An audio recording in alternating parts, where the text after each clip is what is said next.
On behalf of the board, I welcome you to our web-based meeting. We are so pleased that many people have been joining us virtually over the last few meetings. It is a very difficult budget year for us, and we know that many people are following our budget deliberations carefully, and we appreciate that so much.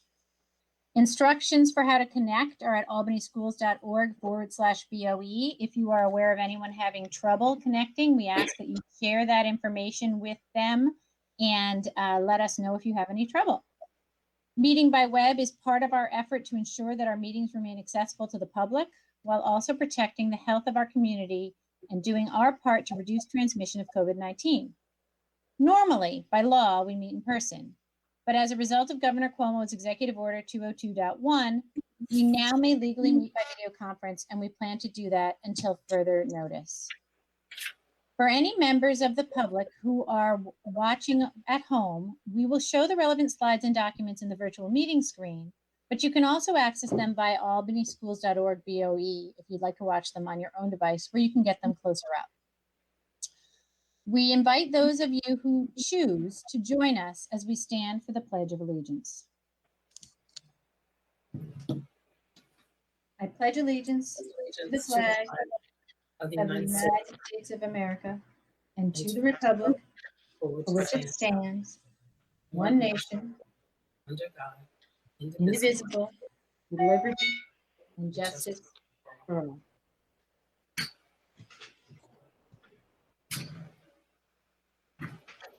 In addition to the Pledge of Allegiance, we always focus our meeting by restating the mission of the City School District of Albany, which is to work in partnership with our diverse community to engage every learner in a robust educational program designed to provide the knowledge and skills necessary for success.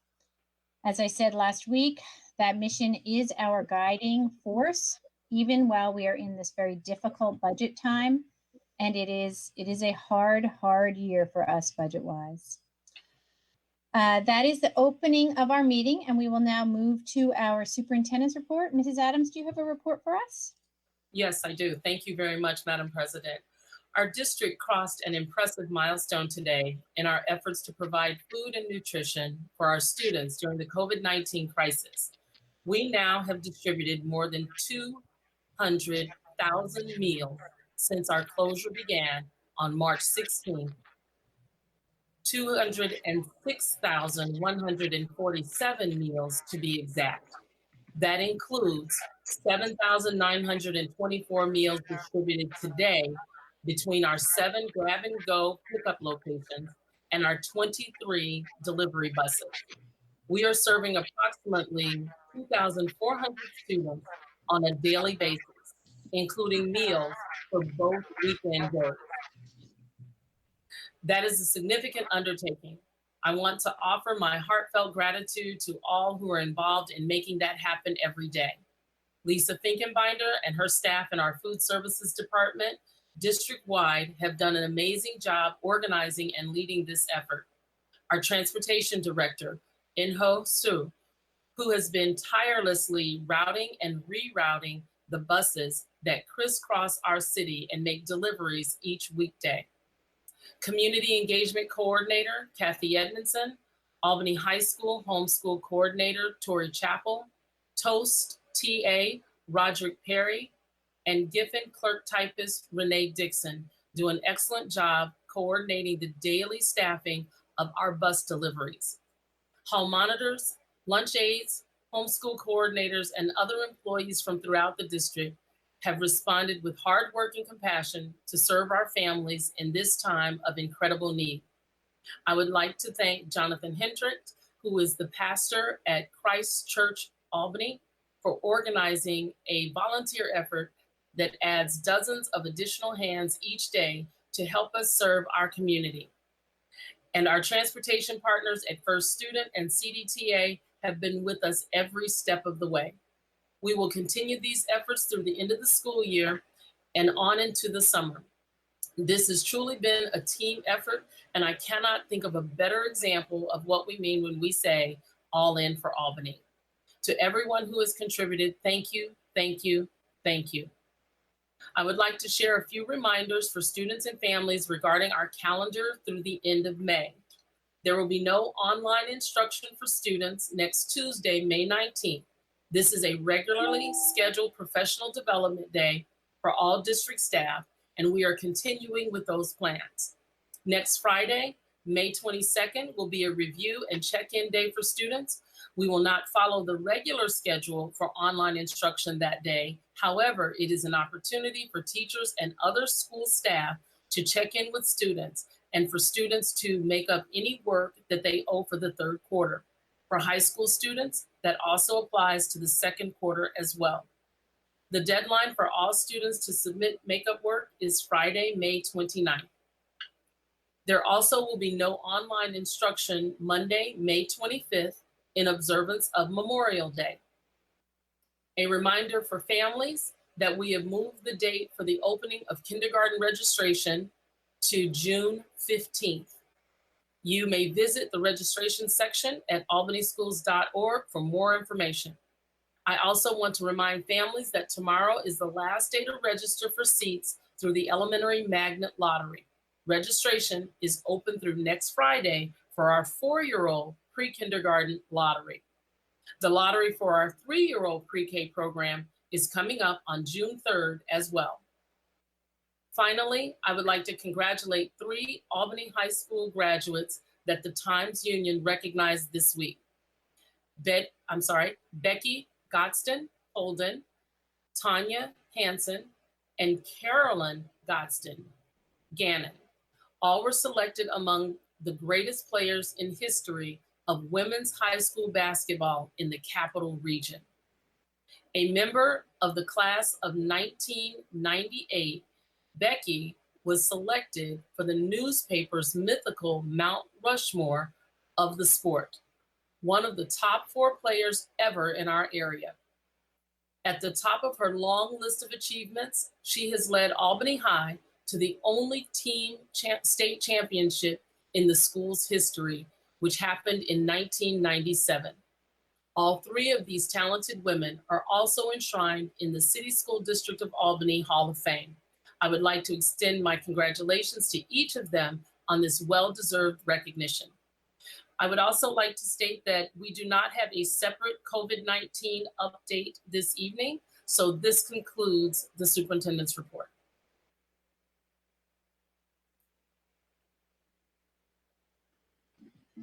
Thank you very much for your report, Mrs. Adams. I guess we should just take a moment then to, if we're not going to do a separate report, to confirm that board colleagues had any questions answered last week about the COVID, any COVID opening or reopening questions that you might have. On Tuesday. Tuesday. Thank you. Yes, it's been a long 48 hours. Okay, with that, we are going to move to our public comment period. If you just give me one moment. We always, as board members, appreciate input from the community about the decisions we are making. Usually, at this time in our meeting, individual members from the public are able to speak to us face to face, and we really appreciate that and like to do it that way, and that would be our preference. But since we've been gone to this web-based virtual meeting, we've accepted comments by email or by phone to our dedicated voicemail line. And so the contact information for that is boe@albany.k12.ny.us for email, and 518-475-6016, 518-475-6016 for the voicemail line. We collected all of the voicemails and emails that were received by 4 o'clock to the best of our ability, and those will be shared with you now. The first thing we're going to do is play the voicemails so that you can hear those in the actual voices of the people who left them. So we expect that's going to take a little bit, around 10 minutes. There are a number of voicemails, and Mr. Baker has that queued up, and he's ready to go. Thank you. Hello, my name is Caroline Corrigan. I'm an Albany resident and taxpayer. I live up in the Melrose neighborhood. I'm also a mom. I recently got word about the meeting for the Board of Ed tonight, and there are some proposed budget cuts that would take away about 165 jobs for the 2020-2021 school year. I'm urging you to reconsider these cuts, just knowing that these cuts, while they might help you balance the bottom line, they're ultimately going to take a toll on the students, especially by taking away programs like art, music, and sports. And these are the things that make kids want to go to school, and they help so much in creating a well-rounded education and help kids have desire to go to school every day and help foster creativity and curiosity and a love for learning. So I do hope that there will be some conscious consideration of the consequences. It's more than just dollars and cents. It's kids' lives, and it's the livelihoods of these amazing teachers that are on the front lines doing really hard work for not really that much money. I would much rather see the cuts come from the administrative end. I would rather see the higher up administrative professionals be willing to take maybe a temporary pay cut, or maybe just remove some programs that are less likely to negatively impact the lives of these kids. So thank you for your consideration, and I appreciate the ability to comment on this publicly. Thank you.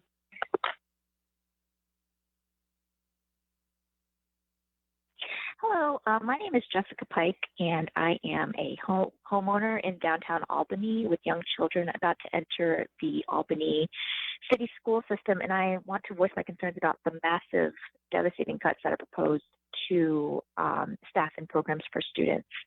As a homeowner and someone who pays pretty substantial taxes for these services, I'm just devastated that this is potentially my children's and future students' circumstances in schools. So please consider alternative means of doing whatever you can to provide essential and supplemental services for students and enrichment opportunities for students, and at least make the cuts, I think, more proportional to those proposed in the administrative side of, sorry, I have a baby on my lap, of the budget. Thank you so much, and we will be watching. Thank you so much. Bye-bye. Hi, my name is Dr. Daniel Lyles. I'm a professor of sociology and engineering at RPI in Troy, New York. And I'm vice president of Collective Effort LLC, which until very recently called the Corner of Madison and Pearl in Albany Home. We're a marketing and media company, and we do a lot of work around education, around empowerment. So I'm a business owner and begrudgingly a community leader in and around both Albany and Troy. I'm calling to urge the Board of Education to reconsider the cuts to teacher staffing in the Albany School District in the proposed budget. I just recently looked at them, and they're amazingly harsh and hard. I mean, look, I'm not a public comment guy. I'm not really a phone guy. One of those millennials, 30-somethings trying to buy a house at this point. It's not my style. Right, I'm more of a let's have a conversation before the meeting kind of guy. But I'm at my wit's end here, and these cuts will not only deeply harm Albany schools, which we've done a lot of work with at Collective Effort, and just in the 10 years I've been in the region, but it's going to devastate the surrounding communities. The teachers in your school district live in places like Troy. They own houses here. They participate in our neighborhood associations. They are the ones who bring us soup and supplies when we're sick or down on our luck. Cutting their positions in this way doesn't just mean that these people who are binding elements in the recovering cities will themselves be undone. It means many of them will have to seriously consider leaving the region to find work or opportunity elsewhere. That will destroy what we're attempting to build here. I mean, the Capital District in the last few decades, it continues to become more and more economically and socially integrated. That we even think about our cities in terms of counties and old city lines, that's a relic of the 20th century. We live in a world where so goes Albany, so goes Troy. I live in Troy, and I have more of a connection, love, and affinity for Albany than I for New York City. My friends ask, do you care about New York City? I said, I care about Albany. Those are my people. That's who I want to build with. So I know trying to figure this out how to stem the bleeding that this pandemic has brought forth. I know you're trying to make the hard decision of, cutting off a limb to save the body that is Albany schools. But the cuts, as you propose them, are not going to put the education systems in a morbid but surviving situation. It's going to leave you unnecessarily weakened and alone in just this utter sea of devastation. The school that will stand with this budget will not be left in a community. At that point, it'll be little more than a prison with guards meant to keep students in line, all the great talent y'all have built and developed over the last years. And I do mean that. I'm just not blowing smoke. I have seen in the last 10 years Albany schools just fight and claw and scratch to build a staff and a body that we can all be proud of, bumps and obstacles aside. So as a concerned citizen, and not as like a far-flung community gadfly from somewhere else, but just one of the folks in the three cities that wants to make this region home, I ask you to find another way to move forward without such dramatic staff cuts. The school is an anchor, not just for these students, but for every worthwhile community in the region. I really thank you and I appreciate and really do what is possible. If we can keep staff at the schools involved in our communities, we will find a way to find the money. We will find a way to keep us whole. But without those teachers and instructors, aides, staff, we're all in trouble. Again, thank you so much, and God bless. Hi, I'm a parent within the district. I currently have a daughter who's on her way to middle school and a son who will be a part of the district in the future. And aside from the obvious with many things that are concerning for this budget, with staff reductions and reductions across multiple areas, I also have a big issue with the reduction of healthcare-related staff in the middle of a pandemic. I'm not sure what can be done, but I don't think that now is the best time to reduce that staff with the state of what is currently going on. I don't know. There are no easy answers, but hopefully something different can be done and many people's jobs can hopefully be saved. Thank you for your consideration.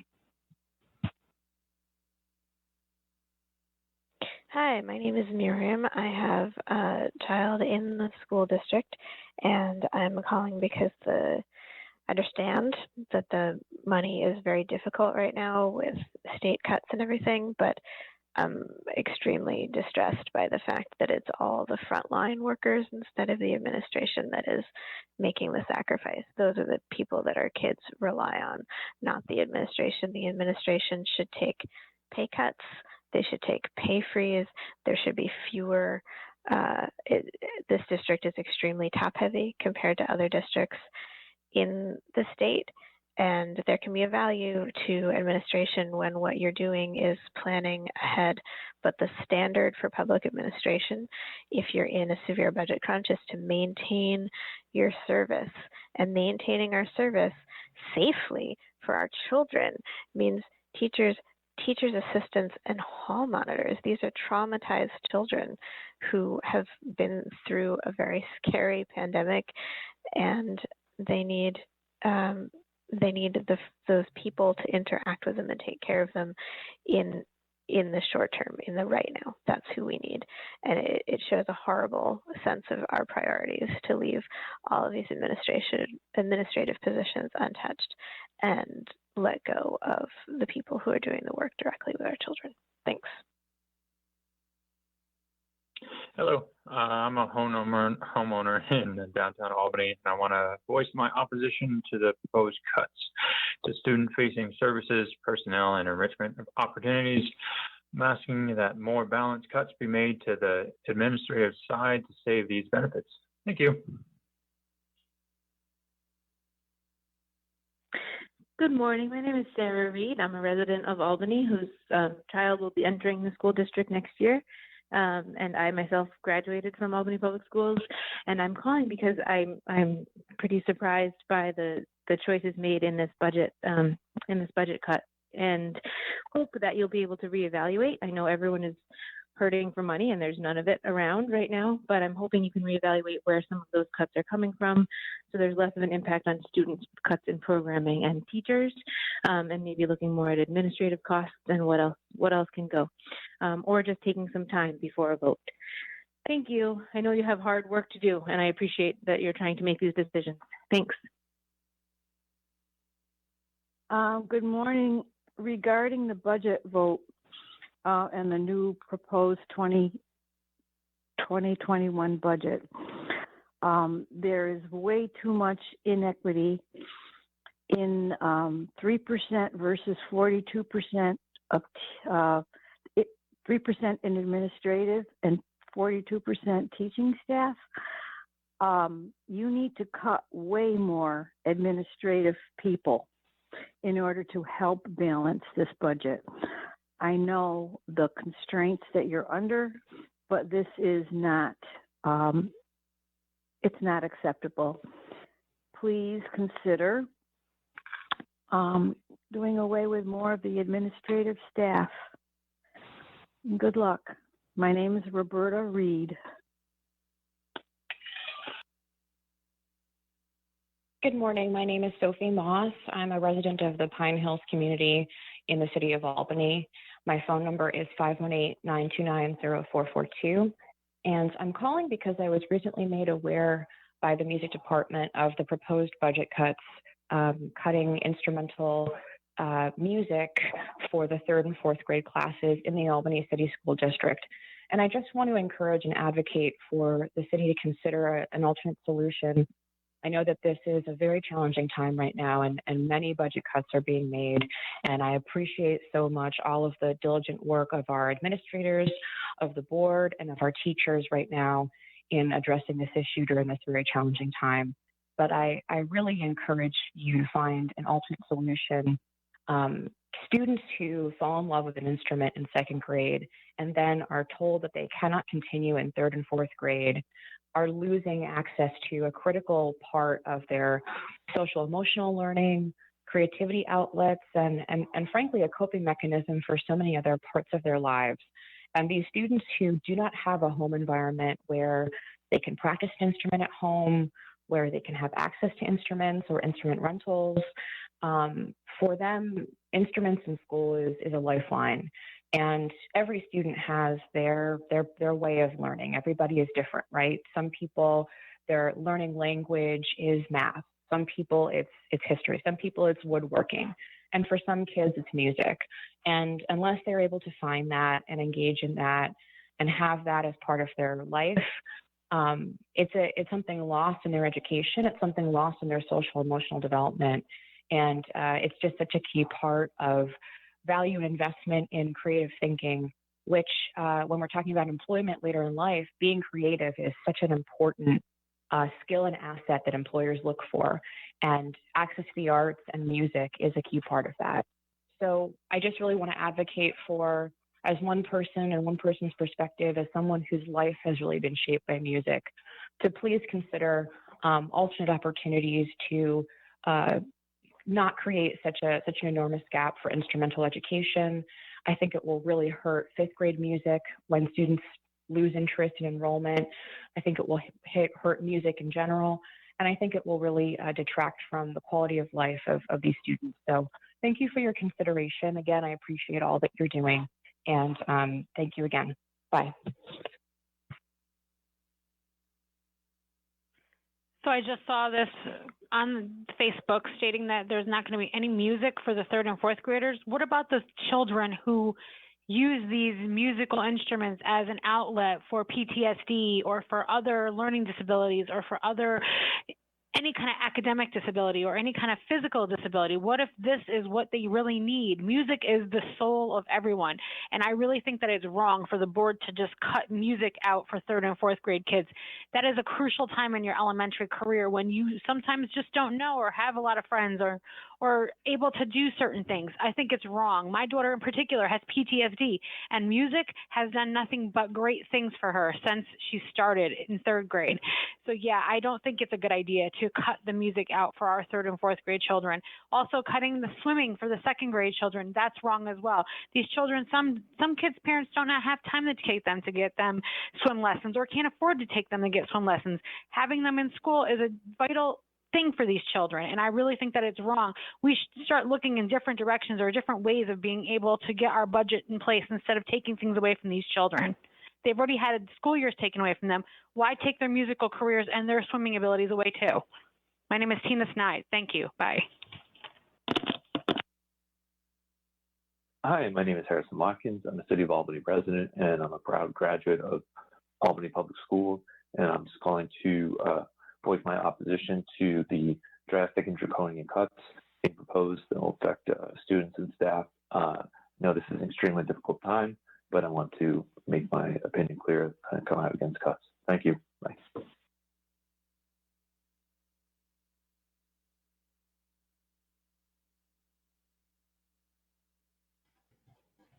So that brings us to the end of the comments that we received by voicemail. And the next step will for us to read the emails that we received by 4 o'clock today. In order to make that happen, we decided as a board that we will each read a couple of these so that we each, you'll hear each board member's voice reading 5 or 6 emails in a row until we get to the end of the list. And so I wanted to note that we will do our very, very best to pronounce everyone's name correctly. We hope that if we do a poor job on your name, that you will let us know by email or by voicemail. That way we can correct our pronunciation in the future, because we do see it as a sign of respect to pronounce people's names correctly, and we will do our very, very best. Mr. Elmanyawi, can you begin with a few emails?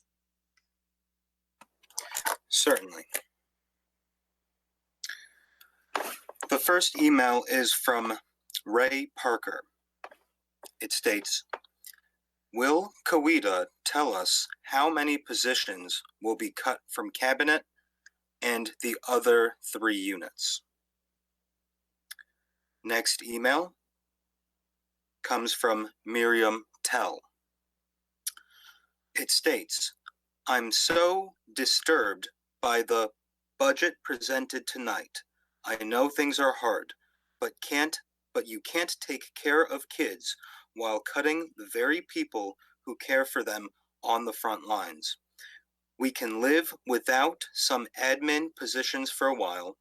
When our already traumatized kids go back to school after all this, they need teachers, hall monitors, TAs, support staff.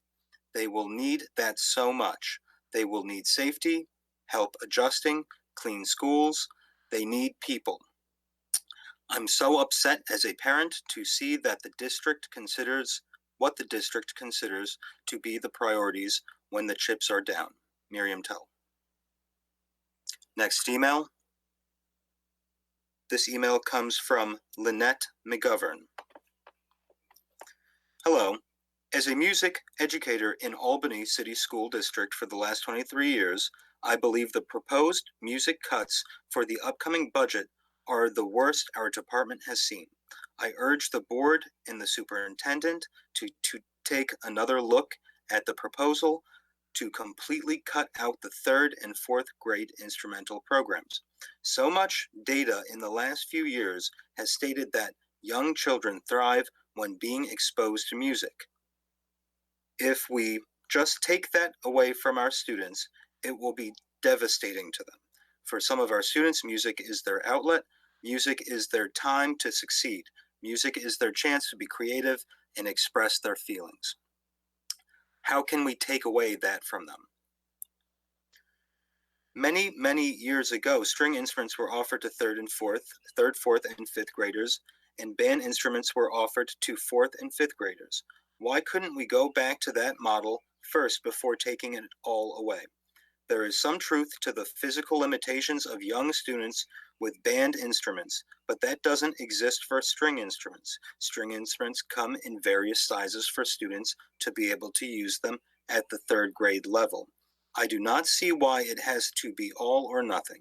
That does not make any sense. We have worked so hard over the last several years to build programs and success of students musically. How does taking instruments away from what is probably the largest percentage of students in our elementary instrument program help the students succeed? How are we as their teachers supposed to say to our 3rd graders, thank you so much for learning your instrument and working hard this year, but you are going to have to stop playing for your 4th grade year and we will take it up again in 5th grade? Does that seem fair? Does that seem right? Mine is just one opinion, but I do not agree with all or nothing plan. I encourage you to consider going back one step and offer band to 4th and 5th and keep strings where it's at, 3rd, 4th, and 5th. These are our children. These are our programs. These are our communities. As educators, we want the best for our students and programs. What is being proposed is not the best for them, and I hope you will be able to see that and propose a different plan than what was presented last night. I am sure if more time is taken to look into where the money can be saved, where it wouldn't impact students so much, there would be some other cuts somewhere else that can be made. The amount of administration at the secondary level has at least doubled in the last 5 years or so. Maybe that can be looked into. Thank you for your attention into this matter. Sincerely, Lynette McGovern. Lynette McGovern, General Music Course, Band Orchestra, and PBIS Coach at Sheridan Preparatory Academy.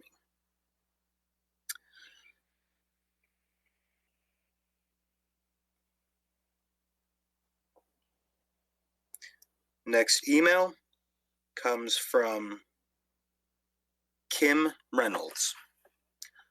It states,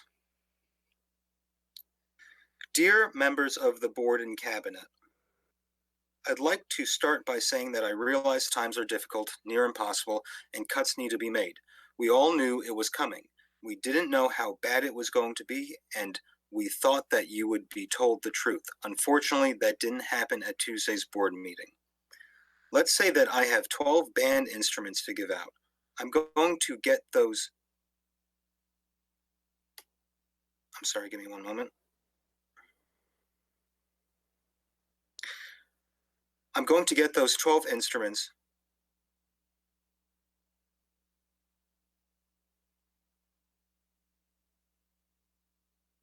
I'm just going to continue reading. Into the hands of children no matter what, the grade level. I'm not actually against not starting band until 4th grade, not 5th and 4th. But what this budget proposes is a cut to our program with less time in our buildings. We will have smaller programs and teach fewer children. You were promised a robust 5th grade program that you will simply not have. You would if we didn't teach 3rd graders, but didn't lose time. But with less time, there will be fewer students. A robust program would include more teaching time and fewer students in lesson groups. Unfortunately, losing 5 music positions will give you the exact opposite. What am I supposed to say to my 3rd graders?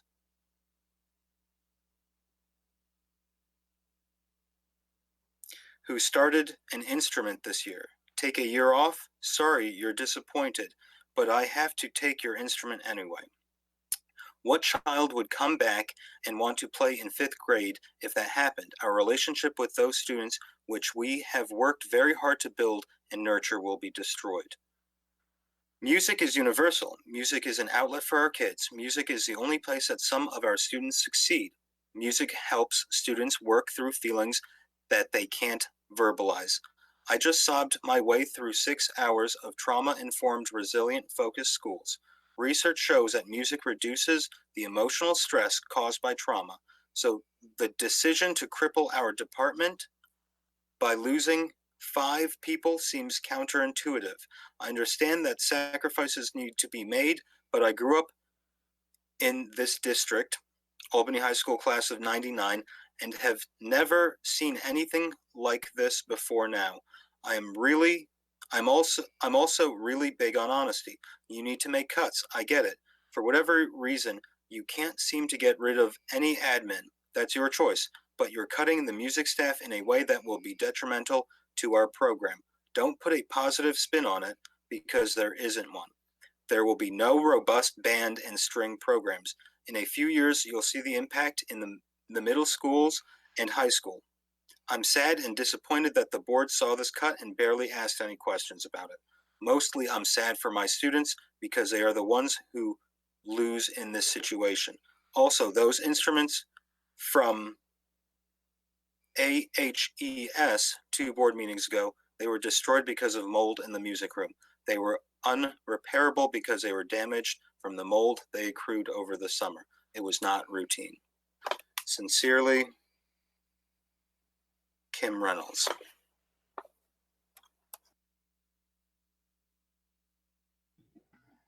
Okay, Ms. Mann, can you read the email from Erin Tobin? Yes, I can. All right.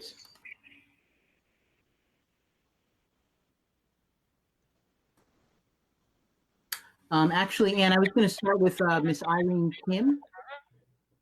That's fine. I think I just want to make sure that Ms. Tobin's email does not get missed. Yes. Let me start with Ms. Tobin. And if everyone else could put themselves on mute, that would be great. Are we good? Yeah? Okay, great. All right, so this is from Erin Tobin. Dear Board of Ed and Superintendent Adams, thank you for steering our district through this incredibly challenging and unprecedented time. I know you have to make very hard choices and face a stark budget reality.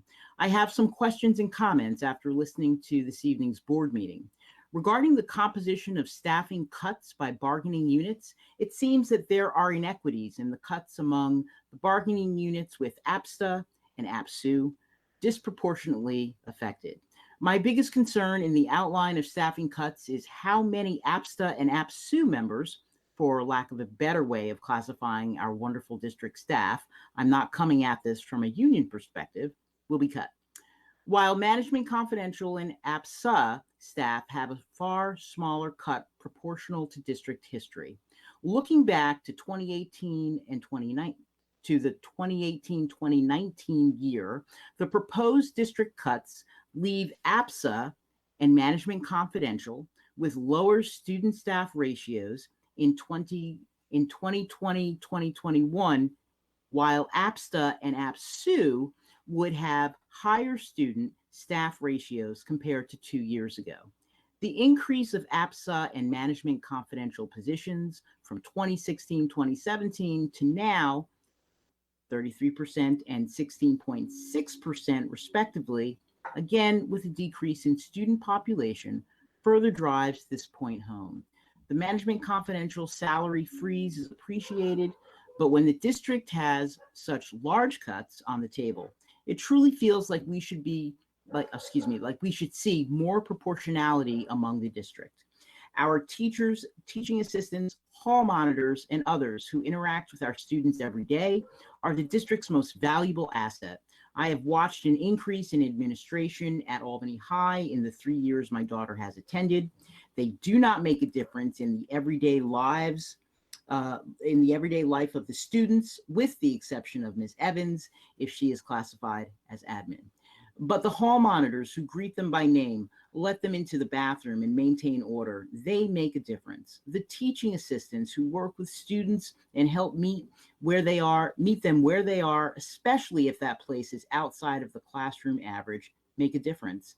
And the teachers who right now are pouring their heart and soul into working with our children in this crazy new environment, who check in with our kids and us regularly, who we know now more than ever cannot be replaced by technology. They make a difference. These staff create our school communities. Please consider an adjustment to the proportion of the cuts across bargaining units. Regarding the composition of the cuts within bargaining units, especially the cuts to the teaching assistants and instrumental music, please also reconsider that distribution.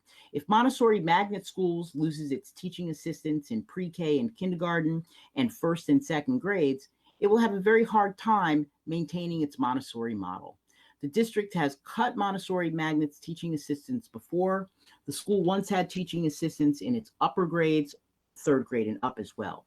In terms of instrumental music, I noted Board Member Wilson's comment about how cutting instrumental music would be in alignment with the district, including something about the developmental appropriateness of instrumental music for third and fourth graders. As educators, surely the district understands the link between music and childhood development.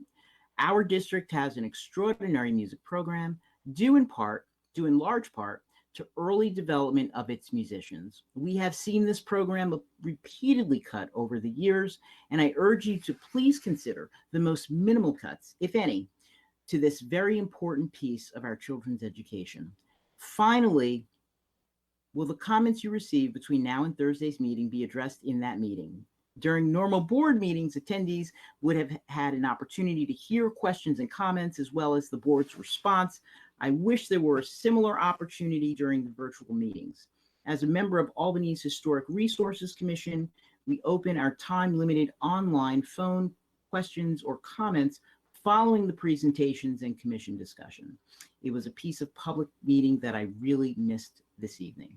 Again, thank you for your very hard work. I know these decisions are not easy. Thank you for considering my comments. Best regards, Erin Tobin, mother of an Albany High 11th grader, Myers Middle School 7th grader, and Montessori Magnet 5th grader.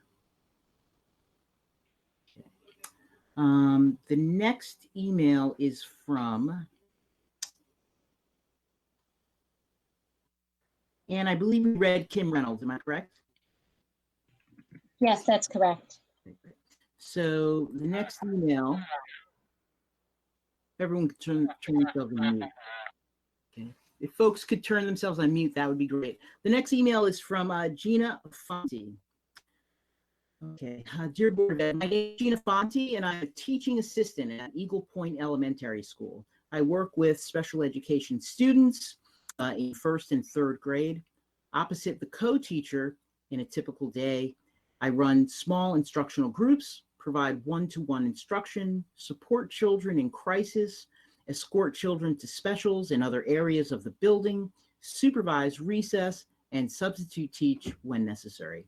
I have formed relationships with my students and colleagues and kept up to date with professional development. Although my job has changed during the COVID-19 lockdown, I am still an important and necessary member of my team. I attend 2 CPT meetings a day and go to 2 Google meetings each day. I'm also assisting in instruction, children, as well as data entry. I hope that you reconsider TA cuts. We are an essential part of the work that is done to help each child be a success. Thank you for your time, Gina Fonte.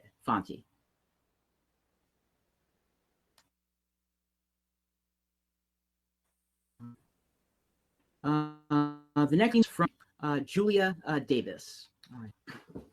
My name is Julia Davis. I am 13 years old and I am in the 8th grade at Myers Middle School. I am writing to address the proposed budget cuts, specifically the elimination of 3rd and 4th grade instrumental music. I have been learning the tuba in school since I was in 3rd grade at Montessori Magnet. Ever since I first started in Mr. Caddy's band class almost 6 years ago, it has been a life-changing experience. Learning an instrument so early is an amazing opportunity for the students in the Albany Public Schools. Other districts don't have that. Extraordinary music education is what makes our district special. And what will happen to the kids who are in 3rd grade now? Will my friend who has been loving the clarinet for the past year be told he has to give it back and wait a year before resuming instruction? I would have been devastated to hear that when I was his age. I would have had to return the instrument to the school, and I wouldn't have been able to practice for an entire year because my family wasn't at a point where they could rent or buy an instrument. Many students in Albany, likewise, could never learn an instrument outside of school. Another reason to rethink this is the fact that we have such amazing ensembles. Just in the last year, our Albany High music program won 2 gold ratings and 1 silver at NYSSMA Majors. Our marching band was invited to and played in France, and the high school's chamber orchestra earned the award of Best Student Orchestra at the Regional High School Musical Theater Awards. If students receive 2 less years of musical instruction, who knows what kind of decrease in participation and performance we will see in years to come. Please reconsider. Okay. All right. All right, so the next email. Okay, the next email is from a community member, Elizabeth Rawell. Teacher Elizabeth Rawell. All right, Ms. Rawell says, I have worked with the Albany City School District for the past 3.5 years as an elementary TA in kindergarten and first grade, primarily at Arbor Hill. For the past 2 years, I have been working in a classroom with 23 to 25 students. I have continued this work with, just need to make my screen larger. One moment, I apologize.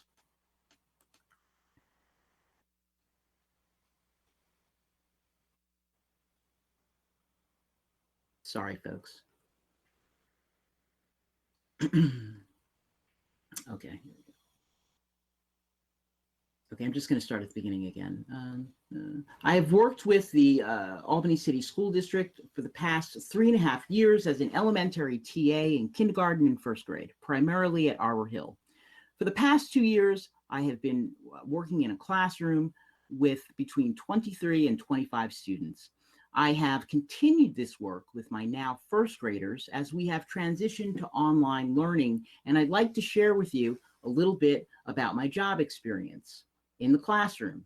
Each day, I teach 4 groups of ELA and math centers. I design my own activities based on the skill that the teacher wants addressed, and probably have over 50 centers that I have made that focus on skills that range from pre-kindergarten to 2nd grade.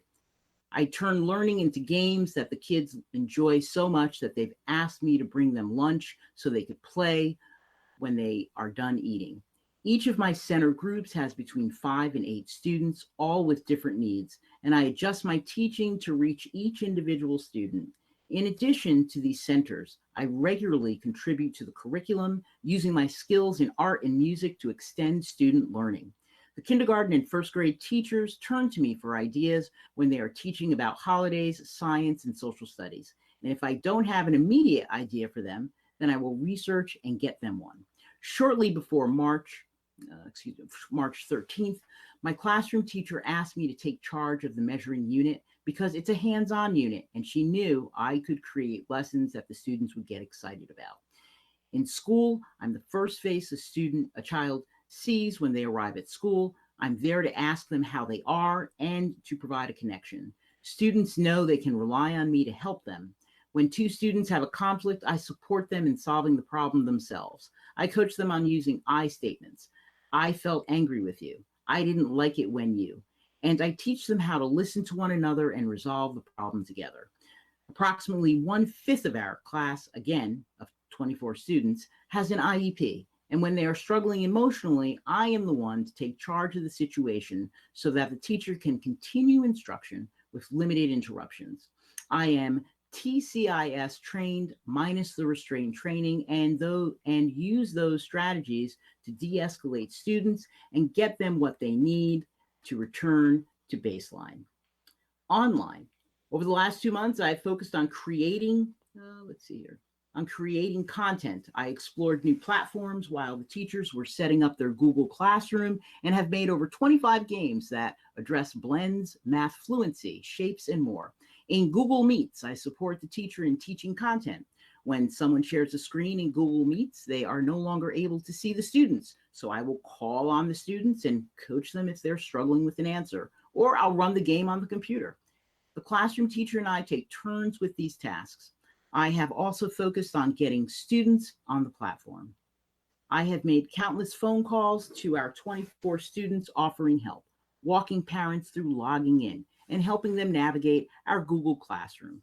When we were socially distanced, I reached out in other ways. Twice I have sent handwritten mail to our entire class in order to check in. In one of those letters, I included a drawing that I had started and asked them to finish the drawing and text me the picture. The next letter is going to include a laminated hamster, our new class pet, for them to name, feed, and make a home for. Okay. And there's more, so just bear with me. I'm just getting to it. Okay. All right.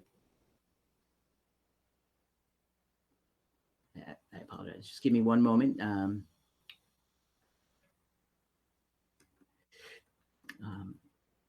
Okay, great. Here, I apologize. Okay, final paragraph. Next year, Ms. Rawell continues, looking forward to next year, we don't know what school will look like, but I can bet that there will be computers. 24 kids in a class is a difficult task for any teacher. 24 kindergartners on computers is another situation entirely. To give an example, we have to have incoming kindergartners and take the NWEA each year. I had one student who was so confused as to how to use a mouse that she held the mouse up on the monitor to try to get it to click, flipped over the mouse, excuse me, and shined the laser into her eye, and then proceeded to put the headphones on me so that I could take,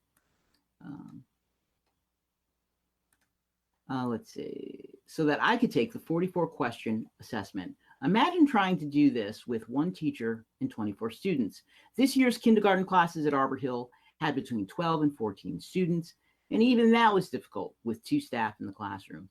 They are little and they are learning, and we need to support them appropriately. There are so many unknowns right now, but cutting staff in kindergarten and first grade when we are increasing the class size will only disadvantage the students more. Thank you, Elizabeth Rawell, Arbor Hill Elementary School, kindergarten and first grade TA. All right, I have another one. And again, I have to apologize. I'm just kind of working my screen here. All right, here we go. So the, actually, okay, so the next email, the final email that I will read is from Natanya G. All right. And Ms. Natanya writes the following. My students call me Miss G. Ms. G. I just want to say that I love my job working with our students. I'm a product of the Albany school system, a system that I'm proud to say I'm an alma mater of. I love being an integral part of my student success. This is more than a job to me. It's passion driven. I truly look forward to seeing our students each day. It's a beautiful feeling when our students see you and give you a hug that lets you know that you have affected a child's life in one way or another. I love seeing my students strive, and I push them to aim for the highest and settle for nothing less. Please don't cut our TAs. We are such an important asset to not only our students, but their parents, our teachers, need our support with our students. We are a team. Please don't take away what we love. Doing this is more than a paycheck. For me, it's a rewarding feeling like no other when my students succeed. Thank you, Natanya G.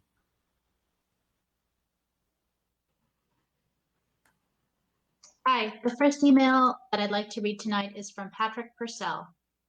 Dear board members, in the current uncertain and difficult times, many people and institutions face difficult choices, not only how to keep safe in the face of a dangerous pandemic, but also how to work.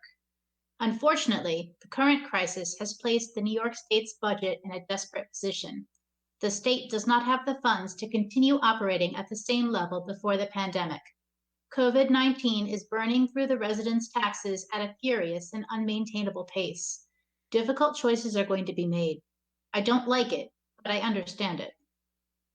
What I don't understand is why the proposed cuts to the Albany School District do not include in administrative positions. How can the students of the Albany School District expect to be educated when so many teachers and support staff are being laid off? What type of schooling will the students receive when more students will have to share the limited time of the reduced number of teachers? Any conscientious and fair approach to trimming the school budget must focus on keeping those people needed most to teach our children, the teaching staff. Please reconsider the proposed cuts. Thank you for your time. Sincerely, Patrick Purcell. The next message is from Devin Finn. I would like for some of the proposed budget cuts for the district to be reconsidered. I think that by hall monitors being fired, many students are being put at risk for being bullied.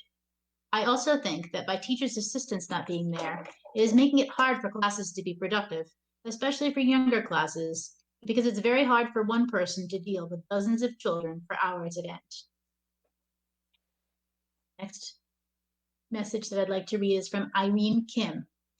Dear Ms. Savage, I was shocked and saddened to hear that the district is considering drastic cuts to the CSDA music program. For years, the district music teachers and their students have had to struggle with extremely limited resources. They have managed to do a heroic job, turning out talented, dedicated, intellectually curious, creative, passionate young musicians.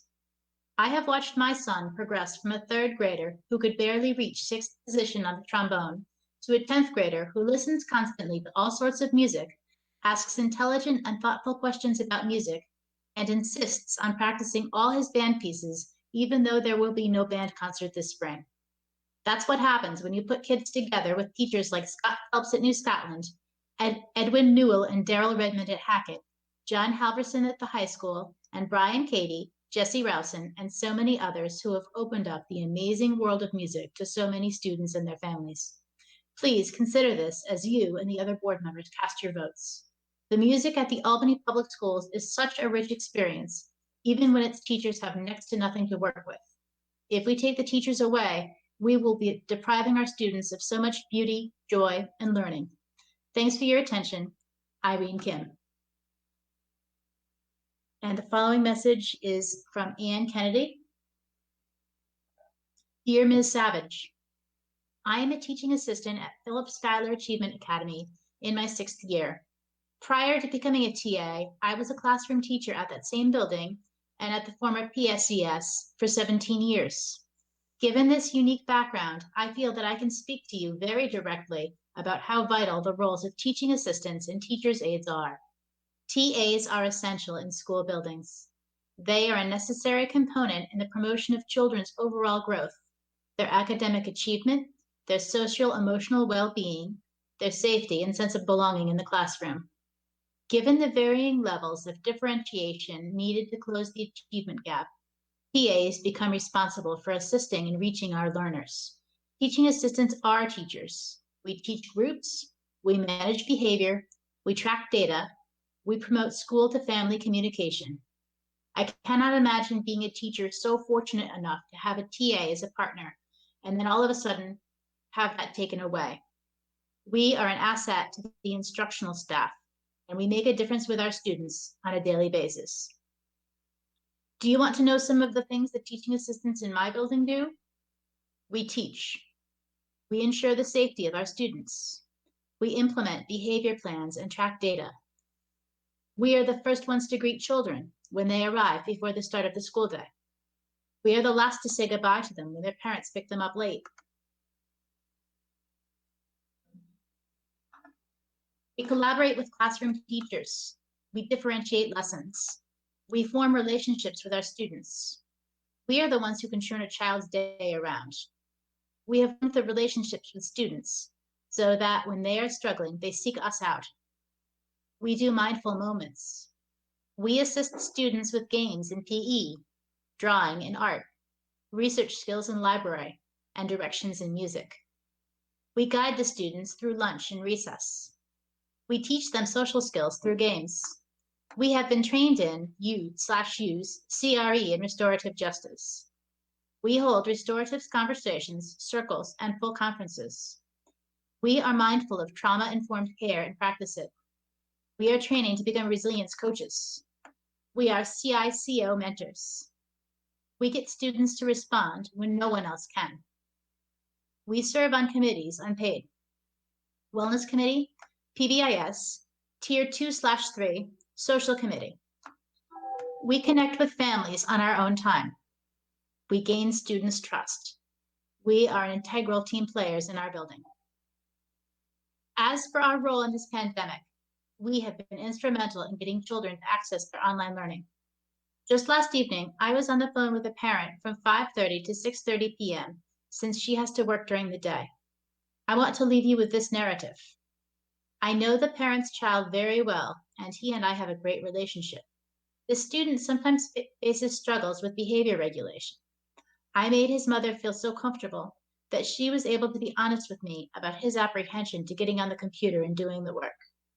I asked her to tell her child that I would be looking for him in the meets and that he would be able to see me there in an effort to encourage his participation. I assured her that once he was on and engaged in the live meets in the work, he would enjoy it.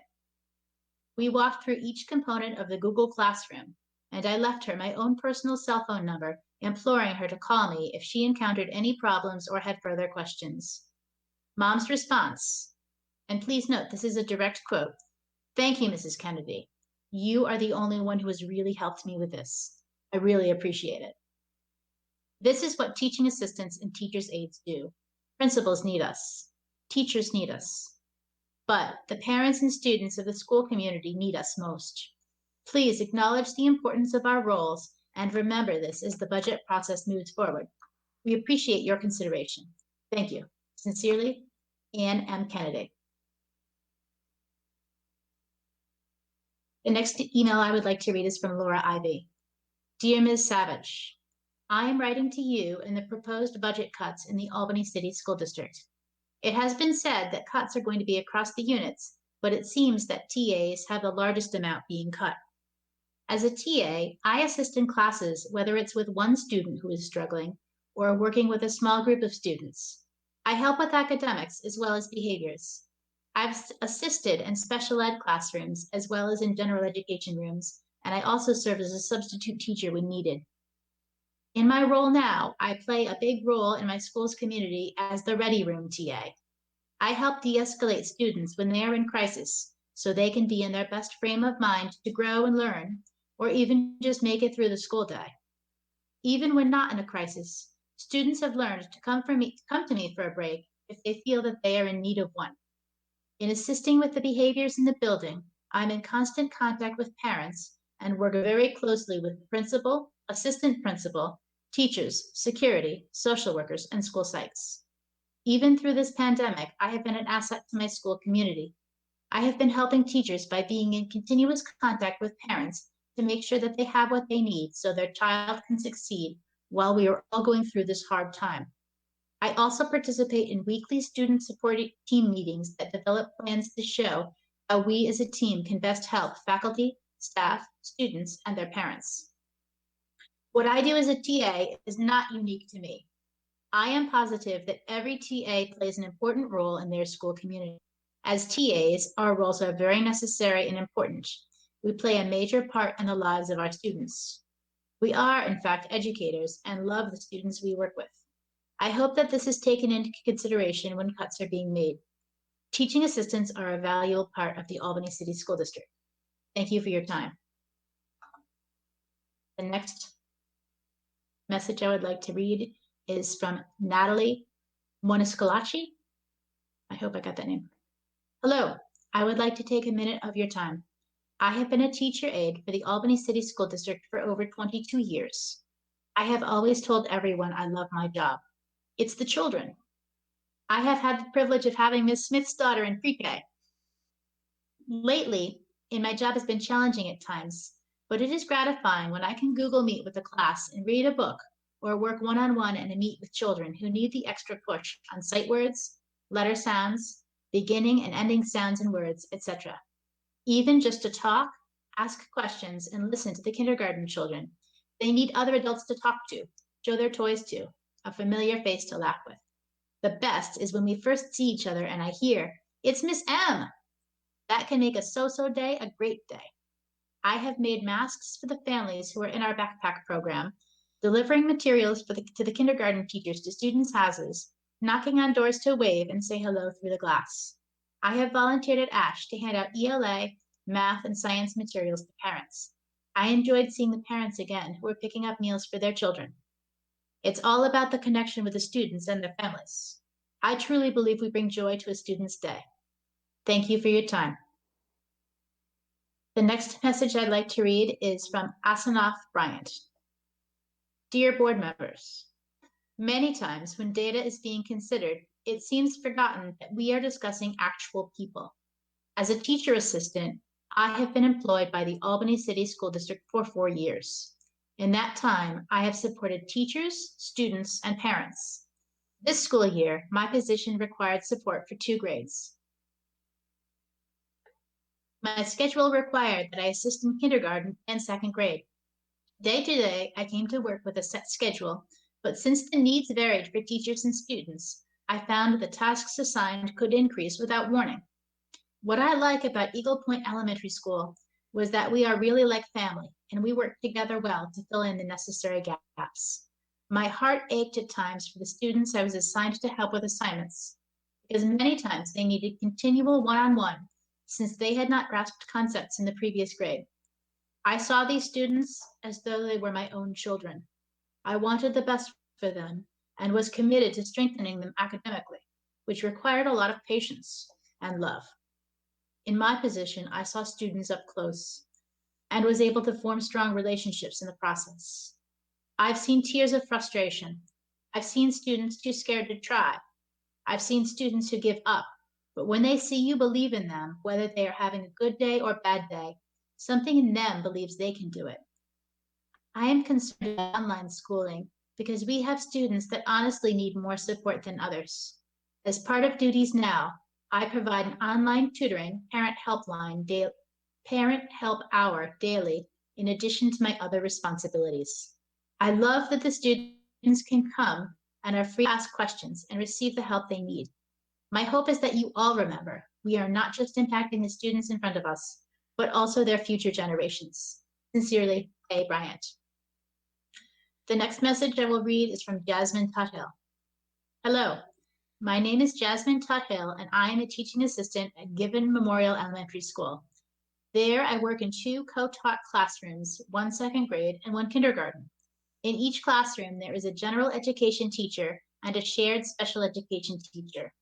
I alternate with a special education teacher between these 2 classes. When the special education teacher is in one class, I am in the other to ensure that the students are receiving the support they need. At the beginning of this year, all TAs were trained to teach reading groups within their classrooms. I teach a group of 5 2nd graders and 4 kindergartners. In these groups, the students improve on their reading, fluency, and letter identification. Without me being in the class, the teacher would not be able to give those students their small group attention, leaving the students to complete group work on their own that may not be at their level. I also assist in social emotional support for the students. In any moment that a student or group of students require individual attention, I help to resolve. I can also quickly take over a lesson at any point for the general education teacher. I am constantly working with students and the teachers every minute of the day. When I arrive to school, I go to my assigned morning post in the auditorium. I supervise students arriving to school and preset them as they wait for their teachers. This morning arrival time can have a big impact on how their day proceeds. Once the teachers pick up their students, I assist my 2nd grade teacher by heading to the refocus room and picking up 2 of our students. These students are there for a quiet morning start because the cafeteria is too high sensory for them. I walk the students to their special student learning. I then help transition students from their special to the classroom, and I facilitate a mindful moment with the class while the teacher prepares for the ELA lesson. Then I go to the kindergarten classroom. There, I individually assist students with their math work. When math comes to an end, I prepare students to transition to their special. I stay with the class in their special to assist the special area teacher. Halfway through the special, I take a quick 30-minute lunch break and then meet the students back at the classroom to help transition them to lunch.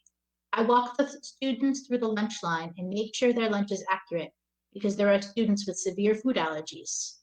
During lunch, I assist students with fine and gross motor skills, independence, and social emotional skills that align with second step.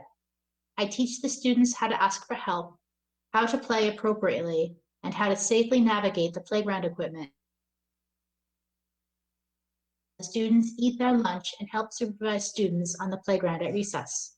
As we enter the classroom, I facilitate a mindful moment with the class. Then, the class gets separated into reading groups. I take my 4 students and complete a 30-minute lesson that I have prepared and differentiated for the group. After reading groups, I go back to 2nd grade. As soon as I enter the class, my reading group is ready to complete their 30-minute lesson that I prepared for the day. After reading groups, we move on to science. I help the teacher create experiments and distribute any tools necessary for the lesson. When science is over, students fill out a daily sheet that shows their progress for the day. The teacher and I call students individually to go over the sheet with them and sign it for parents to see. Then I help students get ready for dismissal. I take all bus, after-school program, and cafeteria pickup students and make sure they dismiss from the correct location. Once my students are all dismissed, I go to my assigned after-school post at buses in the auditorium. There, I have an assigned bus that I have to check in every day.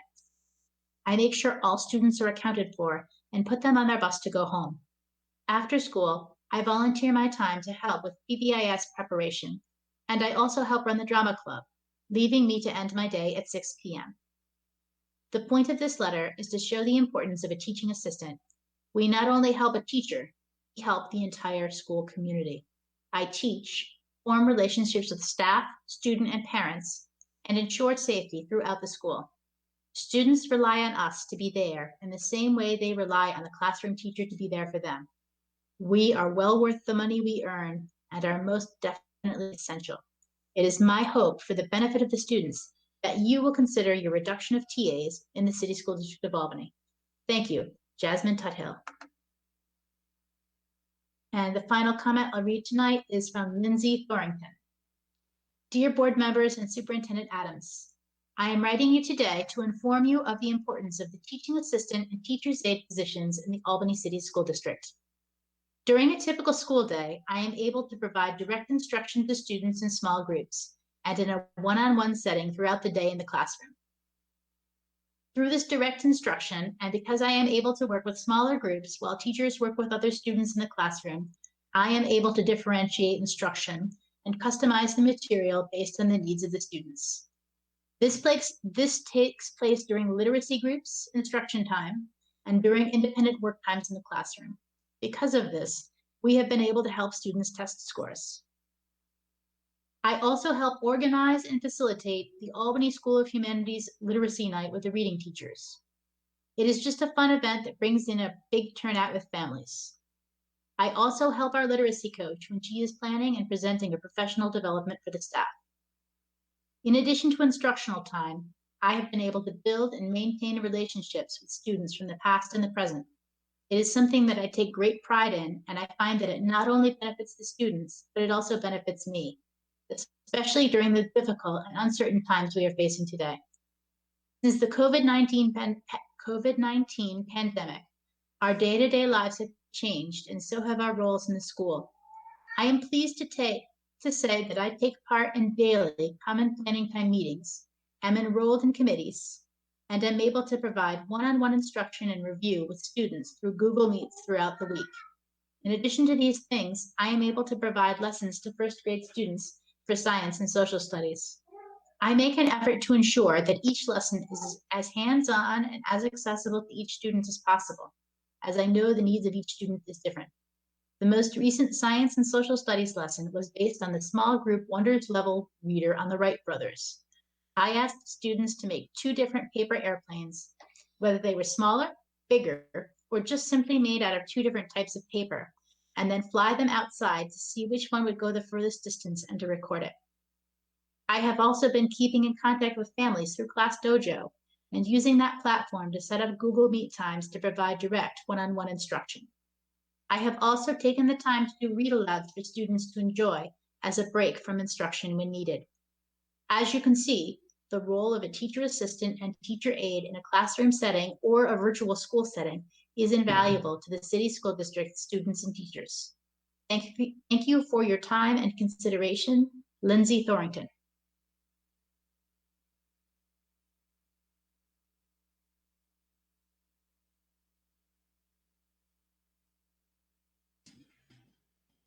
Dr. Chatur, I think you're next.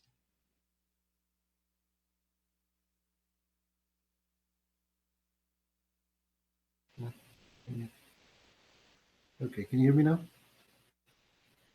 Okay. So the first letter is from my screen. Give me 1 second.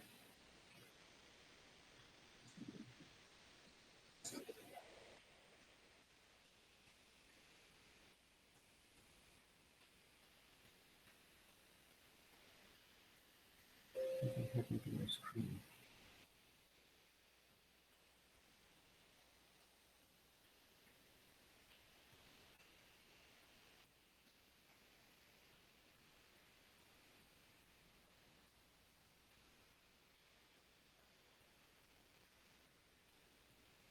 It's frozen. How about I suggest somebody else? Yeah, start? that's fine. Tabitha, do you want to pick up? Ms. Well, Wilson? actually, I can start. I can start. All right. The first one I have is Shelly Mans. Hello, my name is Shelly Mans, and I'm a teacher's assistant at Albany High. I work with SPED. I would like you to know that we have Google Class with our students Monday through Friday. We also stay in contact with the parents and make sure the students' needs are being met. If the parents need anything, they know they can call us. I love my job and do everything I possibly can to listen and support them in any way I can. Sincerely, Shelly Mans. The next letter is from Tierney Dugan. Dear Ms. Savage, I'm writing to you to provide some insight into the pivotal role that our Albany City School District teaching assistants play in our school community. I'm currently a kindergarten teaching assistant at Toast. I'm also a certified teacher. I came into this role nearly 4 years ago because I love teaching and I love being a mom to my 4 children. This position seemed like the perfect marriage of the two while my children were still very young. The potential elimination of my position due to budget cuts will certainly hurt my family in the short term, financially speaking, but we'll overcome the setback. But I'm not writing this letter to express to you how the loss of my position will impact my family and me. My greater concern is how the elimination of teaching assistants from classrooms all across the district will impact the students we serve. Our role as teaching assistants is vital in our efforts to support and bridge the gaps in our greatly underserved community of learners. On a daily basis, TAs meet the needs of students both academically and emotionally. We provide small group and individual instruction which meet the needs of our children at their varying levels. In real time, we intervene and help them with any concepts they are struggling with. We correct errors on the spot before they become bad habits, and we spot challenges that sometimes go unnoticed by overextended teachers. Teaching assistants spend hours collaborating, reflecting, and planning with teachers to provide instruction that is meaningful and productive. While our teachers are amazing masters of instruction and differentiation, there's only so much they can do to meet the vast needs of struggling learners throughout the day. And the sad truth is that each year we've seen the needs of our students steadily increase. In addition to the expansive academic needs, the social emotional needs of our students have greatly increased in recent years. Every educator has a heart for children. Teaching assistants are uniquely blessed because they're able to build deep and meaningful relationships with their students. We're often the first line of defense for our students. When something seems off or a student has a traumatic event, he is often the first to know, assess, respond, and report. Since teachers are busy managing the needs of entire class, slight anomalies with the student can often go unnoticed, though through no fault of their own. These anomalies vary a great deal in kindergarten.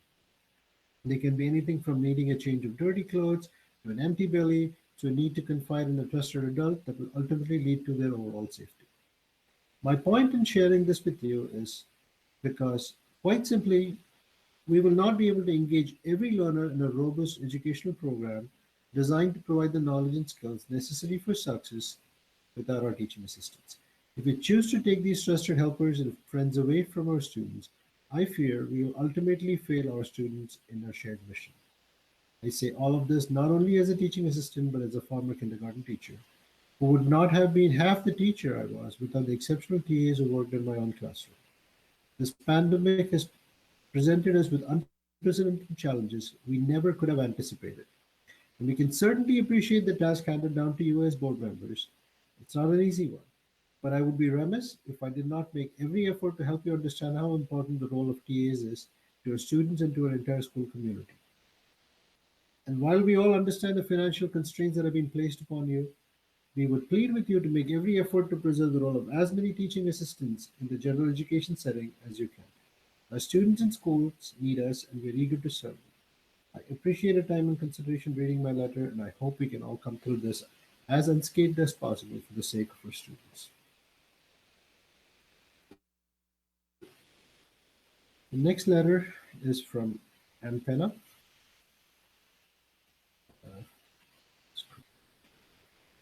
It's frozen again.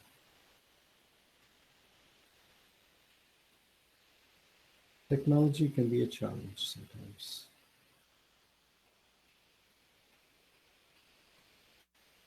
Okay.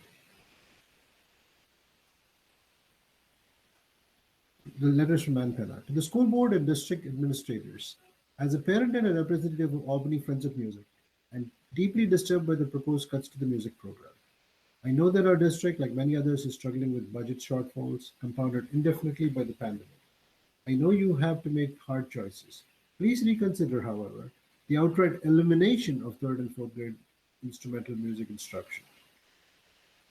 Albany is known and respected throughout the Capital Region for its music programs and performance groups. Our musical talent in the district, developed from a young age by a strong band orchestra staff, creates this excellence. We cannot afford to sacrifice it. We know reductions are inevitable. This appears to be the only elimination proposed. This loss will be devastating to a school community. It will have a far-reaching and detrimental effect on our strong, excellent music programs. Please do not eliminate the opportunity for our young students to learn an instrument. When students begin an instrument in third grade, it is a well-established part of their lives by fifth grade, when they are looking ahead to middle school. By pushing the start time to fifth grade when the students are approaching adolescence, the attrition rate would be much higher as students will naturally look to assert their independence. Thank you for your attention to this matter. I plan to virtually attend the meeting tomorrow and will welcome any responses from you. Sincerely, Ann Penna. Next letter is from Maria Cefontes. Good evening, board members and Superintendent Adams. My name is Maria Cefontes. I'm a teacher's assistant in a 12 to 1 to 4 self-contained classroom at Albany High School. I have been undertaking this position for the past 3 years. Prior to this, I started off as a teaching assistant in 2005 in New Covenant Charter School. I worked in the SPED department for a year and a half before they transitioned me to kindergarten classroom. I taught kindergarten for 5 years before the closing down of NCCS. Years following, I also taught first graders and fifth graders. Although I had years of experience, I never really understood how rewarding my career was until I began working with children in the SPED department. I've always enjoyed teaching, and as I taught my students, I realized they were also teaching me. I learned that every child has a different personality, a mind of their own, and a purpose. I learned that some students need more nurturing than others, that this place I call work was a safe place for my students, and that I had a responsibility to give my students the best education they needed to be successful. My purpose as an educator was to create a safe learning environment and to motivate students to reach their full potential. This place I call work made my students feel at home. When I began my new position in Albany High School, I was in complete awe. I've never met children with such joy in my life. To see how eager these students were to learn despite their disabilities was a joy in itself. As a special ed TA, I feed students, change them, and assist those with limited mobility with writing, communicating, and daily needs. Since the COVID-19 pandemic started, we switched to online learning through Google Classroom. The teacher, teacher's assistants, and I have been video chatting every week to focus on the needs of our students. Apart from that, my classroom does daily Google Classroom meets with the students Monday through Friday. We try our best to make sure the students understand the work posted online. Each TA is assigned 3 students to contact to see if we can be of assistance. Apart from raising 5 children, I still make time to contact 9 other students weekly. I understand it can be challenging to raise children who have special needs, so I do my best to provide support in any way possible. Whenever my students are in need, I try my best to assist them in any way possible. About 2 weeks ago, my student's family member came in contact with someone with COVID-19 at work. She had to self-quarantine, making it hard for her to properly care for the student. I've asked my student's guardian if there was anything that the family needed. I purchased some cleaning products, necessities, and dropped it off to them.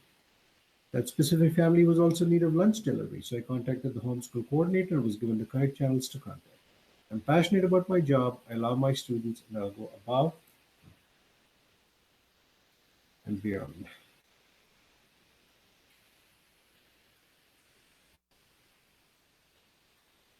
Next letter is from Elizabeth Otero. Dear members of the Board of Education, as a parent, I'm worried about the impact of decisions made by this budget. I'm disappointed that the majority of the cuts were directly to the people who provide direct care and instruction to our children and not to other areas. It is also very concerning. It also is very concerning that there are large cuts to our maintenance employees when we depend on them now more than ever to keep our schools clean and safe when our children return. Cutting 19 of these employees makes me wonder how we will ensure the safety and cleanliness of our buildings. I'm disappointed that it was decided to protect the upper level administration at the cost of our students. Although I value our administrators, I would think we would put our students first and keep those who work directly with them every day. It is hard to imagine we can afford 11 administrators at the Albany High School at a cost of well over $1 million, but not a TA in our now larger kindergarten classes, larger class sizes. I'm also wondering if, as according to the presentation, our enrollment is decreasing and continuing to decrease, and there are new charter schools opening, expanding, can we revisit the construction of a new middle school? As an easy way to save money would be to postpone construction at North Albany Middle School. There's a lot of open space at the school, and it could accommodate a lot more students from both AIC and NAMS without construction. Would this be able to save some of the positions and programs that make our district a special place? As a voter, I'm concerned about the lack of transparency and public input involved in the development and adoption of this budget. There's no opportunity for the public to respond and provide feedback.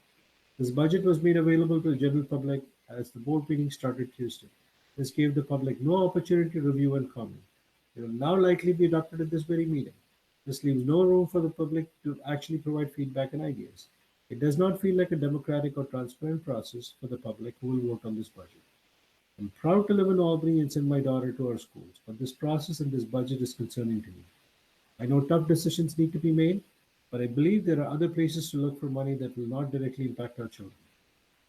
This budget leaves our children a top-heavy district with large and unsupported classes, as well as a lot less programs or enrichment. When our children return to school, they will need all the direct supports possible.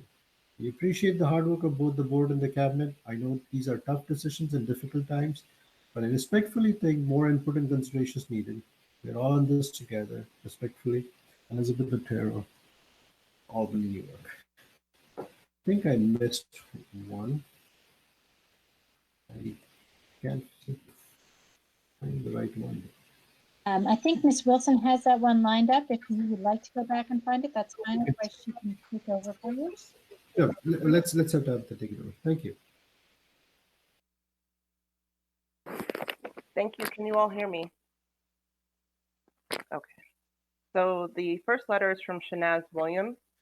To whom it may concern, I am a teaching assistant in English as a new language kindergarten classroom. I support the teachers with small group instructions and help the students who have behavioral issues. I am bilingual and fluent in English, Urdu, Punjabi, and Hindi. I also translate for families during homeschool communication and parents-teachers conferences. I help and support our students who come from different countries and speak different languages academically and emotionally. I also work as a substitute teacher in the building from kindergarten through 6th grade when there is no substitute in the building.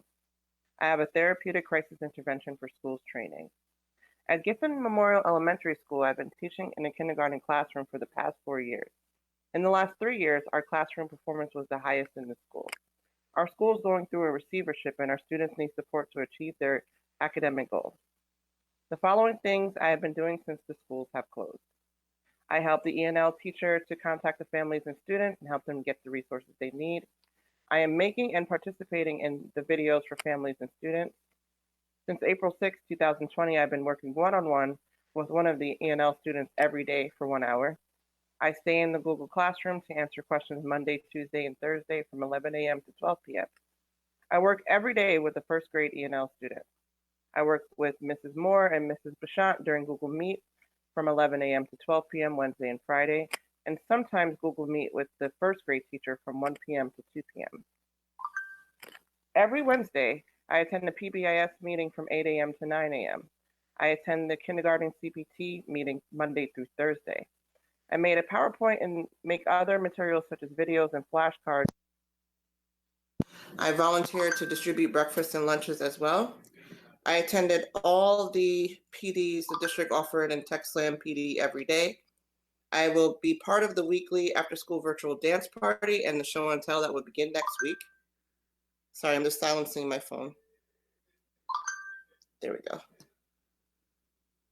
That will begin next week. Every Friday, I attend a staff meeting from 8 a.m. to 9 a.m. Thank you. Sincerely, Shanaz William, teaching assistant. The next letter is from Kaylee Wolfgang. Dear board members, my name is Kaylee Wolfgang, and I'm a product of the Albany City School District. I am writing as a response to the proposed budget cuts for the upcoming 2020-2021 school year. I understand that these are trying times financially for everyone. However, I was disappointed to see the choices and cuts for the music department. To begin, 3rd and 4th grade, sorry, I'm just going to get my place again. Instrumental music is a vital source of education for young children. I am providing you with several links to reputable sources to show the research and studies involved with the benefits of music education for younger children.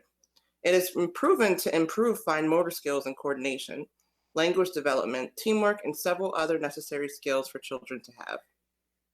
This is especially vital to students who have special needs, and music may sometimes be their only outlet for communication. The experience of working in an ensemble alone is an opportunity for children to work together to create beautiful music. The links are included at the end of this email, and I strongly encourage you to take the time to read through them. I began my instrumental music experience in 3rd grade when I started violin. It was beneficial for me because it gave me a chance to do something I enjoyed outside of the usual academics and gave me a chance to apply the skills I learned in general music to an instrument. I then went on to play violin throughout my time at Hackett Middle School and Albany High School and was a concert master for my senior year of high school. Without music, I would not have achieved the success I have today. I am currently a student at the College of St. Rose, studying music education. I am entering my senior year, and through my studies, have continued to gain a passion for musical development for children. If I did not have these early years of instrumental education, I would be developmentally behind in my musical abilities and may have been encouraged to quit. This makes me think about the current 3rd graders in the district that have to give up their instrument until they are old enough to play again, and that is highly discouraging for any child. If I were in their shoes, I most certainly would not want to learn an instrument all over again after a year without instruction. Not all students can afford private lessons outside of the school district and will be forced to give up their instrument.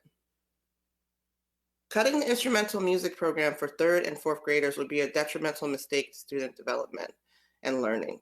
According to the National Center for Education Statistics, Albany has 41.66 school administrators and another 15.33 district administrators for 9,539 students, which are the 18 to 19 numbers.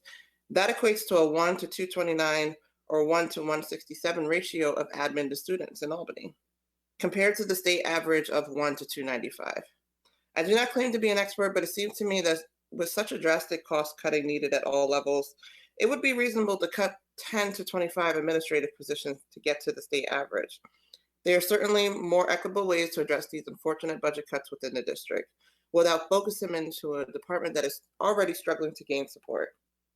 Thank you for your time and consideration in the matter. I strongly encourage the board members to reconsider their proposed budget cuts and find a more equitable way to distribute them. And the next email was from Ms. Yusura Santos. Dear President Savage, my name is Yusura Santos, and I have been a teaching assistant in the City School District of Albany for almost 5 years.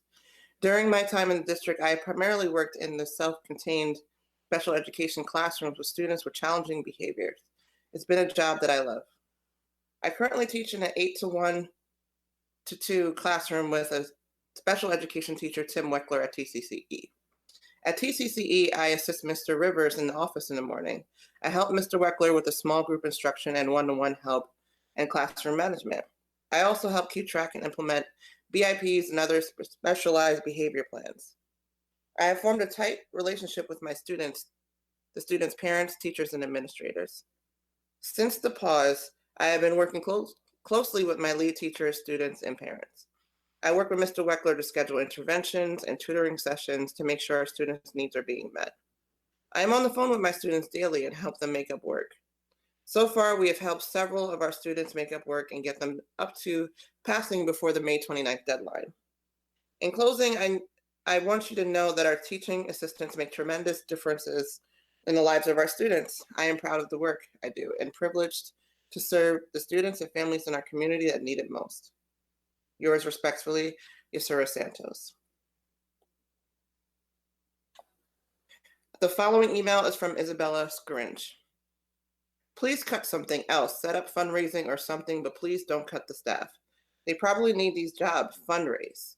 My dad works for the district and I have great teachers and I'm glad to be part of the Myers family and it would be weird to have this happen. So I beg you to reconsider and try cutting something else. Thank you for reading.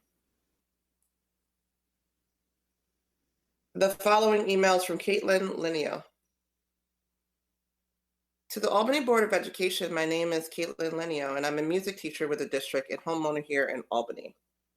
I've been a teacher in the district for 6 years and decided to purchase a home in the district despite being urged by pretty much everyone not to. I don't have children, but know that when I do, I would send them to Albany and not sell my house and move to the suburbs like many do because I believe in this district.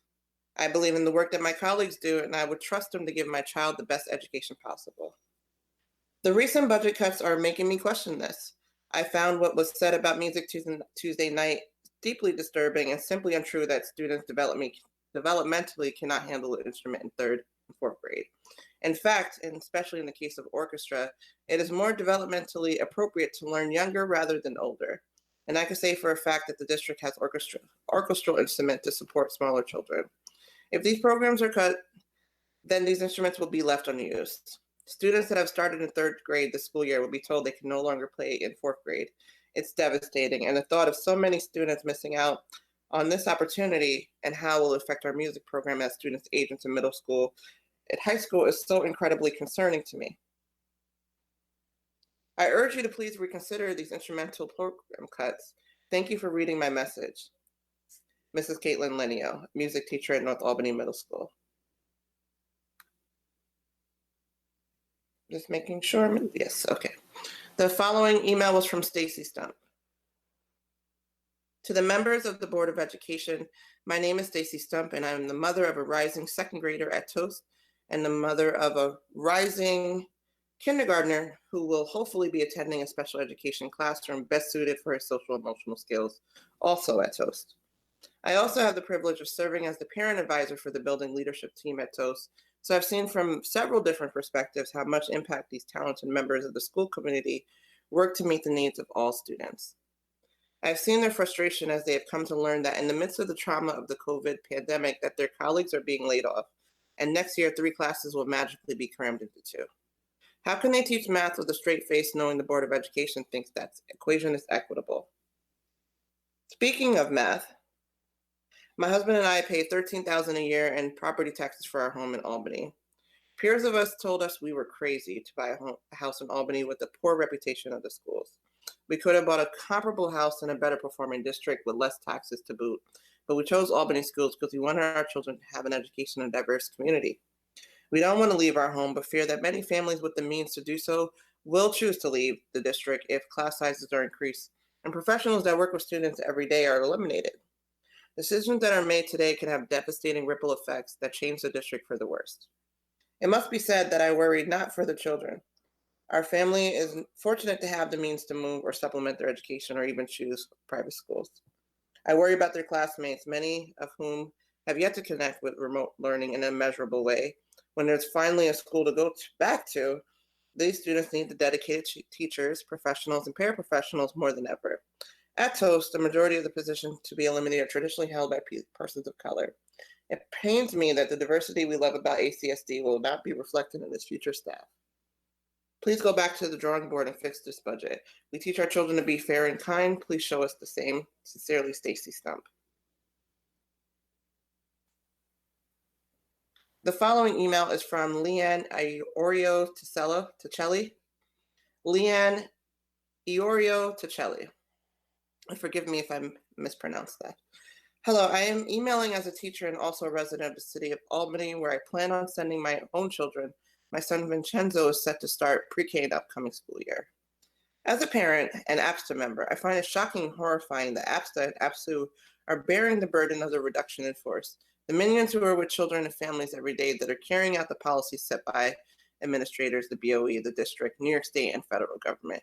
We are the ones who students and families count on every day. We are mom, aunt, dad, mentor, role model, you name the influencer, and that's who we are. Out of 168 cuts, only 6.5 are administrative, most out of retirement. How is it that there will be the same amount of more students and fewer APSTA and APSU, yet we need the same number of administrators? 10 principals at Albany High School, instructional supervisors, 1 for K through 6, 1 for 7 through 12. There are fewer teachers to observe. Surely we don't need as many of them at their inflated salaries. 1 ELA supervisor, 1 math supervisor. That's hundreds of thousands of dollars that can go into teaching and support.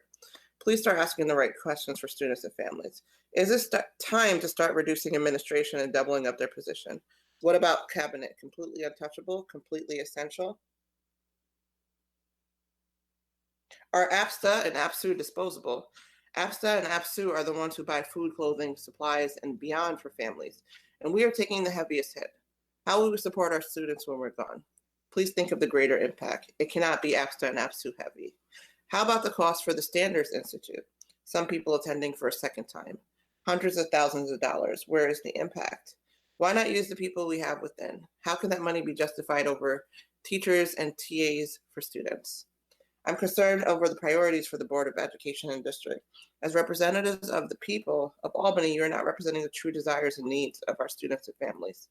Please question Ms. Adams and Cabinet when they look to cut those who are closest to our students, APSTA and APSU.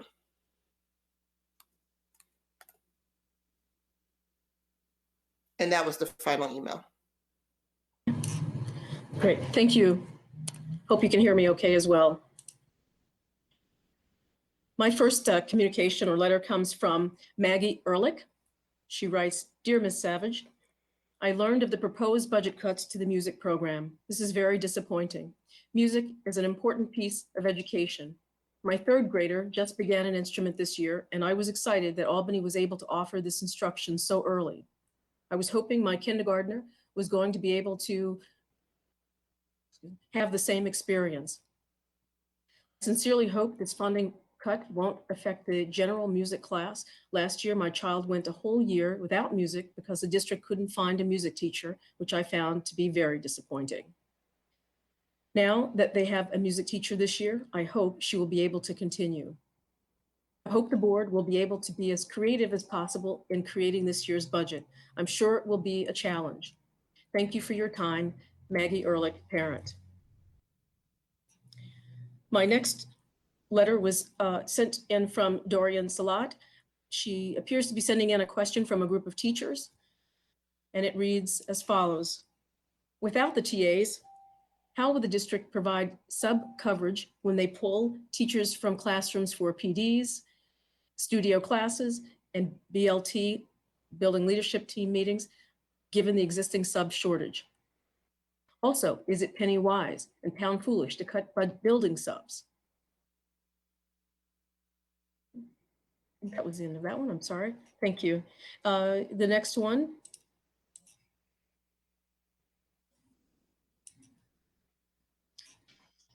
This is from Brian Vigiani. I'm sorry, it was my error to not put the first name where you could see it. Okay, so it's Brian. I apologize, and I'll say it correctly when I get there to the end. Okay, thank you. To whom it may concern, I am writing to express my concern with the proposed 2020-2021 Albany City School District budget. Proposals call for the elimination of high school freshman sports and the reduction of hall monitors. I am writing to express my opposition to these cuts. My wife and I are 20-year residents of the city of Albany who proudly have chosen Albany schools. I'm a past 3-year president of National Little League of Albany. I have seen firsthand the joy and the life lessons that baseball teaches young minds. Athletics is a classroom. It's motivation for students. Slack off in schoolwork and you won't get to participate. Add to this the lifelong lessons of teamwork, perseverance, discipline, loyalty, mastering skills, overcoming adversity, and not dwelling so much on the past that you lose focus of the present. In the past generation, urban schools have fallen further behind their suburban counterparts in athletics, following the rising cost of participation at the youngest levels in terms of equipment, league fees, pricey travel teams, private coaching, and more. By the time urban students reach high school, it is difficult to catch up. By eliminating freshman sports, this achievement gap will exacerbate further. Forget wins and losses. The opportunities for lessons in the athletics classroom will be lost during their formative year as new high schoolers.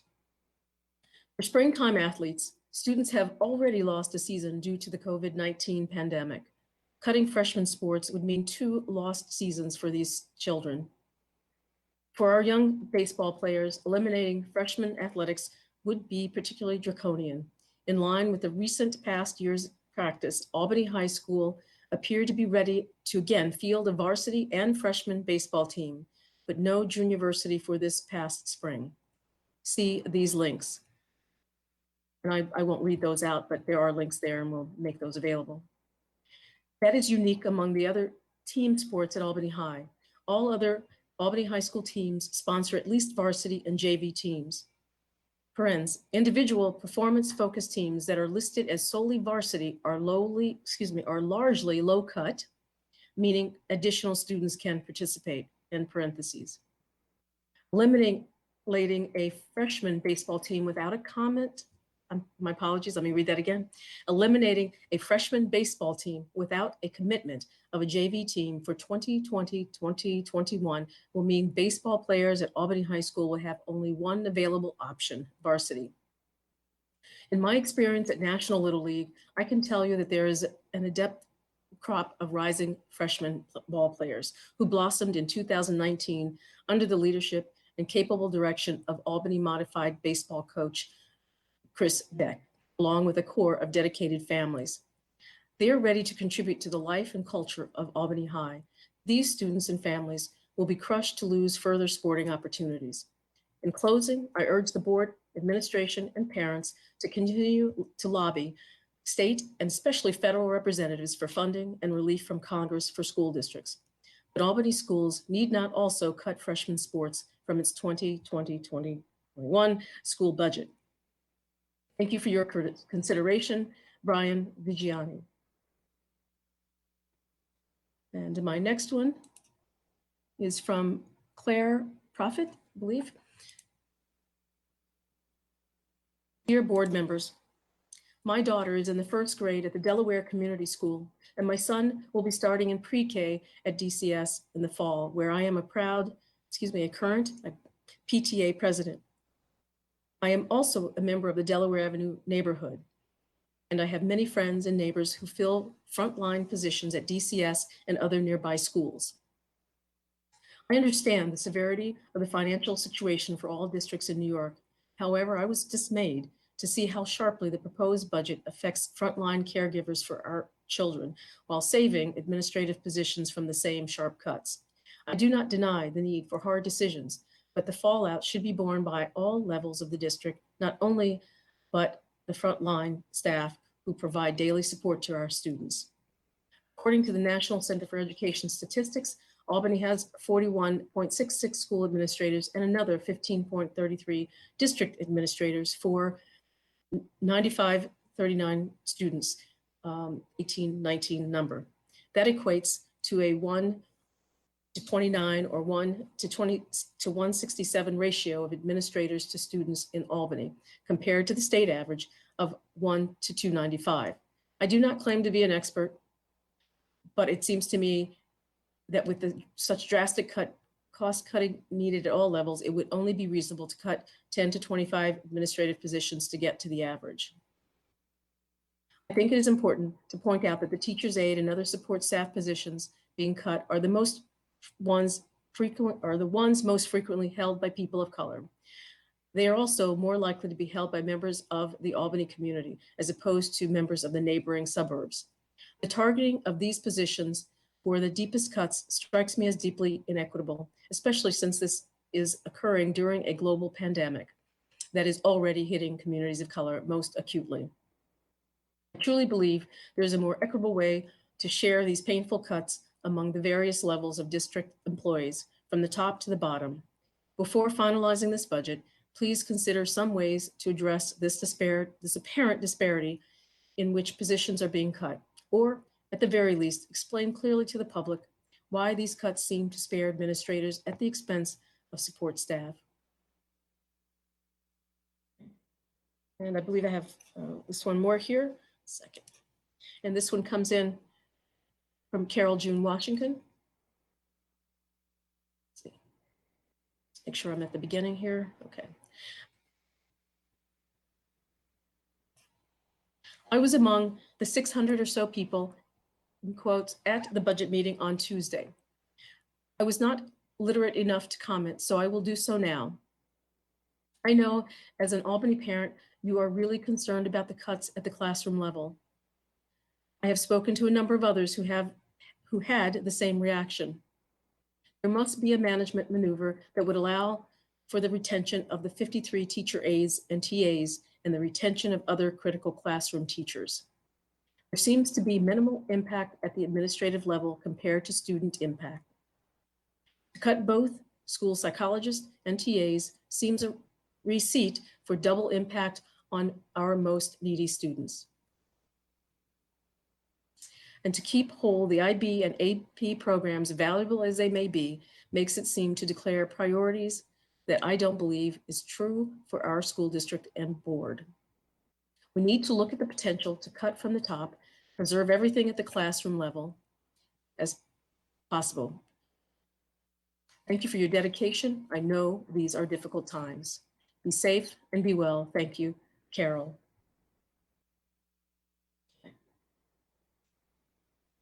All right, just move my computer. There we go. Okay, and my last one, I believe, is from Robert Lindquist. And he says, hello, I realized you're getting many emails today. These are trying times, and I realize everyone means well.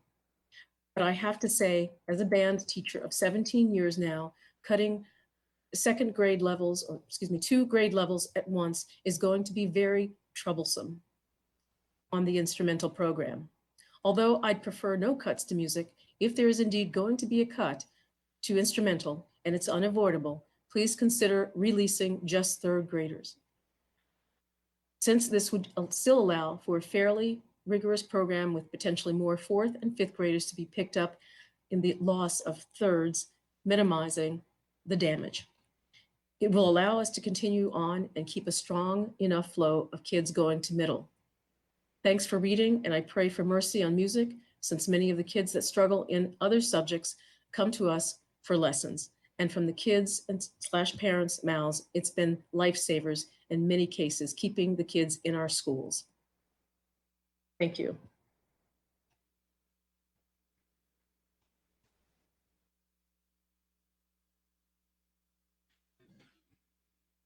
So my first letter, you all can hear me okay, I assume? My first letter is from Alexis Bagat. Dear Board of Ed members, I am the father of a kindergartner at the Albany School of Humanities. I'm extremely concerned about the proposed budget, which lays off caregivers for our children and teens, while at the same time saving administrative positions from sharp cuts.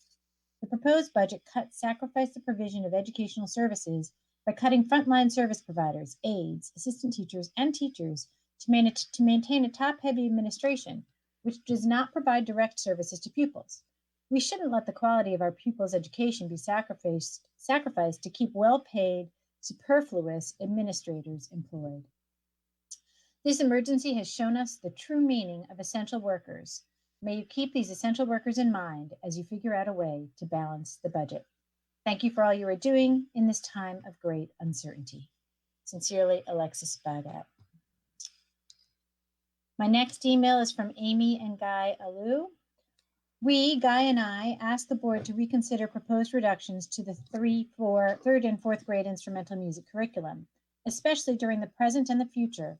The mental health of our children must be considered along with their academic needs. We don't know yet what the effects of the pandemic will be upon vulnerable children, but music can soothe as well as stimulate, emanating as it does from different brain centers. We appreciate what difficult decisions you and the board are facing.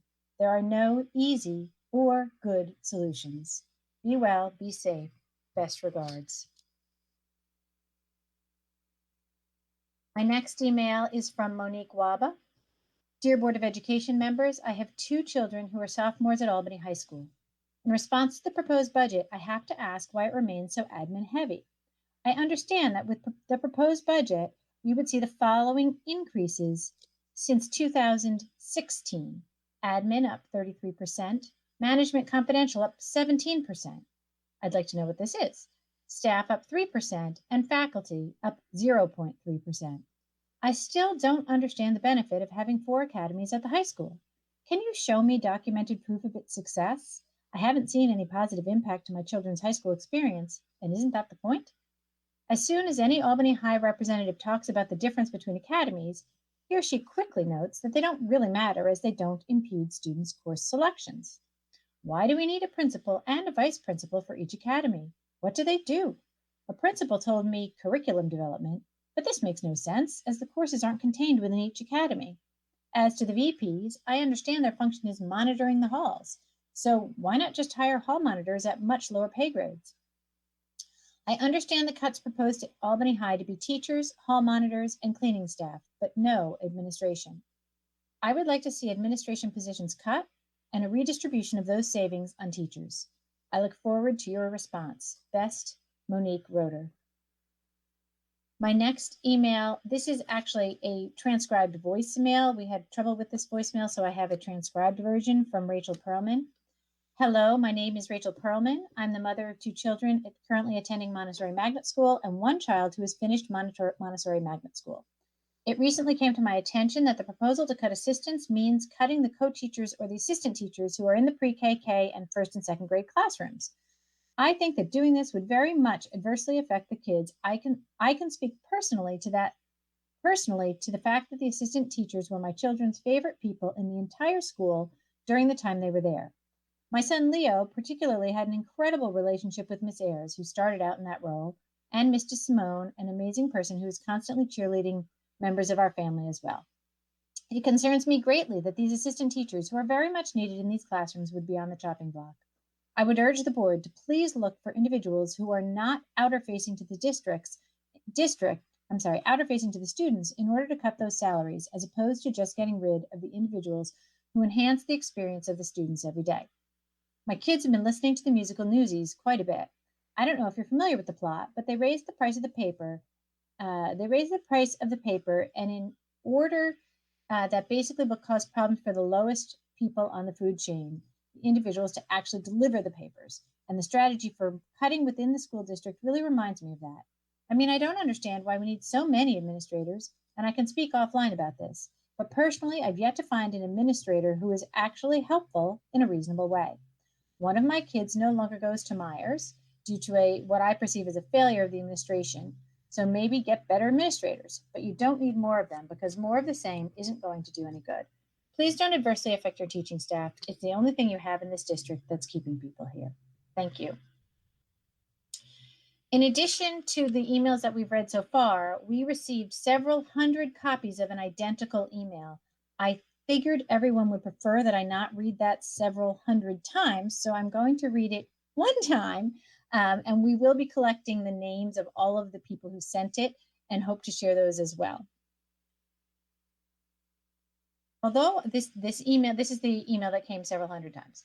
Although I understand that the City School District of Albany Board of Education faces a looming fiscal deficit, the proposed budget cuts by the district would slash up to 168.5 jobs for the 2021 school year, with a shameful 95% of those cuts being our teachers and paraprofessionals, along with cuts to vital programs our students need and depend on.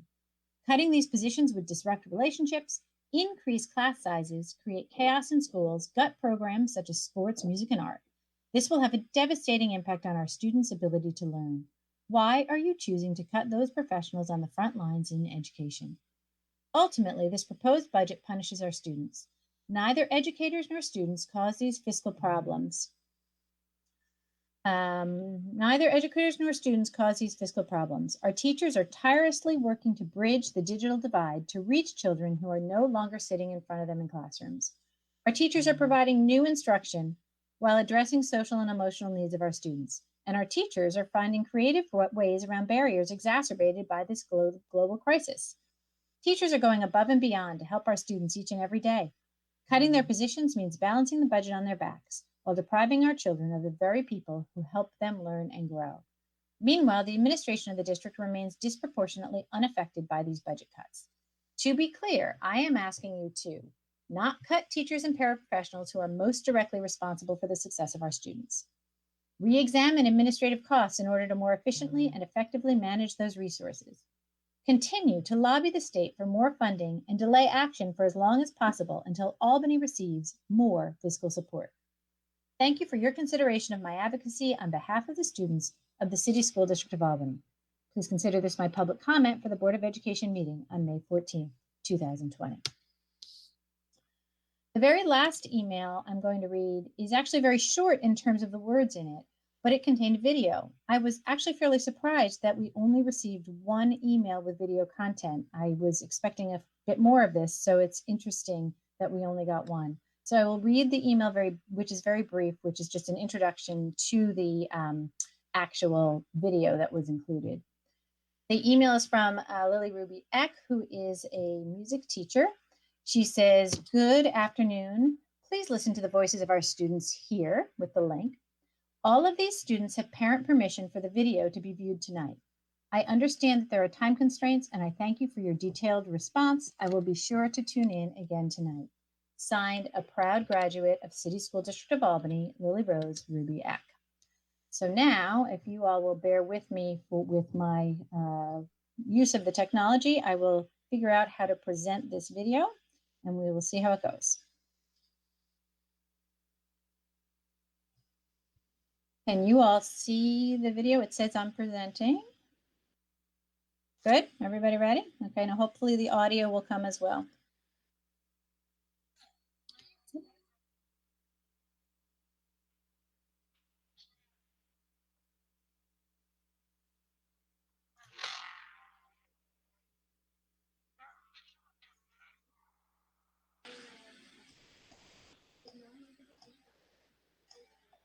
A totally different point. I want many more students to have the same amazing experience.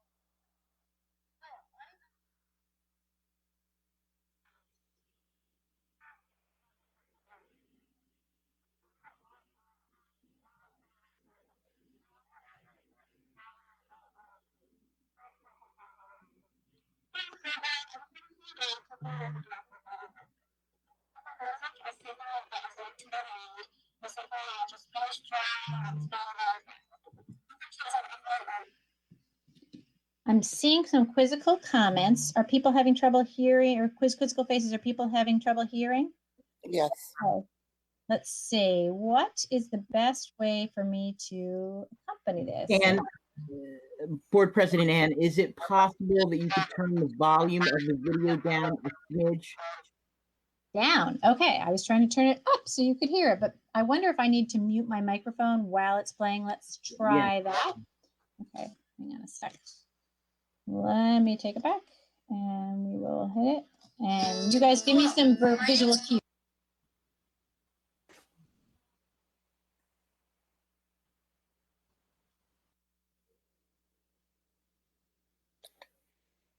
No audio again.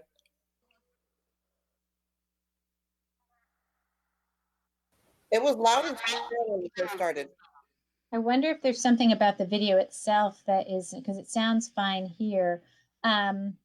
Let's see. I don't really have another solution. Let me see. And Yes, Ken. you may try when you're choosing to share the screen, if you have the option for Chrome tab, select that option. All right, let's instead see of what sharing the window or screen. A Chrome tab. I have it in a different window. Do I need to put it back into the primary window? Hang on a second. No, as long as that video is in a browser tab and you're using Chrome. I should be okay. All right, hang on a sec. Share Chrome tab. Fourth grade, I'd be at a totally different point. I want many more students to have the same amazing experience that I did. Hello, I am Emerson Deno and I play the cello at New Scotland Elementary School. I am in 4th grade with Miss Rubia. I started in 3rd grade and I've learned so much since then. I really hope you keep starting in 3rd grade with him. Please keep the program going. Hello, school board. I just wanted to regard taking music away from 3rd and 4th grade.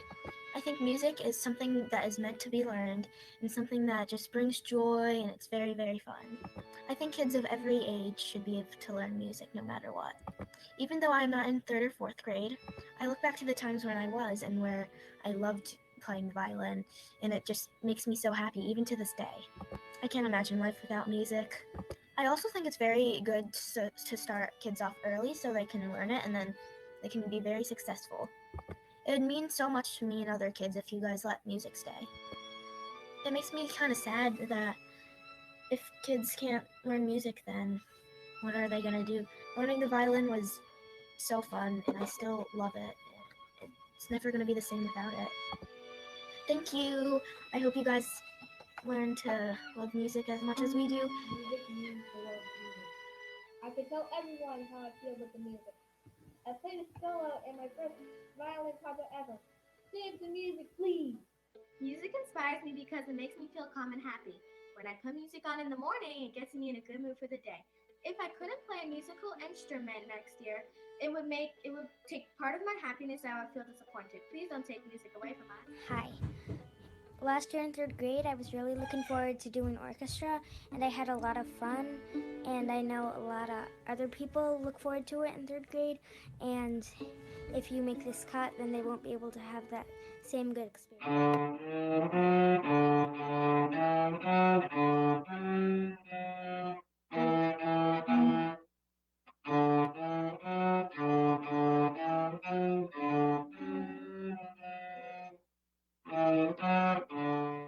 Hi, my name is Eva. I'm in the 3rd grade. The reason why I love Orchestra Club is because I enjoy having friends help each other, and I also love my music teacher, Miss Rubiak. I think Orchestra Club is a great after-school activity. I also do my best and feel my best after orchestra lessons. I don't know what I would do without orchestra. Thank you so much for your time. Love you all. Bye.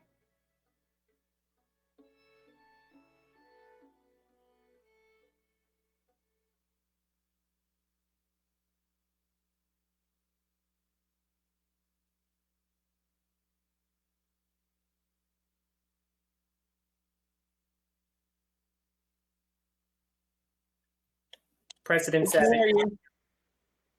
President Savage, you're muted. Thank you. I'm not muted anymore.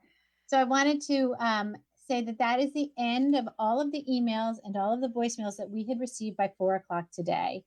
I know it was a significant commitment of time during our meeting, but the board always feels extremely strongly that we get better by listening to the voices of our community. The board has also responded to the vast majority of the emails that we read tonight. The few that came in late in the afternoon will receive responses as soon as possible, but certainly in the next couple of days. It is our practice to respond to every email within a few days whenever possible. In addition, any comments that we receive after 4 will be read into the record at the next board meeting, which is currently scheduled for Tuesday. I think those were the comments I wanted to make in closing on public comment. I guess I did want to add, if you feel that we have missed your voicemail or missed your email, it is certainly possible. We are doing our very, very best. And if we did, we apologize, and we would appreciate it if you would let us know. I would certainly encourage you to email me, asavage@albany.k12.ny.us. If for some reason you felt you didn't get an email, my personal cell phone number is also on the district's webpage, and you can certainly call that also.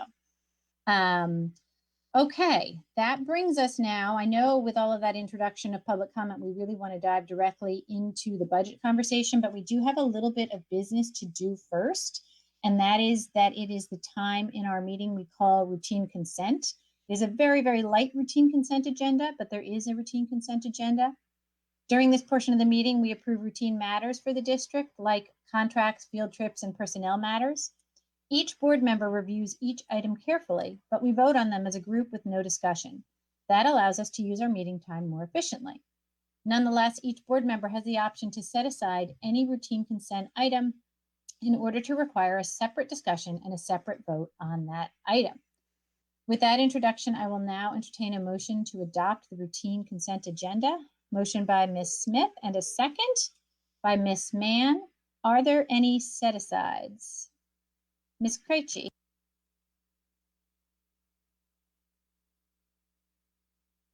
No, not a set-aside after all? Okay. Any set-asides? Having no set-asides, all in favor of adopting the routine consent agenda in its entirety? That is unanimous. And that brings us now to the heart of the matter for the meeting tonight, which is the budget, the 2020-2021 budget. And I will turn things over to Mrs. Adams.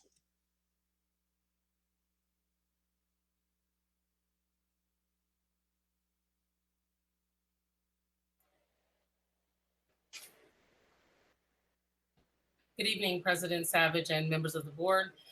This presentation will be shared with Ms. Roaring, who is our Deputy Superintendent of Business and Finance. And so we will move forward because this is a very difficult budget season. We have heard the responses and the public comment, and we take the comments very seriously. I would like to start by saying that we do value all of our employees. These are very, very challenging times when we look to try and balance our budget. And we know that these decisions are not taken lightly, nor are they made easily.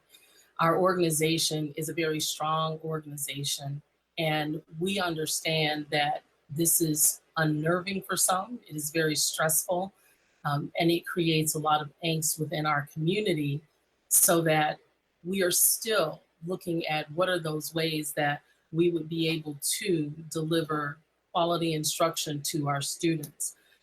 Our organization, again, is a very strong and resilient organization. And one of the things is that, you know, we work together, and even through difficult times, we don't want to cannibalize our organization. We want to look at how we can make decisions moving forward, looking at the impact on our students, but also still looking at that impact that we have on the people who care for our students at all levels.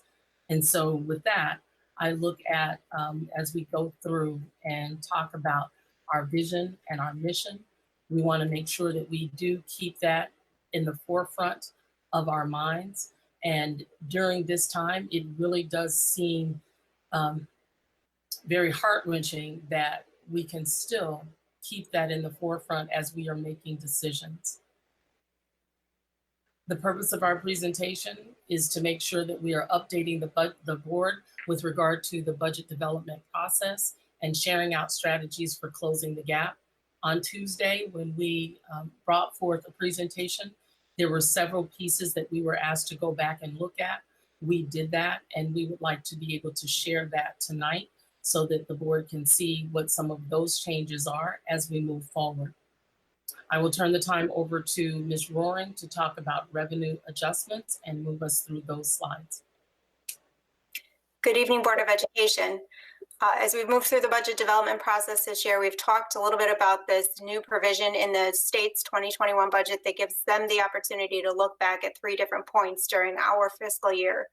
The last one will be December 31st, and that is really an opportunity for them to weigh their expenditures versus revenue and then potentially make adjustments to what our state aid ultimately looks like this year.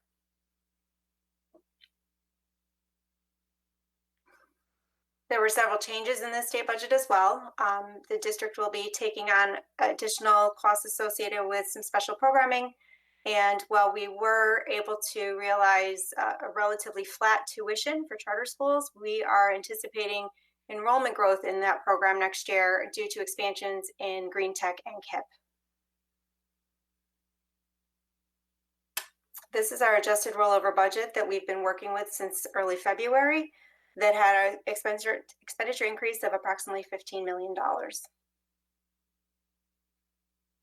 When we look at the budget by category, we see that the largest area of our budget, no surprise, is our salaries and benefits. Then we have tuition that is 16%, which is something outside of our control.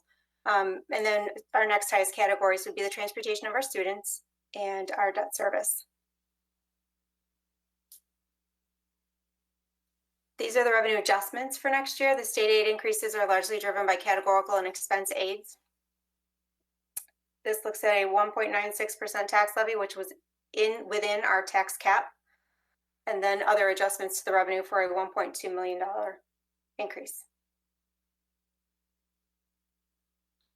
These are several different tax levy scenarios that we've been sharing with you so that you can make the best decision.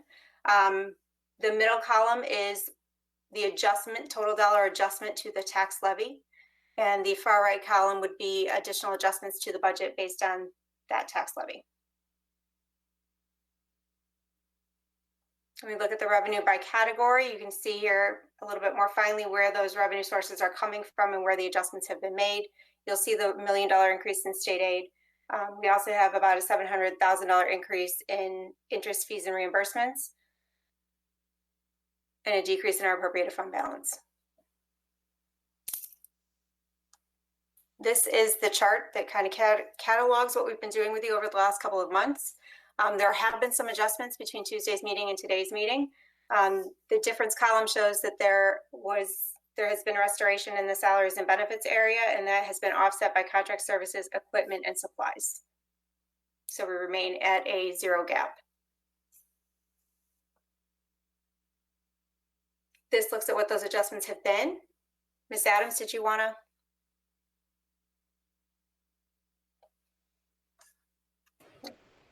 In the changes for this meeting, I think we should be on slide 12. Yes.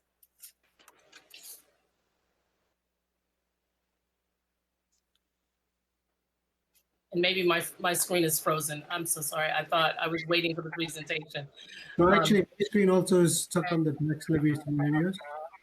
I'm actually seeing slides 12, but those of you who are having a frozen screen can also at home and on the board pick up the presentation from board docs to follow along.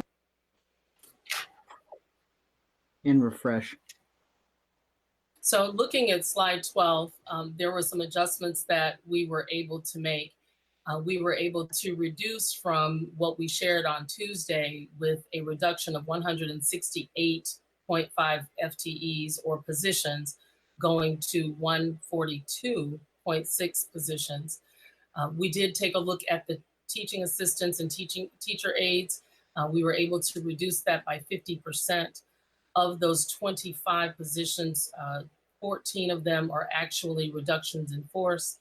10 of them would be vacancies. 1 is a discontinuance. The benefits associated with that you see as follows. We were also looking at some equipment reductions, which Ms. Roaring did speak to.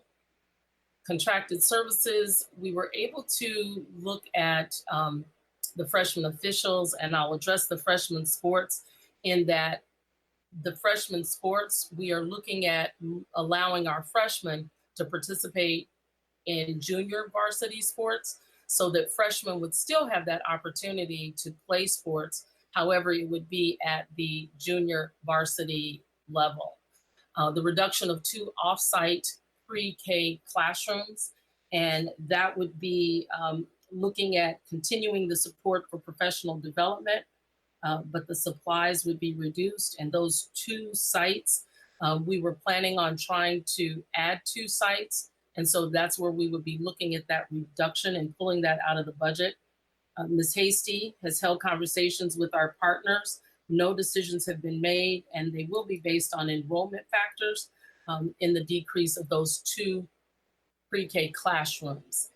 We also looked at the funding of summer school, and we were able to look at the use of Title funds, our carryover funds from Title, looking at cost savings through some of the blended learning models that we've been able to experience, and then moving that cost for supplies, staff, reducing transportation, et cetera, within the Title line. And then also we have summer school supplies where we're looking at reducing.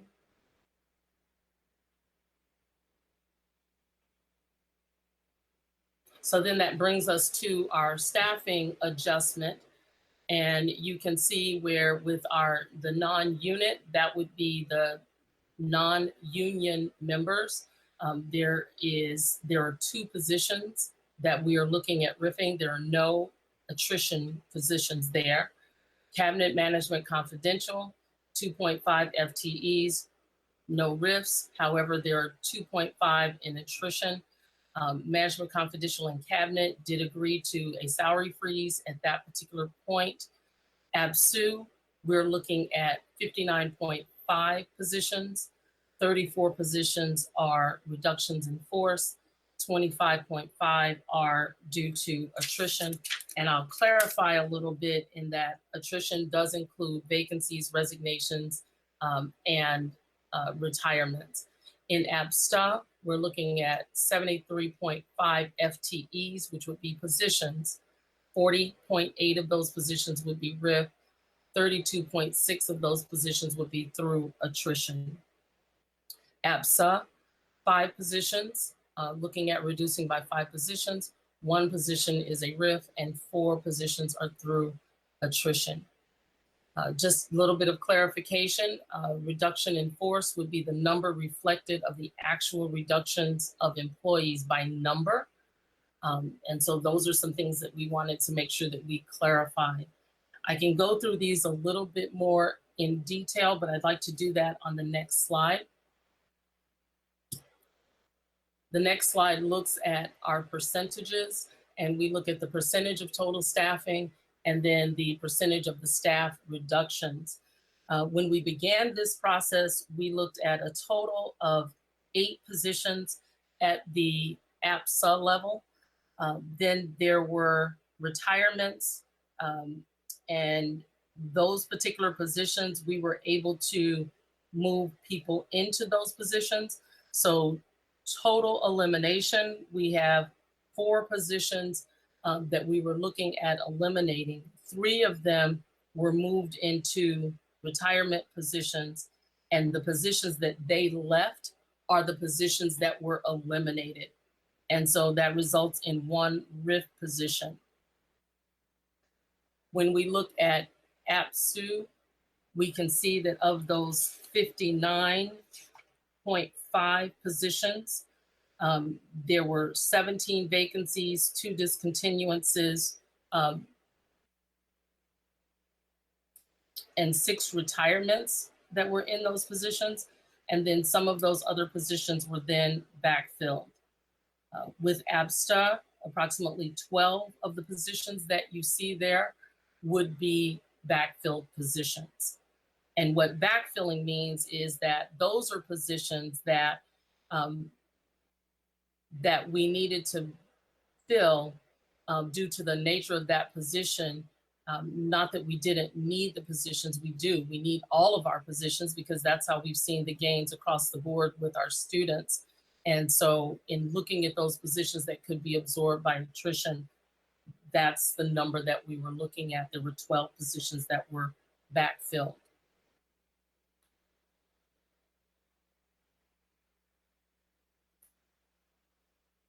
Another thing that we were looking at, we took a look at the music program, and we were able to bring back a 0.5, and we're looking at the scheduling of that so that we could possibly look to bring back fourth grade instrumental music.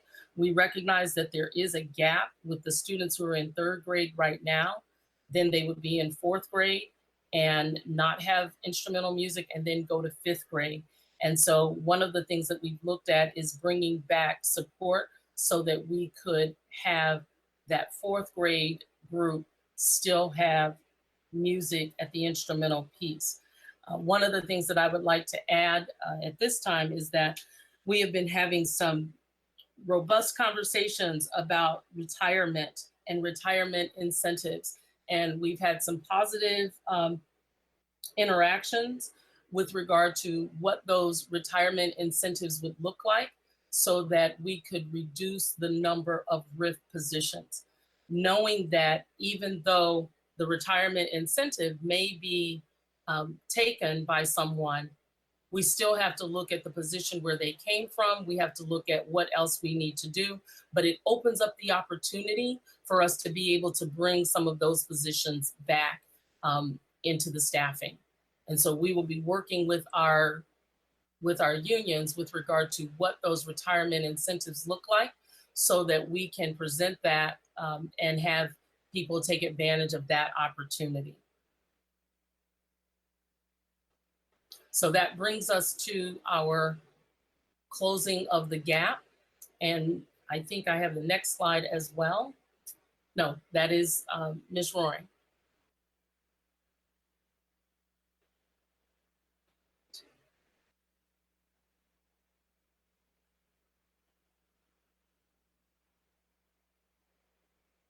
Ms. Roaring, are you muted? This shows our current gap of 0.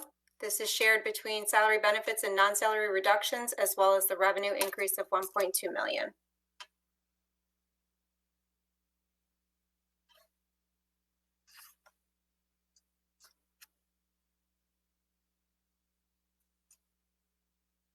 And we are on the contingent budget. Some important notes about the contingent budget. If our budget does not pass on June 9th, the board can choose to put up a revised budget or can choose to go directly to a contingent budget. A contingent budget would result in a decrease of $2.3 million in our revenue. In making that decision, the board would need to balance that expense against the possibility of passing the budget with a second vote. The cost of our vote this year with the absentee ballot process is expected to be about $150,000. The executive order that established the new vote calendar did not establish a timeline for a second vote. So we are not certain that that opportunity will be available to the board this year.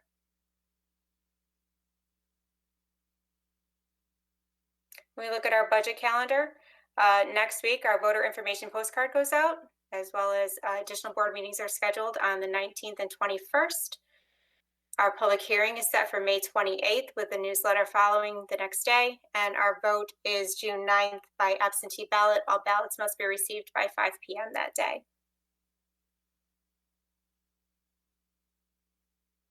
We'd like to open it up for questions.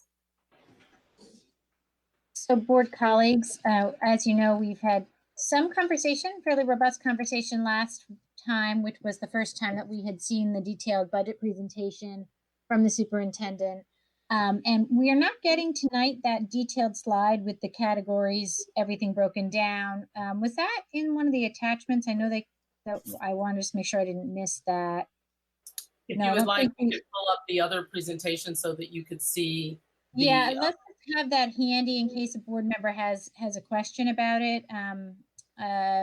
Kent, I should have mentioned, when the voice from the sky came down to advise me about how to share my Google Chrome tab, that was the amazing Mr. Kent Baker, who is the Chief of Technology for the district, who has helped us tremendously over the years. We have gone huge jumps forward under his leadership, but that's who that voice was. It was a little bit Oz-like, but that's who it was.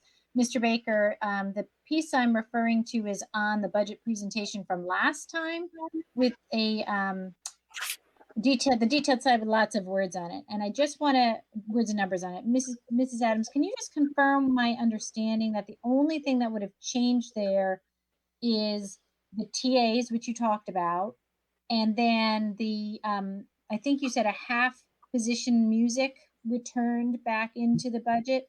Those were the only changes. So if we were to look at that from last time, it would be identical with those two exceptions. Is that right? Yeah, yes. Okay, there we go. He's got it. Okay, thank you. And so I just wanted to make sure people There had may this- have been, there may have been some additional, but I would need to look those up. Okay. But basically, those are the changes that we're looking at. Okay, so board colleagues, I know that there are probably many questions, as we always do. Let's try and ask one question at a time to make sure everybody gets a chance. I see hands flying, so we'll start with Miss Wilson because she gets first dibs tonight, and then we'll go on from there. Miss Wilson? Thank you very much. So I wanted to ask, and I guess this is possibly if you could assist me. Can you return to the slide that refers to the look back period? I think it's like 4 slides in or 2.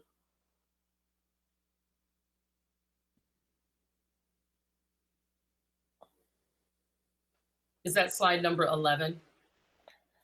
It's about the governor's review periods. They're kind of early. I think it's slide 4. 4. Thank you.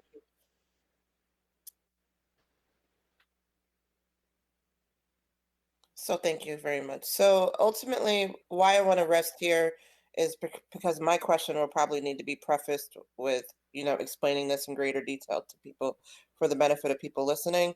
But right now, today, we have looming in front of us the potential to vote on a budget. What I want to understand is what we have as flexibility moving forward, knowing that tomorrow there's potential for there to be a look back period implemented and there to be additional restrictions placed on our budget in the form of deeper cuts. So I just wanted to basically understand what flexibility we had at this time.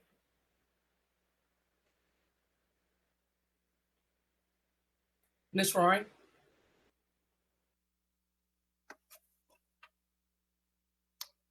So I'm going to try and understand the question we're asking. We have the 3 different measurement periods where we will have the Division of Budget will be looking at the expenses and revenue of the state as in its entirety. And as they look to balance their budget, they will be making adjustments as needed, whether it be increases or decreases to particular areas of the budget. And we have been told that aid to localities is one of those areas that will be considered. That would include school districts. We don't know what the future holds for us, but we have been advised that sometime around mid-May, they would issue their suggestion. There is a 10-day window for the legislature to review and provide its own reduction plan through concurrent resolution. So let me ask a follow-up question that I think is getting to where Tabitha was starting. Again, understanding the way that impacts us, I'm going to say what I understand, and then Ms. Roaring, you can correct me, and then I know that I have some questions about the next level of granularity. So here's what I think I understand pretty well. If, in fact, in the next couple of days, we were not to adopt a budget tonight, but instead were to continue our discussions, and in the next couple of days, we were to receive a update from the governor based on this April 1st to 30th look back period, which he has done theoretically, but we have not, no outcome has come from the Department of Budget. But most people are expecting that when that does come out, it will be a reduction in the state aid to each school district. So what that would mean is that we would have to reduce our expenditures, right? Because we would have less revenue coming in, our paycheck would get smaller, so we'd have to buy less services, we'd have to pay for less services. So our budget would have to get smaller. I'm going to use the number $5 million, which is not a real number. I am making that up. but we're currently at around 261 million. We would subtract 5 million and we would have to come up with a budget at $256 million instead of 261. That would be the first consequence of not adopting tonight. Now, the second consequence is that later this summer, it's certainly possible. There's been lots of information in the newspaper that the federal government is considering some sort of aid to states to try and address some of these concerns that are being all over the country, where every state is facing this. New York perhaps is the first. I understand that we are an early budget for school districts, so we're feeling the pain now in June, but other folks are going to feel it a little bit later, and the pressure will build, we hope, on the federal government to do the right thing, and that some money might come back to the school district through that process, whether they give it to the state, then to us, or directly to us. But then this is the kicker, and this is the part that's just like a little twist in the law, that if we adopt the budget at 255 and then we present it to the voters at 255, and then let's just imagine, or 256, I think was the number I was using. Let's just imagine we get $3 million from the feds. We are not permitted by New York state law to expend that $3 million this year in the 2020-21 year. We would get the money, the cash would be in our hands, but we'd have to put it aside and use it the following year. So I just want to first stop, make sure Ms. Roaring can confirm my understanding, because I am just playing a director of finance on TV right now. I don't actually have a degree in this. And then double check with my board colleagues if they understand and feel confident that they understand that much of it. And then I know I have some follow-up questions and other people may as well. But Ms. Roaring, do I have that pretty much right? Is there anything you would want to correct about that? Nope, you have that pretty much right. I wouldn't correct anything. We wouldn't have the flexibility to make programmatic adjustments if we were to receive additional revenue during the year. That is correct.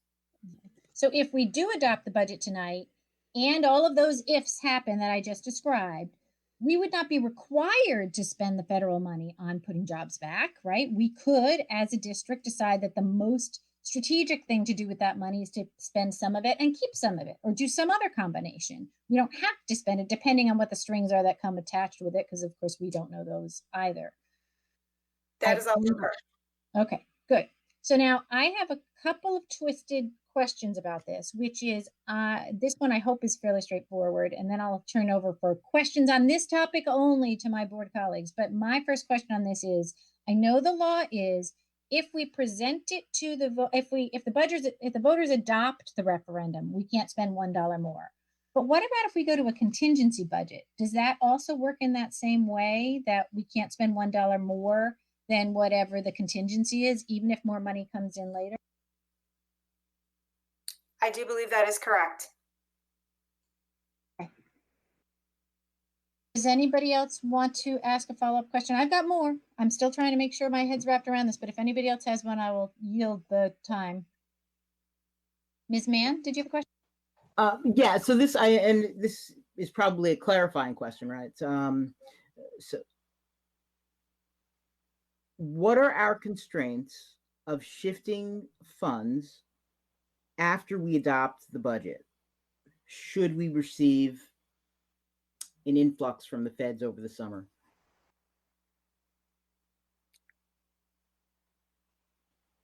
So whatever that number is that the board adopts and puts before the voters, that becomes our maximum allowable expenditure for next year.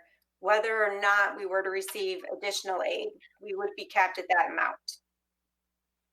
And what about within the budget? I know that when we report the property tax report card, we report the number in certain categories. And I can't remember what the categories are, but it's like administration, instruction, capital, something like that. Can we shift money from one category to the other after the budget is adopted? Whether or not we have extra federal aid or any of that, once a budget is adopted, can we shift funds? And I'm particularly tuned into this because of where we are with the reopening, right? We don't know what school is going to look like this summer, even, let alone this fall. So we really have no idea. If we were to look, if we were going to, I don't know, find out that we're going to be 100% social distancing, which I think is unlikely, but not completely out of the question next fall, we might need to allocate funds differently, right? We might need more tech support people or less something else, less maintenance people. What constraints does within the budget, like what are the buckets that we are creating that we can't take money out of and put it into a different bucket after we adopt the budget tonight? Is that a legitimate and valid question that is well formulated? That was my question essentially, and also like before the vote also. Okay, so assuming that the budget is adopted, we'll operate from that premise first. The voters approve the budget. We have a great deal of flexibility to move between programs with the caveat that we still have to meet our financial obligations. So we can't pull too much money out of capital so that we don't make our debt service payments, for example. If we were to go to a contingent budget, there are restrictions around the administrative component, but that really is just keeping it as a similar percentage of the previous budget. So we'd have to work with that. But you could still continue to move between program capital to the extent that you could, and then clearly move between administrative and program as you needed to. If you needed to make adjustments on the administrative side to support program, you could do that as well. I just want to double check with something because you used a word in a way I think I wouldn't use it, and I know it's going to confuse me and other people. You said capital. I know you didn't mean capital projects, because I know that when the voters adopt a capital project and we put that money in the capital reserve, we cannot get it back to spend on operationals. I know one of the public comment questions was, can we just stop building North Albany and use that money? So I'm not sure what you did mean, but I know you didn't mean that. So maybe I could get a point of clarification on that. I did not mean that. That is completely separate and apart from our annual budget. When we look at the budget, we look at it in three parts. We have the administrative component, the program component, which many think of as instruction, and then there is this capital component, which comprises our debt service and the maintenance of our buildings. So you do have some flexibility to go between areas. I see. So when we adopt the budget, we have a section called administration, a section called program, which many of us think of as instruction, and a section called capital, but it's not really capital, it's debt and maintenance and operations. Is that? That is correct. And we can, even after adopting the budget, we could move things from one of those buckets to the other? Yes. Okay. All right. So really what the voters are adopting or considering, we're adopting, they're considering in June, is pretty much a dollar amount. All that we have shared to date about jobs and where we're going to make reductions in order to meet our budget is because operationally we need to let people know if they're going to have a job or not, and for the voters to make an informed decision about what they're voting on. But ultimately the district administration can move things to meet the needs of the district if those needs are changing radically as they are in this time. Yes, that is Thank correct. you very much. I really appreciate your letting me say it in my words and then validating it, because we've never faced this before. I always knew when we were adopting a budget, kind of sort of what school was going to look like in the fall, and to know that we have the flexibility to run the district the way it needs running as we see how the reopening is going to happen is really very helpful in understanding this. Okay. Does anybody have a question, Dr. Chatur, about this topic? We're going to stay on this for a minute. I just want to understand this again. Right now, we have a $15 million deficit, which we have just filled based on this budget. If we go to a contingency budget, we're looking at another $2.3 million additional. If we adopt the budget now, this is what will be presented to the voters in June. If between now and June, the governor decides, okay, I've looked back and I'm going to take away another $5 million or $8 million, the voters will be voting on what we passed today or what we passed today minus the $5 or $8 million.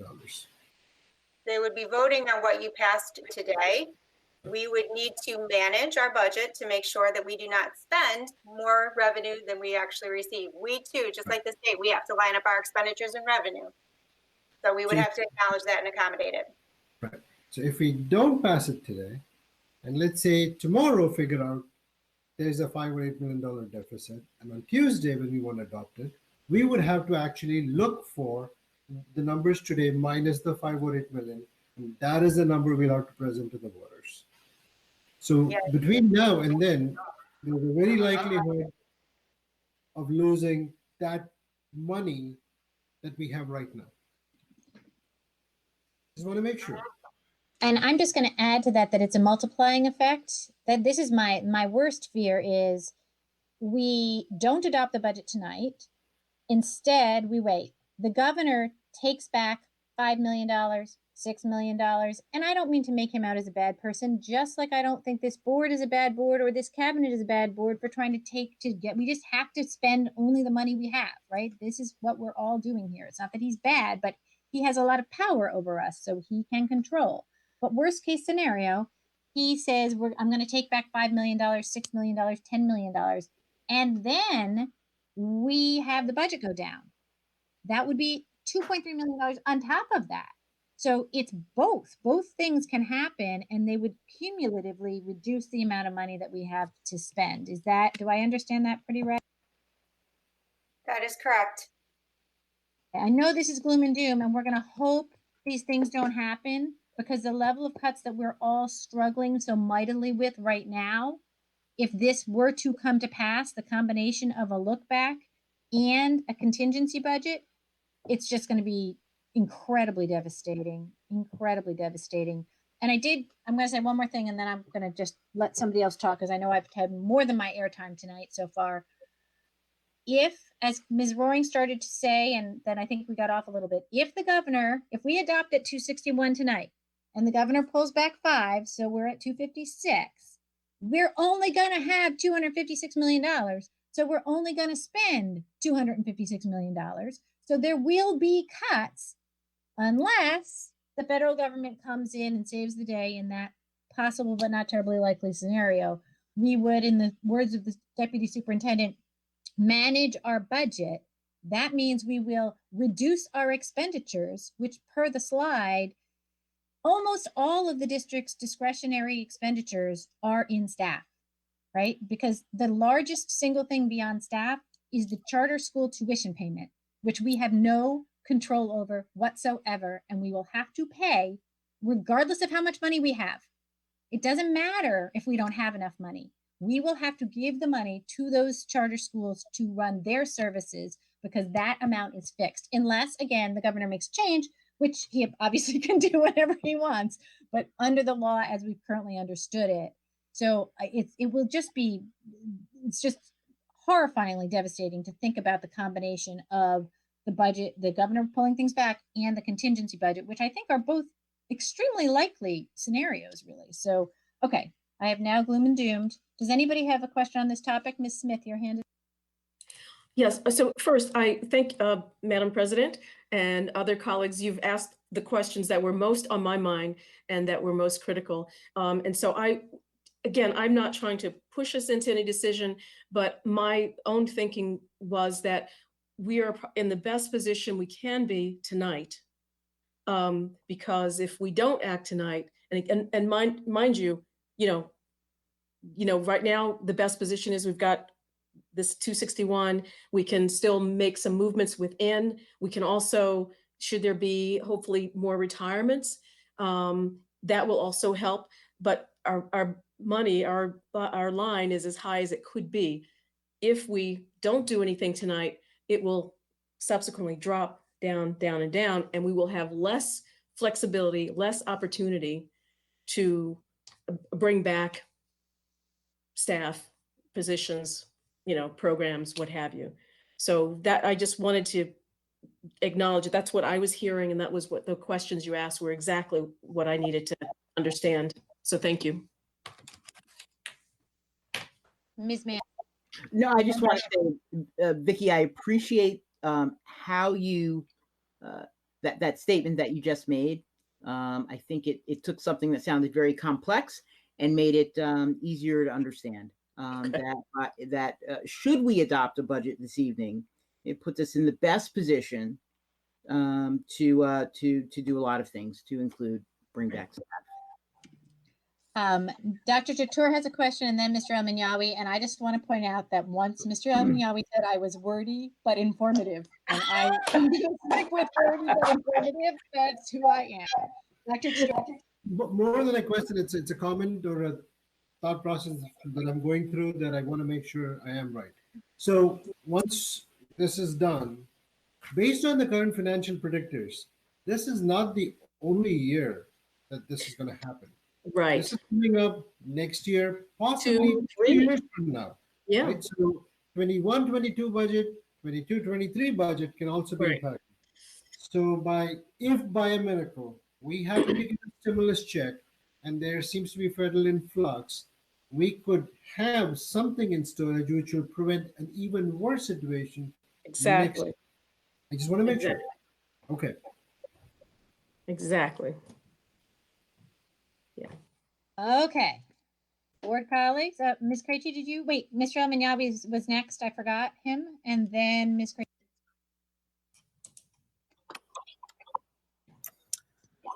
Thank you, President Savage.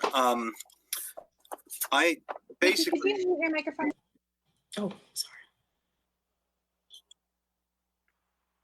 I have a question regarding the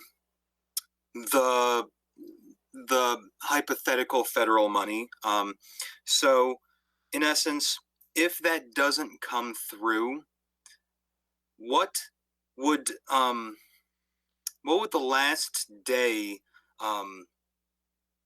I guess we would have to make a decision based on a second round of cuts. So, what would the last day that we would be expecting this money? And if we didn't see it by that day, we would need to make a second round of cuts? I'm not sure if my question is clear. I think it's a good question. Do you understand? Let me just restate it a little bit. It wouldn't be about the last day we'd be expecting the federal money. It would be the last day we'd need to know in order to start school, right? I mean, that's really the trigger date, is we need people to show up for work, so they need to know whether they have a job. And if we don't have the federal money that we hope will materialize, and if it doesn't, we can't pay people. So that's really the date, is when do we need to let people know and make those decisions operational? Ms. Roaring. Correct. I was going to go ahead and jump in, and Ms. Roaring, you could correct me if I'm wrong. At this juncture, we would need to know by June 30th, because we're going to be building schedules and looking at what our staffing would need to be for the fall.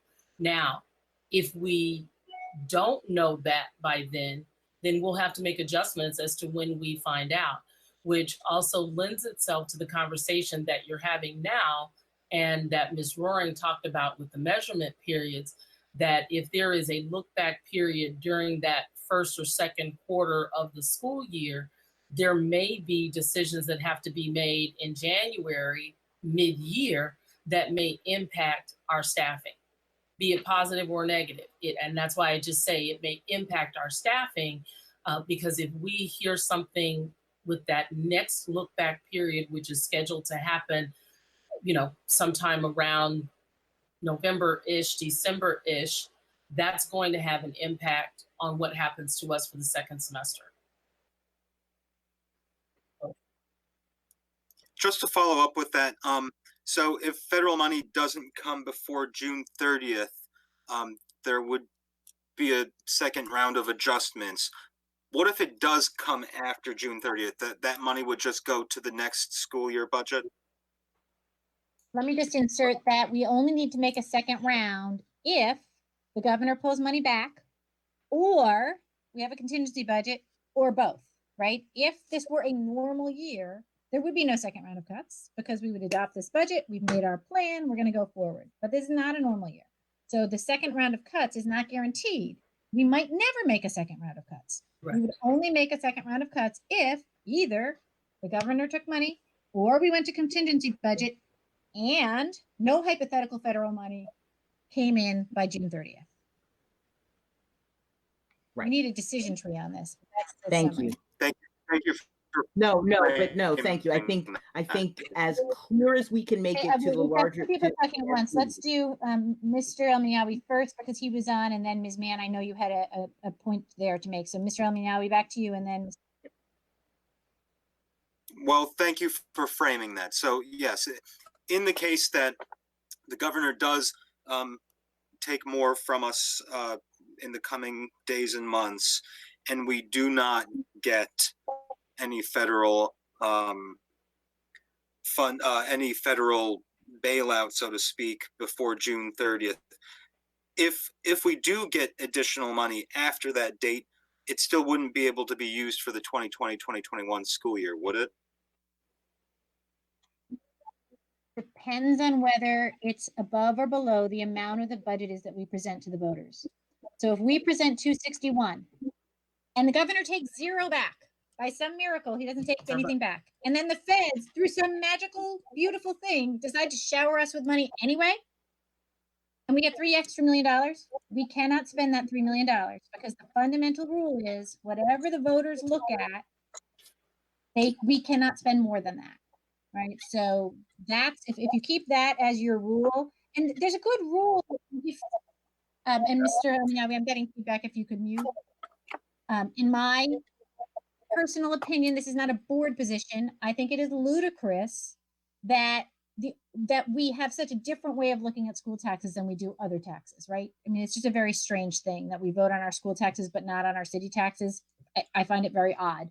But the fact is that is how it works. And once you accept that that's how it works, the voters have control over how much money we spend, right? We, as the board, adopt a budget that is proposed by the superintendent, and we present that to the voters. And they get to decide how much money they want to spend, not us, them, right? And if you keep that in mind, it actually makes you understand the contingency budget because that is what they decided last year. And what they can't do is change their mind and want to spend less, but we can't spend more than they gave us permission to do last year. So the whole thing actually is internally consistent, although structured in an odd way that makes us different than every other municipality that exists. Did that help?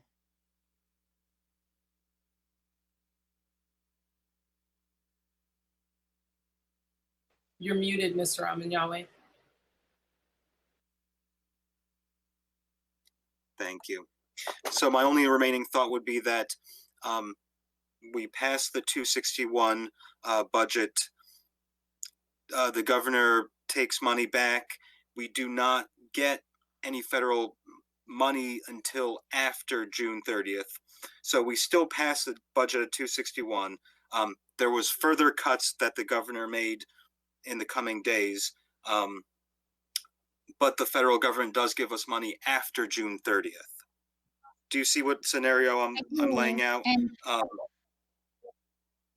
So we would still be able to use that money, that federal money, for this year's school budget because we would still be under it. Right. Although it would be a management decision that we would work on cooperatively with the board and between the board and the deputy superintendent and the superintendent about whether that's advisable, right? If we pass 261 and we go down to 255 and then we get $3 million from the feds, the decision about what to do with that $3 million will have to be made in real time because we don't know what our expenses are going to look like if school changes radically between now and the fall. So I don't want anyone to hear it as a commitment, a guarantee that we're going to start putting every single job back exactly the way it was, because those might not be the jobs we need. We just we can't know that at this stage of the game. Thank you very much. Okay. All right. How are we on this topic of what's thinking forward these very complex? Demar's got a clarifying point, I believe. Okay, Ellen's got her hand up, so why don't we do Ms. Craig?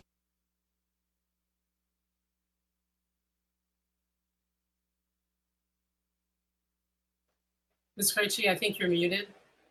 Yeah, I know. It doesn't really work. Sorry, little laggy on my end.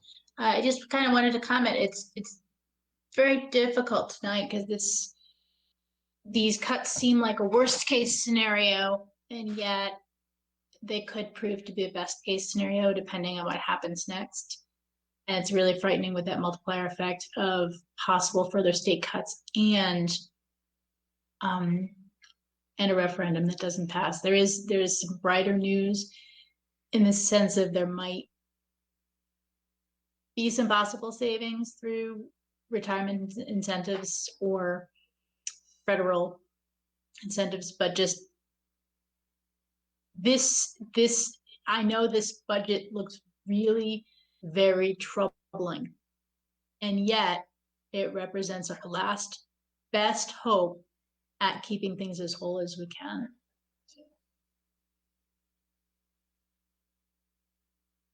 Anybody else with commentary, questions? We can go back. I mean, it's super complicated and we need to understand it. So if people need to go back, we can. Oh, looks like Ms. Smith and then Ms. Mann.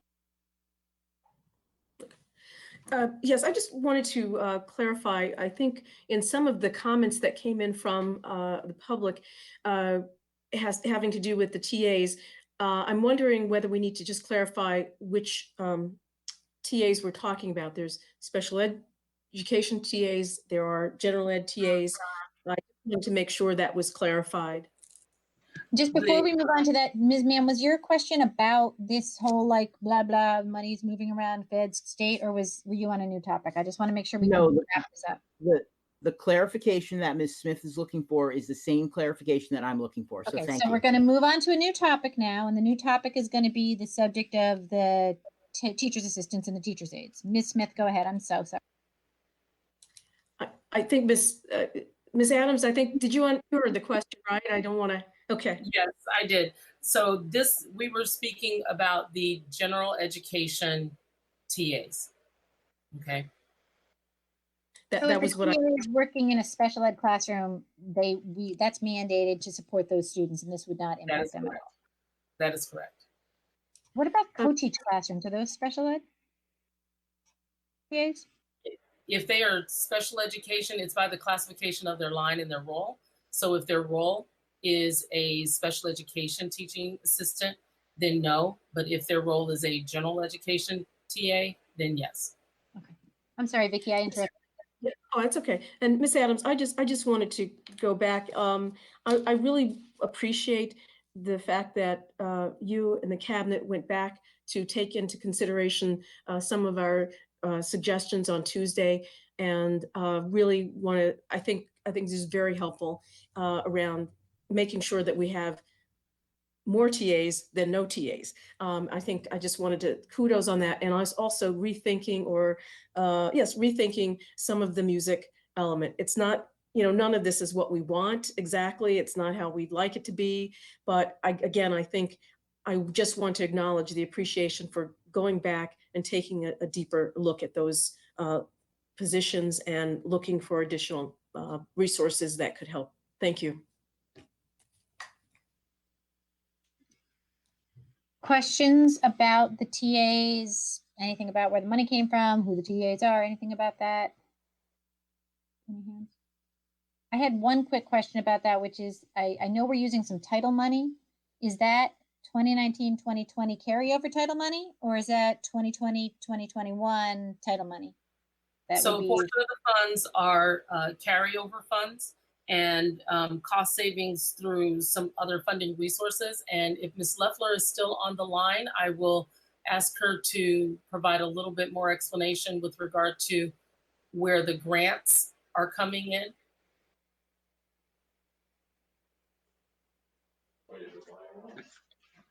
So I'm going to ask you to repeat that question on what you need to know about the grants. So we're trying to understand the funding mechanism for Ms.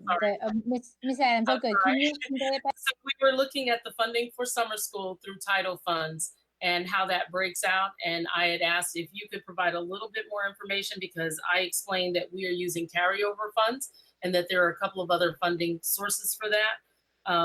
And that we would be able to use each year. The carryover funds are different. But at this time, we're looking at this year's carryover funds for summer school this summer. And then if you could provide the rest of that explanation, please. Right. So with Title I, each year, when there are unspent funds from previous years that continue to carry forward, we carry those over into the current school year. And we utilize those funds primarily to cover expenses for any additional tutoring and for summer school. Because there will be a different model, if you will, for summer school going into this year, we will be able to cover the costs of the summer school with those carryover funds.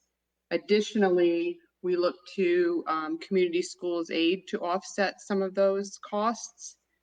Typically for summer school, when it's on site, we have wraparound services and we use funds from Community Schools Aid for that, but we won't need that this year. So those can be redirected to cover costs for summer school in the model that we're thinking to do. And then going into, that grant goes through August. So that's why it's current year. And the reason why we're able to cover that this year is due to the level of the carryover that we have. And like Mrs. Adams said, each year the carryover amount is different depending on the level of expenses.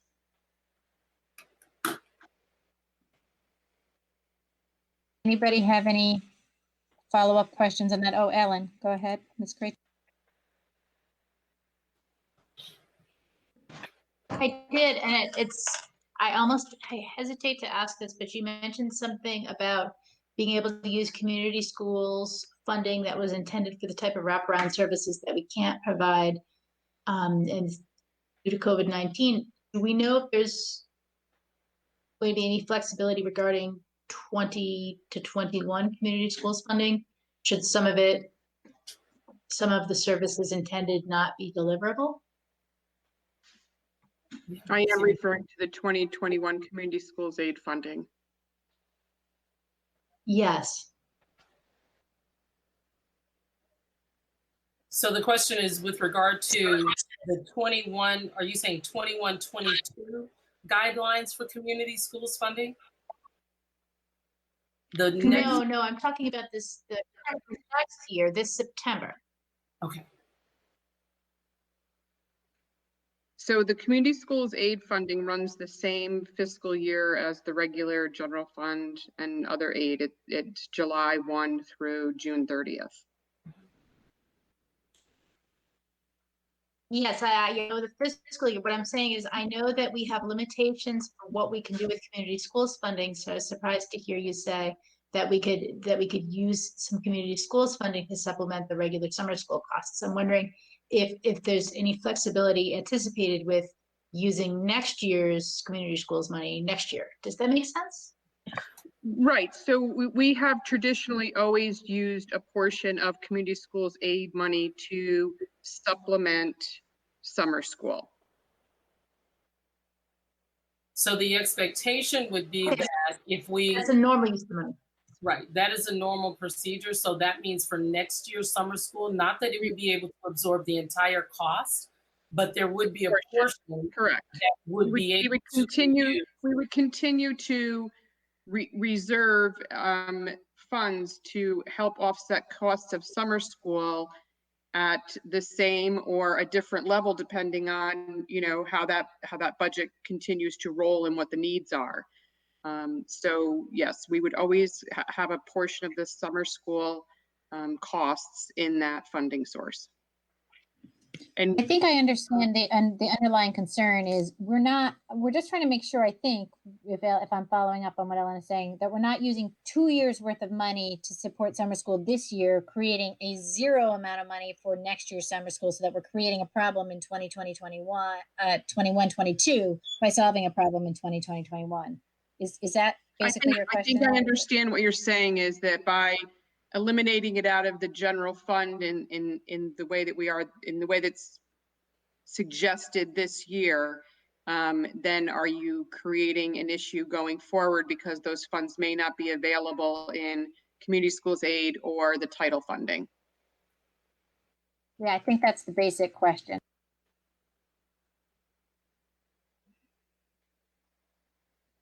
So there would not be that negative impact. It would not be that negative impact. Thank you. Ms. Mary. I'm just looking to my colleague, Ms. Krejci. Is that the question?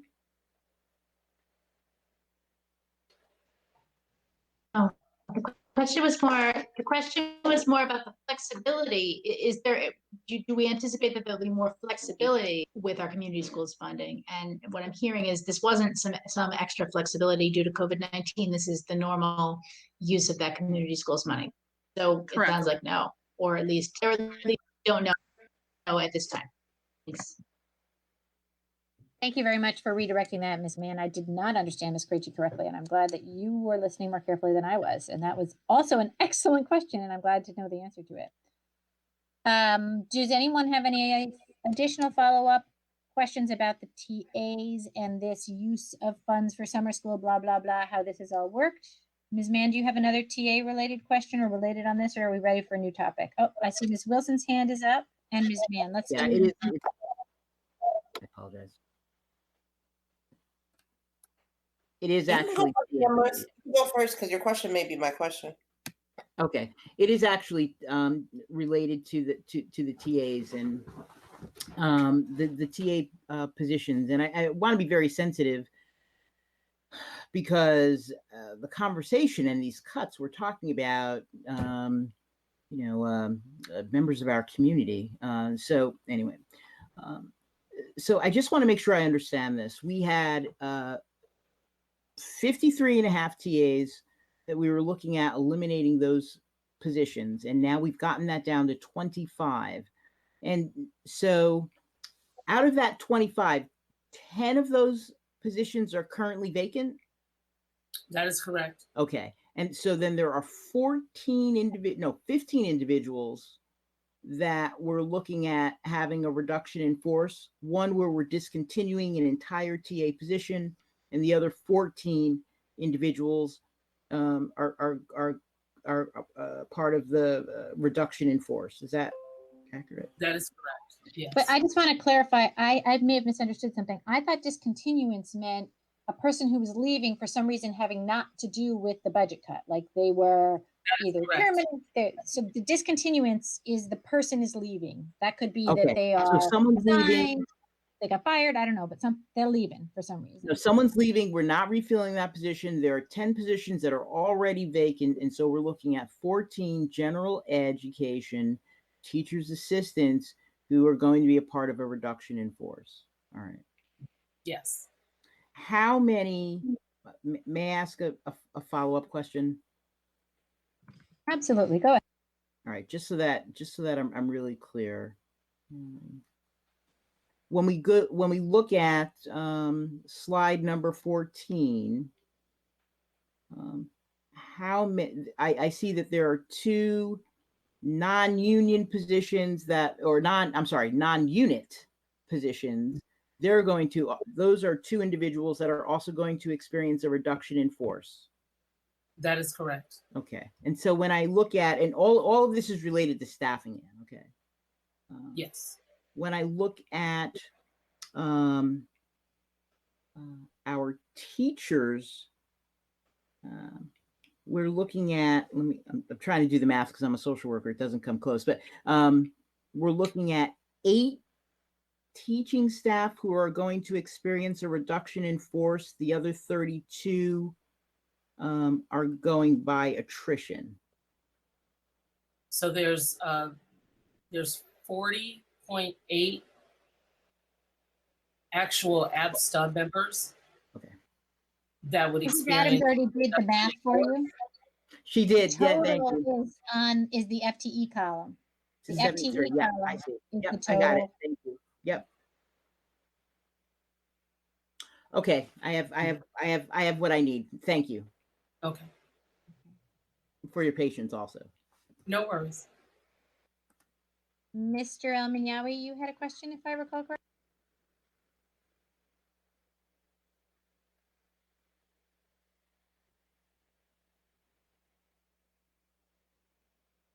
Yes, hang on one second. Okay. So this is regarding the TAs, and I failed to say this already, but I wanted to thank everybody that sent in an email. They were very eye-opening. They were it was really good to get through those and read them. So it's clear through that it's clear that our TAs do a lot of stuff, including helping with social distance learning. And in this scenario where there could be distance learning next year, how can we be sure that with the reduction in TAs that the district will still be able to successfully moderate online classrooms that TAs are helping with and check up on our students and families that need it most? So one of the things that we would have to do is we would have to look at that number of what we have and how do we design that support? And then what support might they need in order to fulfill those tasks? And so we would have to work, alongside our TAs, we'd have to work alongside our teachers to see what those needs are based on the model that we have. And then put in what those supports are in terms of what's the frequency of the check-ins with students, if that is the case. So those are the things that we would have to do. We would have to design that model to support the numbers of staff that we have, which is what we would do with any reduction. We'd have to design that model to make sure that we can get that level of support. Now, it may change in terms of it may be staggered, it may be, it just may change based on the delivery model that we look to put together. But we would hope that we would be able to design that collaboratively with what types of responsibilities that the TAs would have. And then we could design that particular service, if you will, and that particular support that they would be able to provide. Thank you. And I know this is an incredibly stressful time, and I just know that a lot of our families, that's their main concern. So we want to make sure that our students are number one and that they are cared for in this new learning environment. So thank you so much. Ms. Krejci, I think you're. Yeah, I had a question. It was about actually just the numbers on that slide, because I was trying to do the math and the numbers of $10,441,825 for the total salary and benefits. It doesn't match the numbers on slide 12, because the numbers on slide 12, if I was reading them correctly, you look at slide 12. Oh, I'm pointing at it, but I shouldn't be. On slide 12, you look at the budget adjustment salaries for 514 and the budget adjustment benefits for 514, and they only add up to, and they add up to 11 million and change. So I was a little confused because I was thinking that those numbers should match.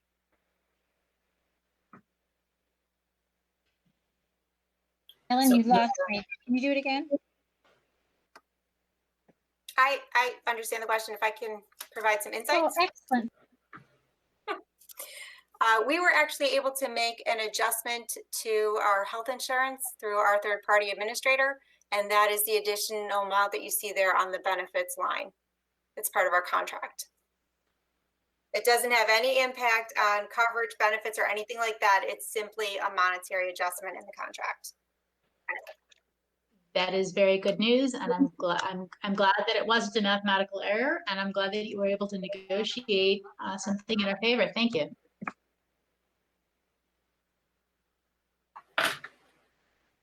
Ms. Mann.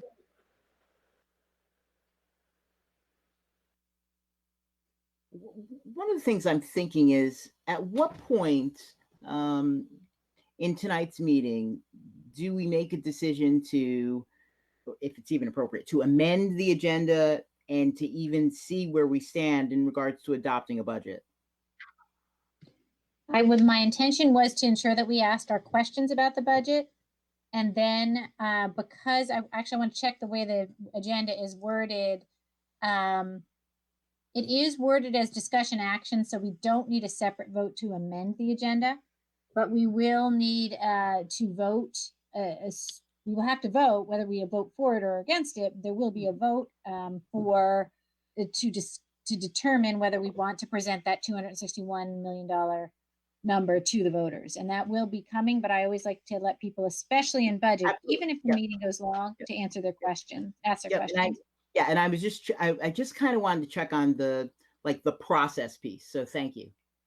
Yeah, that's the process. It's listed as C on the agenda after the budget presentation and the questions and answers. There's an action item there, and I know Ms. Roaring needs to provide the final number and the contextual legal language that we will need to adopt, and she'll put that up, and I'm sure she'll get that to Ms. Bowie when she's ready to do that, so that we have that language. But it's very boilerplate. Ms. Krejci. Did I remember correctly? You had a No, I didn't. No, okay. I'm sorry. I didn't mean. No, to no. put you I on asked my question about the math, and Ms. Roaring answered. Okay. So who has a new topic? Oh, Ms. Wilson. That's why you're right under Ms. Krejci on my screen. That's what happened. It's okay. I have my own question, but can Ms. Krejci go over that one last time? What the conclusion was? Because I may have missed it, or it wasn't clear. So the total savings on one slide didn't match the total savings from salaries and benefits cut on a different slide. And Ms. Roaring explained, in addition to the salaries and benefits that are a direct result of cutting positions, we also managed to negotiate additional savings to benefits through a health insurance reduction. I heard that part, didn't understand the connection. Sorry, thank you. Got it. Thank you very much. Okay, anybody else on TAs, or are we ready? Ms. Wilson? It's kind of not, it's really more so about the overall ratios in general that we've arrived I think we're ready to move on. Okay, so I'm looking at the slide from May, is it May 12th with the, here it is. Slide 14, enrollment and staffing ratios. So, we've heard much, like Hassan alluded to, we've gotten extensive detail about the exact type of work that TAs do. And additionally, we had an ideological discussion about music, and we got lots of feedback there too. And even with the oft-mentioned concern about admins, we've had a lot of different philosophical discussions. So I want to have more clarification around something, and this is where I've arrived, is that people have said about our ratios, or that it's 133 to student, 221 to student, things of that nature. We've heard numbers thrown around, but in actuality with the administration, and forgive me, are we really looking at it as a ratio to students? Are we looking at it as a ratio to the teachers? And is there a difference or a distinction there? And, basically I want to understand the rationale about why we made our decisions and how we've come to this point. So I think I understand the question, and so I'll attempt to answer it, and then you can put me back on track if I'm not. So with administrators, it's a little bit of both. You look at number one, because of many times that transition time of students, et cetera, before school, after school, even during class, those kinds of things that administrators do that are related to students, you look at that ratio. But then you also have to, incorporate that supervision piece when it comes to staff and the number of teachers that, and support staff as well, that will be supervised by an administrator. And so you look at that in its totality. So even with APSA, while we have listed the gross per student ratio, there's another component that you add with administrators, and that becomes the administrator to teacher ratio with regard to how many people an administrator would supervise. That is also contingent upon the number of teachers in a building, as well as the number of support staff in a building. So I wouldn't have those exact numbers for you right now, because it is contingent upon the number of staff in the building. And when I say staff, I mean faculty and staff in the building. So there's an added layer with regard to that.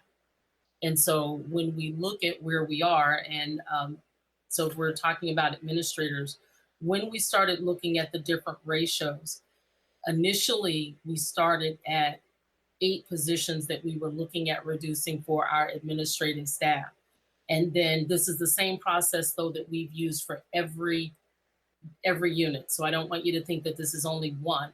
This is what we did with every unit. And so maybe I should explain it holistically. So at the beginning, when we started looking at ratios, we started looking at where we were with an average of the student to teacher ratio. We use that as a guide for other positions, looking at that ratio and that breakdown. Once we did that, then we looked at where would we need to go in order to try to balance the budget with regard to those ratios. And those ratios were not just class size ratios. We started looking at, and that's what you're seeing with the gross per student ratio. You're seeing how that breaks down across the different units. So once that was determined, as far as based on the number of students in the building, and then of course with the administrators, the number of adults, then you look at what is that ratio. When you look at in the capital region, there's an average of roughly 14 administrators at some of our high schools that have roughly 2,500 or greater students. There are some that are at 10 and they have 2,600 students in the high school. So that number, even in the region, we are comparable with that number because for us, with our academies, there are 2 administrators per academy plus the principal and then the vice principal. We're looking at almost a 1 to 250 ratio with the academy administrators. And then when you put in the principal and the assistant principal, then it reduces it a little bit to about 230 or so. So it does drop down because you've added the principal and the vice principal. Once those things were done, overall, there are 8 positions that were going to be impacted. The next step is, which is exactly what we did with teachers and support staff, you're looking at what are those vacancies, the retirements, any discontinuances, resignations, et cetera, that can be absorbed. And so with that, there are 4 retirements, but we were only able to, I would say, backfill 3 of those 4 positions, which then left 1 administrator that would have to be ripped. So in totality, if there were no retirements or anything like that, we would be looking at approximately 8 administrators that would be in that reduction in force. So that also aligns with what you see with APSU and APSTA and the other positions, because we have included those positions that have been absorbed through attrition. Ms. Krejci, did you have a follow-up on that? I saw your hand go up. I did, and I have a hypothesis, but I want to run it by you. And it's, you were saying, if you were thinking about simply eliminating positions, the right ratio to keep APSA and align with the other bargaining units would be about 8. And yet, because we were able to handle it through retirements primarily, we only needed to eliminate 5 people. Is that because the people that are retiring are at the top of the salary scale and they make as much as 8 run-of-the-mill employees? Is that correct? Well, I would say that there is a salary difference. And so with that, those that are retiring are at the upper end of the scale. And then the people that were moved into that position, there's a little breakage there. And then some are actual. So let me say it this way. Retirement from position A, I'm able to move administrator B into that position. So now there's a cost savings because that employee does not make as much as that retiree, but also the position that that employee came from is now eliminated. So there is the cost savings in those positions.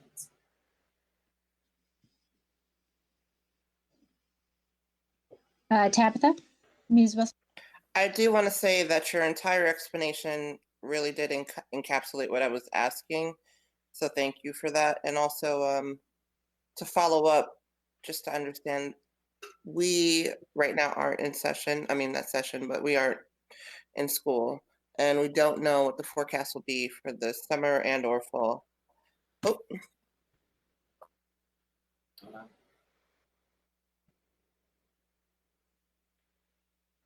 We can still hear you.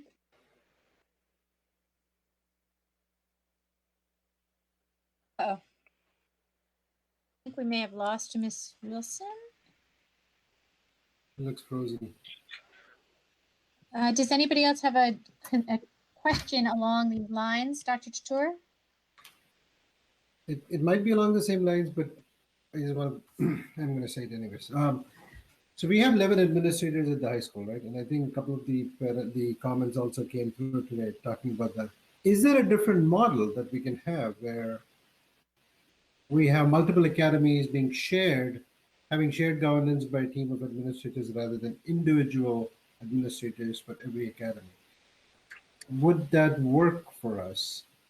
And if so, that might save us some money where we can hire back some, more of the TAs and other people for, So our academy's work is support for our students, really like schools within a school.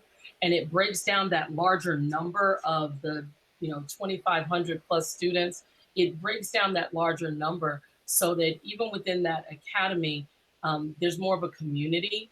And I know that different people might feel different ways about that particular model.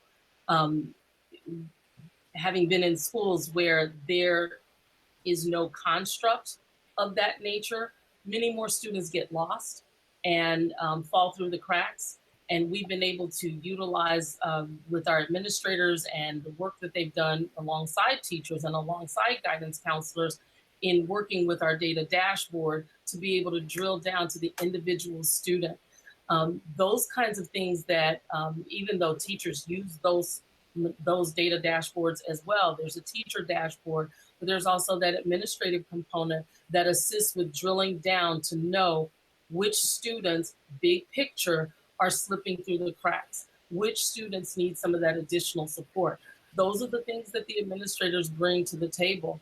And we've seen some success when we've been able to take that large, big pie and break it down smaller and build those smaller communities within the high school so that we can meet the needs of our students. Coordinating the wraparound services for our students that are needed. What are those outside resources? And I don't mean just the wraparound services within the building. I'm talking about the wraparound services that are outside of the building that we need to make those connections with our community to come in and support our students.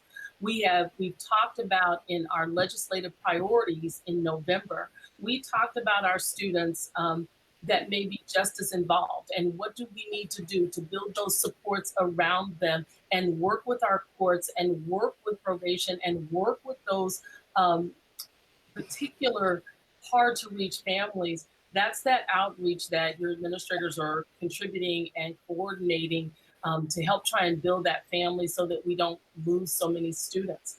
We've seen that increase as our graduation rate has increased.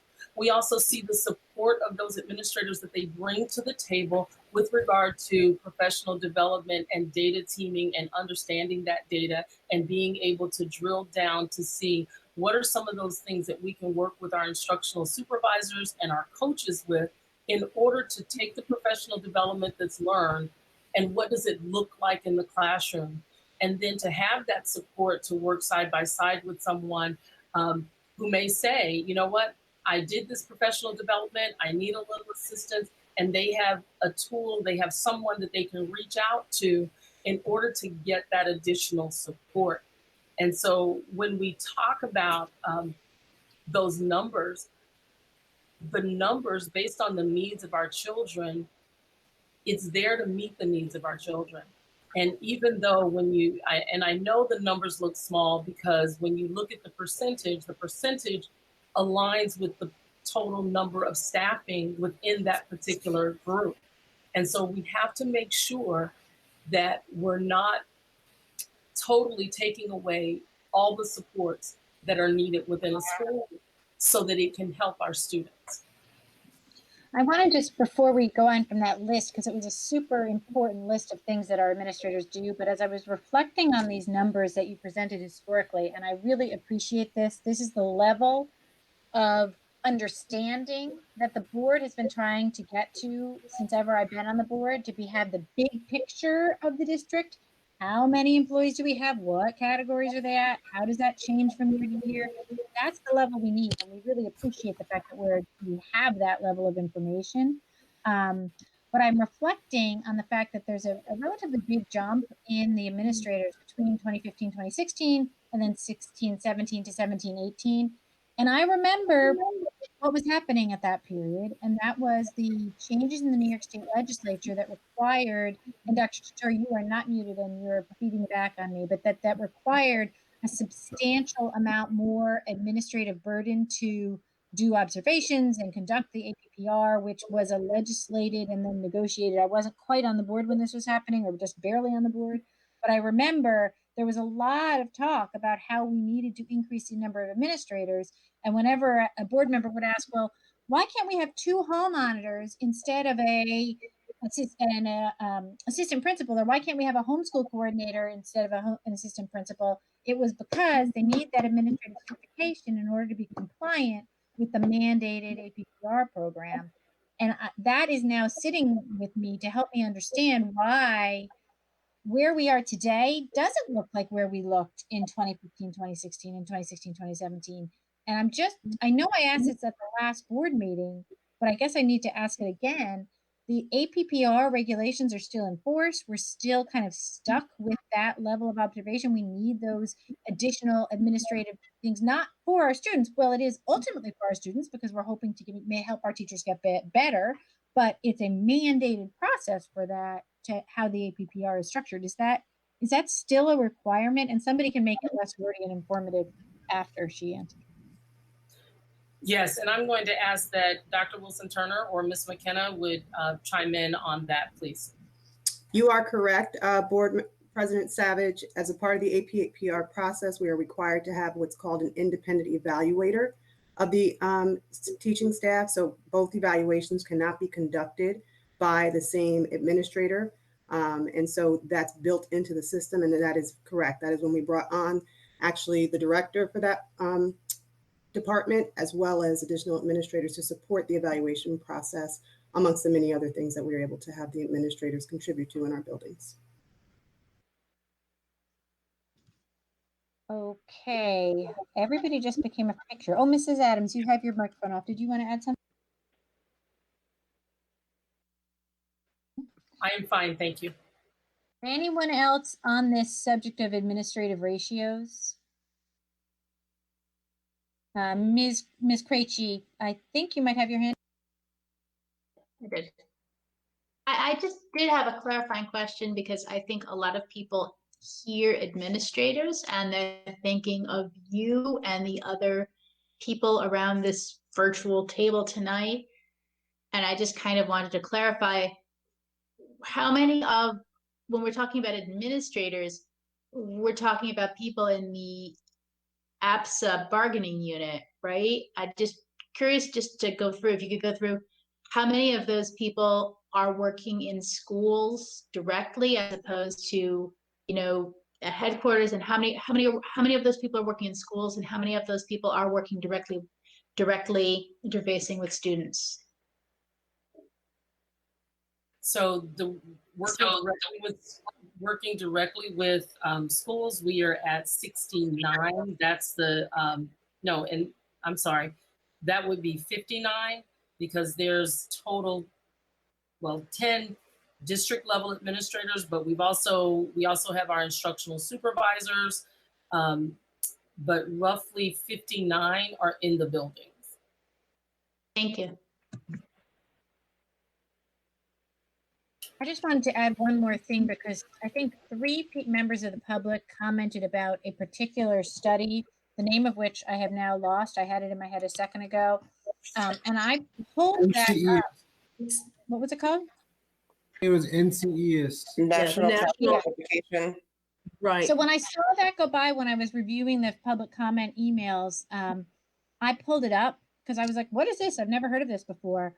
And I looked at our numbers and the ratios that were in those slides. It seemed like somebody was copying and pasting from some other source because they were like the same text was being used by multiple people. The math was absolutely right per the data that was there. The data didn't match our normal data exactly, but it wasn't terribly far off. But so then I pulled up Schenectady and I pulled up Troy, which are our comparable neighbor schools that have similar high needs. Schenectady is very similar in terms of size.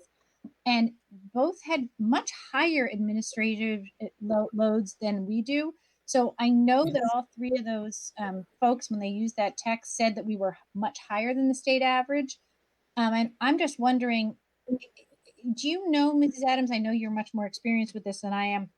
Is there something about like the way that average might have played out that would be misleading? Like, of course, high needs districts always have a few more administrators, or is it, of course, whatever, full service districts? I don't know, but some reason that we would always be above a state average if the average wasn't sort of comparable. Is that a good question? Or can you understand my question? So I am just making sure. I am very familiar with the National Center of Education Statistics and the Common Core data for America's public schools. And when you look at the national average, one administrator for every 230 students, that is an average. So you're blending urban, rural, and suburban districts together. And so anytime you take that average, you're going to have those outliers. When you look at the state of New York, it's one administrator for every 238 students, according to that data. When you look at other districts in our region, as I was saying earlier, some are at 1 to every 248 students, some are 1 to every 260. And those unique differences are going to be based on the needs of the district. So yet again, I'm going to go back to the ratios that we have been working to establish for our district.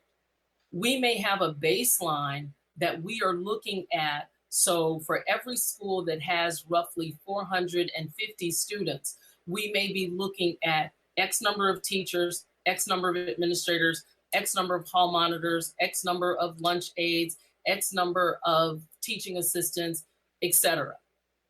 But that still doesn't take away that that particular school, school A, may have some unique differences that put them at the point where you may say, even though this is what we think, feel, and believe for every school that has 450 students, this is our base level of staffing. Based on the needs of that building, we may need 5 additional teachers. We may need 3 additional teaching assistants. Those kinds of decisions are made at a local level based on the data and the needs of a school. It is the same reason that we have some elementary schools that may have 1 assistant principal, some that do not have an assistant principal, and then we have some that have 2 assistant principals based on their needs. And then what is the funding source that we are using to take care of that? So if it's a community school that has community school funds that based on their needs assessment and their community schools model that this is something that they need, then they take it to their committee, they establish that based on their needs assessment, and then they can use those categorical funds to support their plan and the needs assessment from that school for their particular community school model. And so while there is a base level, and this is true throughout the country, while there's a base level of staffing for all schools, and it's not across the board the same. It may be different depending on the needs of the district. But once the district establishes that, then you have to have those unique qualifiers that say, you know what, we may need additional teachers, we may need additional support staff, we may need an additional administrator based on the data from our school and what those needs are. And that also works in reverse, because even though there may be a base level of staffing, there may be the decision made that, you know what, we don't need X position, we need Y instead. And then based on the needs assessment of the school, based on their set plans, those are the decisions that are made with regard to the school locally. And it's not just an arbitrary decision. Those decisions will be proposed. Administrators will take it to their supervisors. Supervisors will bring it to cabinet so that we can discuss that. And then ultimately, it is a collective decision that is made. Board colleagues, we've had a fairly robust conversation now about administrative ratios, which is totally appropriate because we got a lot of commentary about this. It was probably the third most common comment after TAs and music. Anybody else have any further questions they want to understand about the administrative staffing? Dr. Chatur. I did a quick math based on the ratios, and I arrive at one administrative assistant, one administrator per 14.2 teachers and 9.45 roughly APSU member. So roughly one administrator is in charge of around 24 people. Would that be an approximate estimate? What would that be, the right estimate? I would say that that is a very high level estimate because again, it depends on the school. And so you may say that's the one to the administrator to support staff ratio. However, how many support staff are at that particular building? Right. I'm just average. But big picture, yes, you are absolutely correct. And that hasn't changed much over the last 2 or 3 years. If you look at that ratio. Right. So.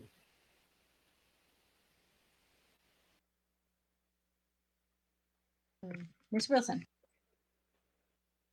Sorry, my question is about ratios, but not admin in general. Just, I was asking about a forecast we possibly can't have about, the future of school when we resume and things, and about the needs our students will have, such as behavioral specialists, hall monitors, even in regards to the TAs, even though we've made some adjustments there, is that those are the frontline, for lack of a better term, frontline immediate people they'll see. And so have we had the internal sort of planning and discussion around what, and I know obviously you sit on a committee about what the reopening of school will look like. So that's why I'm largely asking, is about just to assuage the public that, we are thinking and we are working towards that, but it's just like, what will our students' greatest needs be and things of that nature. So as we work, so that's a tiered approach. As we work at a local level to see what the needs are in terms of what we will have to do to meet certain guidelines that are thrust upon us to say, this is what schools must do. Once we see those guidelines that come out, then we will have that flexibility of examining all of the roles to define what that's going to look like to accomplish the goal. And so we know that, just taking that example, we know that there's going to be some type of social distancing or some type of scanning that may happen. And who's going to be responsible for that? What is that going to look like? Is it going to be before students get on the bus? Is it going to be when they're on the bus? Is it going to be when they get to school? So there may be different POCs, points of contact, based on the requirements that are put in place when we do reopen.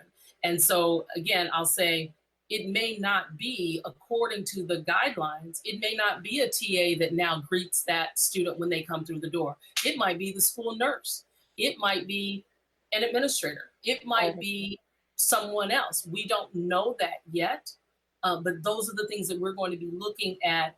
As you know, we have our district-wide committee that we have pulled together to look at what our local reopening plan might be based on some of the preliminary guidelines that we have with regard to just basic safety, security, and hygiene, and wearing the personal protective equipment. What do those things look like? And that's even before we get into what instruction is going to look like. because some of those things are going to determine either the limits or non-limits of what we can do when students come into the building to learn. That's excellent. That's what I wanted to basically clarify, and that was perfect. Thank you. Anyone else on administrative ratios or how the staffing levels will be mitigated by changing of allocating of resources? Anybody who has a new topic? I know I have one, but I can yield. Anybody have a new topic? Dr. My question was with regards to freshman sports. I mean, initially when we talked about the monies, I think Mrs. Loring said that we could move monies around later on depending on our use and needs and whatever. But I just wanted to understand in terms of freshman sports, I can see like the kids going the track team or the cross country team, for example, which has a lot of kids,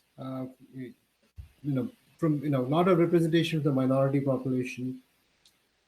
They can probably run with the JV team, but what about for kids who are in basketball and baseball, which are also have a lot of minority students? Those teams are limited in size as to how many students can participate. I mean, let's say you need 9 people, you can take 18, so you have a second roster of kids, but you can't fit more than that. So is it possible that downstream we might be able to change something, or do we need to think about that now? Just trying to understand. So I'm going to say that anything will be possible once we see where we are with regard to our budget. And then we'll have to see if there are further restrictions or not, because we don't know what athletics will look like district-wide or even in the capital region. We don't know what athletics is going to look like as we move forward. And so as those guidelines come out, we will be able to look at our program and see what we need to do. Right. One specific question that came up from one of the public comments was on whether there is a JV baseball team. There used to be only freshmen and varsity, and so if we eliminate freshmen, then there's only varsity. Is that a problem or not really a problem? Ms. McKenna? Yes, there is a JV baseball team. There is a JV baseball team. So just like our other major sports, we have a varsity and a JV, and the freshmen will play JV. That's correct. Okay. All right. Thank you. Anything else on sports?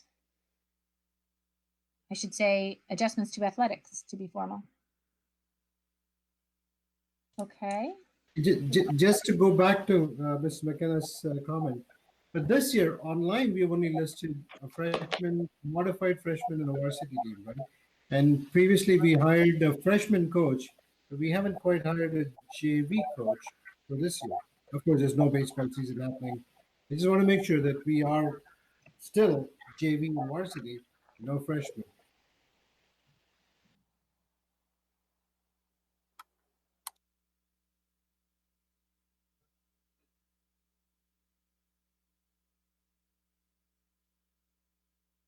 So are we clear on that? Do we need further information about that? I'm waiting for Ms. McKenna to respond. I'm sorry, could you repeat the question? I believe that we hired a freshman coach a month ago or so, but I don't think we hired a JV coach. We hired a varsity, modified, and freshman. And online, I don't think we list JV team for this year. Of course, this year there is no baseball because of COVID. But going forward, we won't have a freshman team, but we are guaranteed that we'll have a JV and a varsity team, at least. Right. So yes, we will have a JV and a varsity baseball team next year. And do you know about basketball? Yes, Anyway? we'll have JV and varsity basketball. Thank you. I think Hassan, Mr. Alminyawi, did you have a question about athletics? Well, I had more of a overarching comment. It seems to be that though we've budgeted for JV and varsity sports, it still could come down to,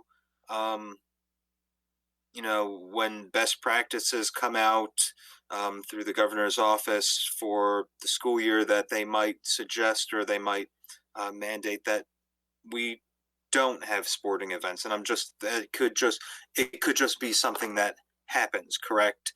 And in that case, there would be no sports whatsoever. Is that something that could happen?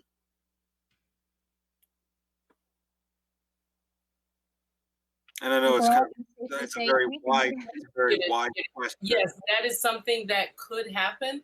But I would say I'm not so sure that the state would say that we wouldn't have athletics.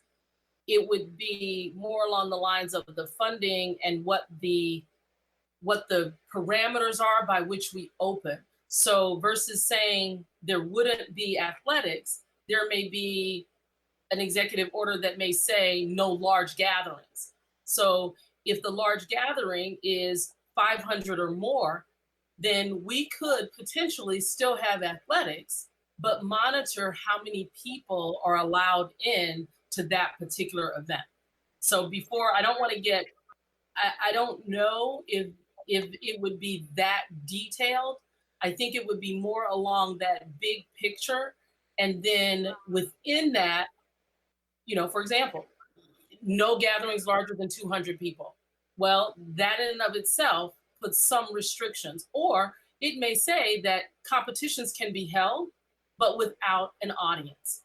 So that means there's no fan base that would be at the event, but yet the actual competition could still occur. Those are the things that we will have to see what happens with regard to that. And just to break in here, it's parameters that they would give that we would then apply to our sporting events. Okay, so on this subject, we're really drifting pretty far off of the budget. We're kind of back into the COVID closure opening thing, and it is 10:35, so I'd like to try and stay on the budget. I do know that there could be a budget impact if we didn't need those coaches, but that's not going to make or break our budget now. Ms. Smith, I think you have your microphone unmuted. Did you have a comment? Yeah, I think I was trying to, while I do, I guess I just wanted to make sure, and I think the superintendent answered this the other night, that there is an opportunity for all youngsters, for putting aside parameters right now, but an opportunity for all of our youngsters to engage in athletics. I didn't read this as there's not going to be baseball or there's not going to be this sport or opportunity to do that sport, but rather how we do it is what's going to change. And am I wrong about that assessment? Yes, that is correct. Okay. That is correct. The how is what it is right now. That's the piece that's going to change. Okay. And exactly how, we don't have that answer yet. Understood. That I appreciate that. And that I think that's kind of what I was feeling tonight as well, is that, again, should we decide to vote, I'm comfortable with the number because it seems to be the best position, although I'm taking into account what Ms. Krejci said. I just know it could get worse and really decimate more positions. And at least right now we can perhaps still move around and play with the how to, as opposed to we can't do something at all. Absolutely. Other major topics on, the only one I wanted to raise, because I think we have to honor the public comment we heard about this, was the subject of 3rd and 4th grade instrumental music, which we have not talked about at much length.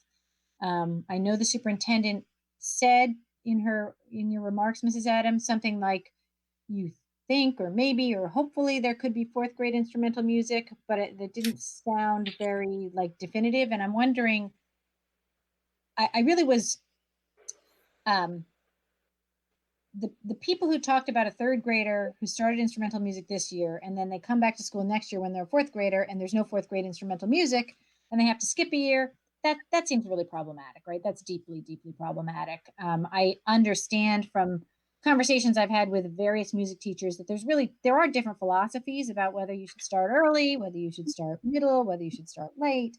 There do seem to be, we heard mostly tonight from the vote early or start early contingent, but there is a start a little later contingent that wasn't as heard from that much, but I don't think there's any contingent that says start and stop and start. So I'm wondering if we can get closer to a commitment and what kind of financial commitment we need to have, because while I hesitate, and I know Ms. Roaring is about to perk up her ears, I hesitate to use any more of the reserve funds than we absolutely have to. If that's what it takes to put back fourth grade music to prevent our students from having this stop and start, and a guarantee right now that we have we'll have fourth grade music, I think that really would be a more appropriate solution than the 2-year gap, which we heard so many concerns about. So we are looking, and I will ask Ms. Bechtel to chime in as well. We are looking at scheduling efforts that could help us support that fourth grade so that there is not that gap with the third grade and there's not that stop and start. But we are absolutely looking at a scheduling model that could capture those fourth graders so that the fourth graders next year who had instrumental music as third graders this year, so that there is not that gap. So Mrs. Bechtel, is there anything that you would like to add, please? Thank you, Superintendent. Just that Ms. Wright and myself are looking very closely at the FTEs and seeing if we could indeed accommodate that programming. So I'm looking to get a little farther than that. We said just now there would definitely be JV baseball. I would like to be at that level of conversation about fourth grade music, and I'm just one board member, and I understand that I'm only one, but I would like that level of certainty, not we're looking at it, we're trying to figure it out, but a real knowledge of what financial contribution we would need as a district in order to get us to a definitive place where we would know we would have fourth grade music, not only for the third graders who had it last year, but for any new entering musicians who might want to start at fourth. Ms. Savage? Yes, my dear.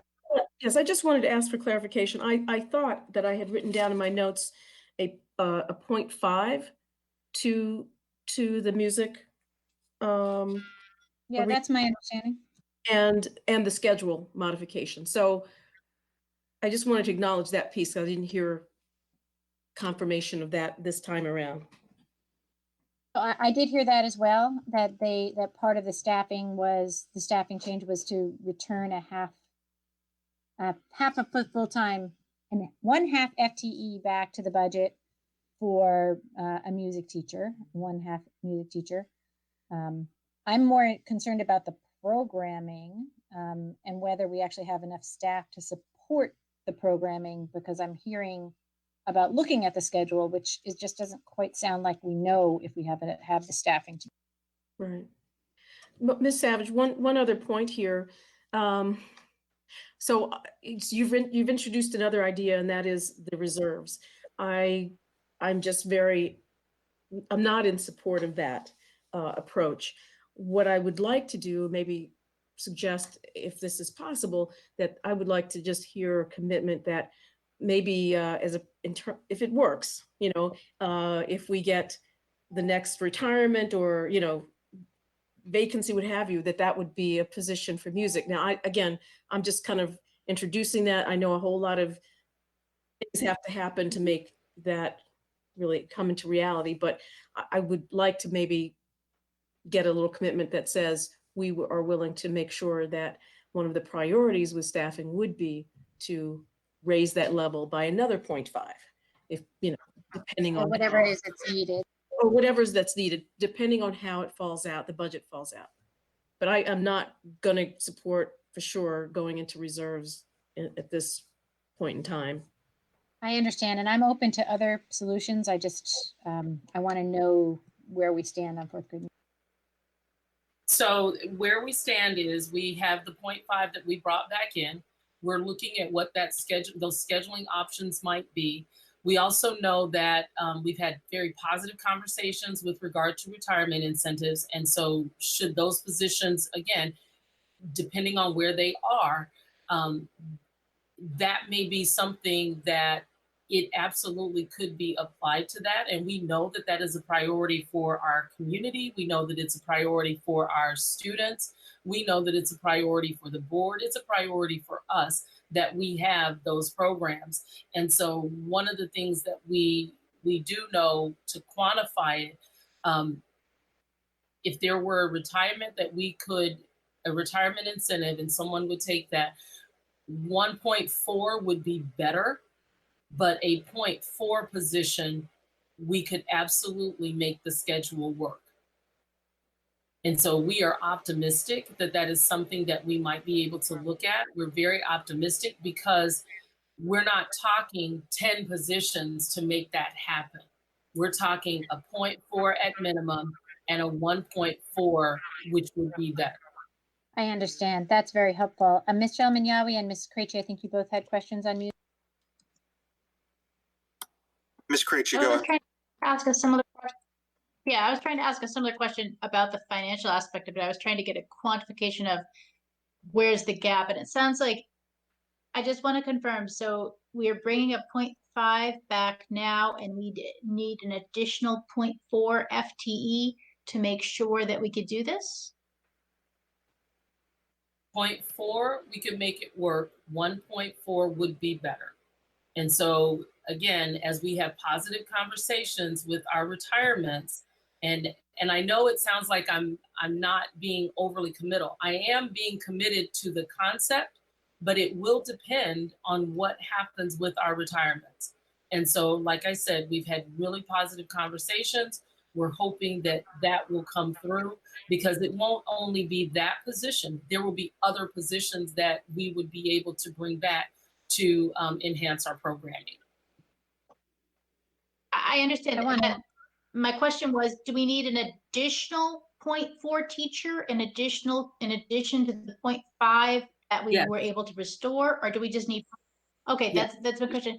And my next question, following up with that, is I know we have a very strong Albany Fund for Education and then Albany Friends of Music that has been spun off to fundraise.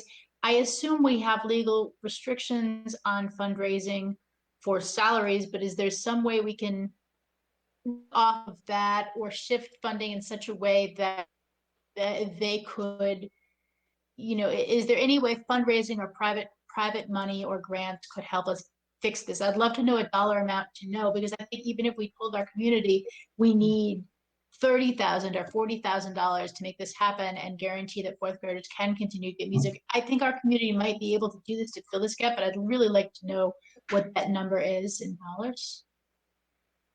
So I'm going to ask if Ms. Roaring can chime in on the fundraising component, and then I know Ms. Bechtel has a comment that she would like to make.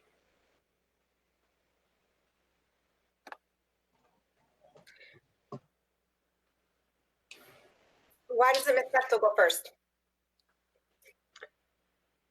I actually did not have a comment. I was avidly listening and thought the superintendent did a very good job of representing that.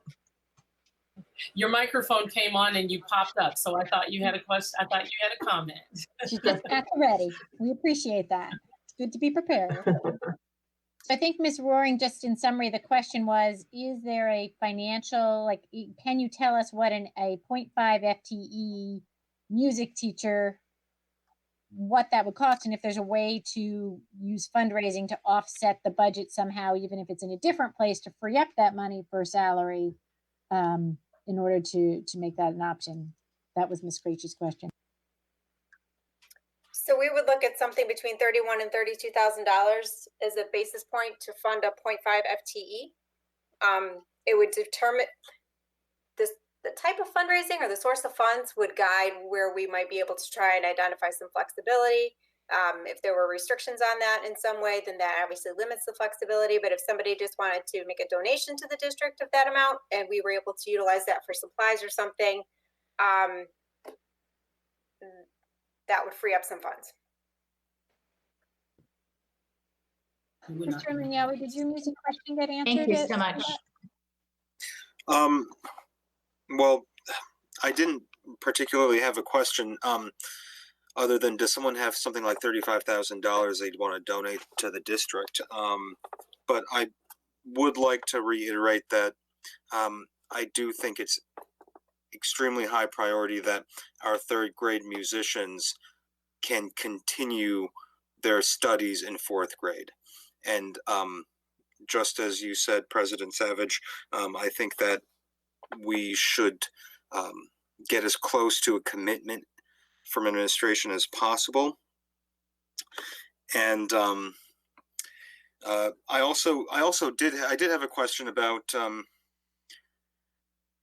what we are going to do in order to keep third graders interested in music and playing instruments, whether that's just in regular music class, whether it's recorders, drums, whatever we can do to incorporate instrument playing in the third grade music classes. I would love to see that. That's all I've got. Thank you.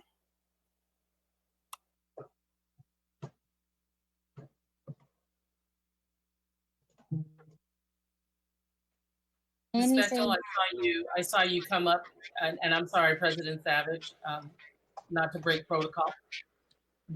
Not at all. Am I muting? I can't even tell where I am. I think we do have very great in the curriculum, the recorders at third grade, and the children are exploring instruments all the time in the general music classes. And we did not make any cuts to general music at the elementary level, except those dictated by reduction in sections. We don't have the need for the general music if the class isn't there. So our general music class does indeed afford children those opportunities you're speaking of. Thank you. So the recorder program is fully funded. All third graders will have exposure to recorder as part of the general music. Every third grader gets that access. Yes. Yes. I understand. That's helpful to know. And I do know recorders are really the basic instrument that students will learn most other instruments from. So that's good news.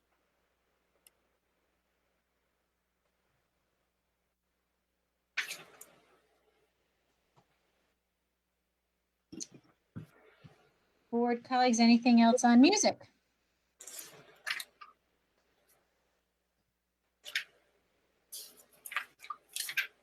Any other major topics that you would like to introduce? I'm sorry, comment. I'm here. I just wanted to kind of just say, I'm really hoping that this reduction to the music program is temporary.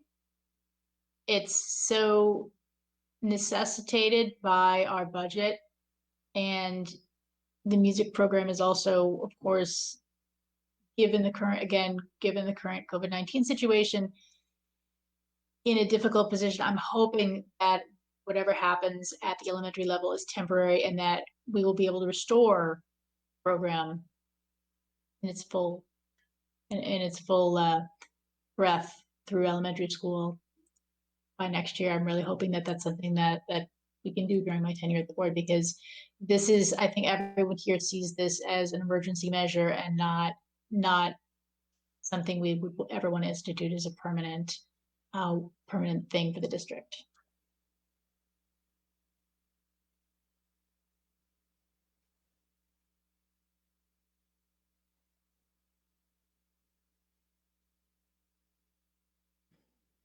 Anything else on music?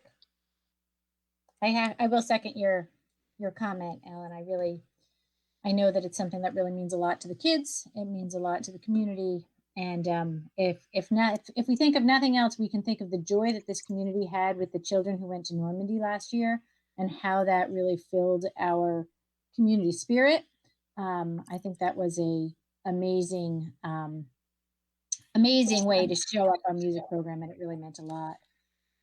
Sorry, Tabitha, do you have a question? I see your mute is up. Just basically, and I don't know if at this point all board colleagues could probably indicate that they feel strongly that we would rather split the difference and try to keep some of the program, and much in the same way that we've been trying to retain, as much as possible and try to make adjustments. We do want to do that. And so what I heard from Superintendent Adams essentially is that there's ongoing negotiations that could bring us that much closer. So that's positive. And again, we meet soon, so hopefully we'll hear something as soon as possible.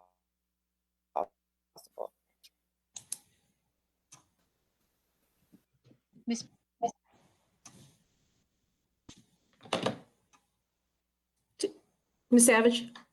Yes, did you have something? Okay. I'm sorry, everybody looks frozen to me, so I didn't know if you heard me. Yeah, not to be a small thinker on this at all, but I heard what Ms. Krejci said. I think absolutely the music program is so important. My daughter was involved in that. But I think parents whose youngsters are in sports and everything that we have, I mean, no one likes this position we're in. We don't like it. The fact that we're going to have to think about how we regroup and how we do things. I think that's the future. And I think it's going to be tight financially for some time to come. But I think we should try to figure out what we can do, how we can do it in the best ways possible. But I just have to say, and I just apologize for this, I don't want to pit programs against programs or different interests against different interests. It's all important. Students are engaged by particular interest across the board. And I think what I'm just trying to do is wrestle with finding a way in which we can keep some of what we have always done, and keep it a quality kind of programming that we believe in and that we are striving for. So thank you. But this is all stressful for everyone. Yeah, I really appreciate that, Vicki. And in particular, I wanted to add that there are many more possible downside risks over the next couple of weeks than there are upside risks to our budget. So it's a very real possibility that a lot of these things that we want are going to go away, right? We really don't know. If the budget does not pass and we lose $2.3 million of funding, or if we have a substantial state aid cut and no federal bailout money, we're not going to be quibbling over a half a music teacher, right?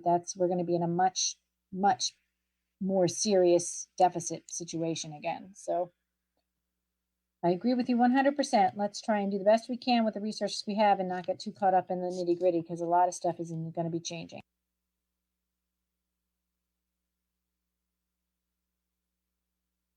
Anyone else with a comment?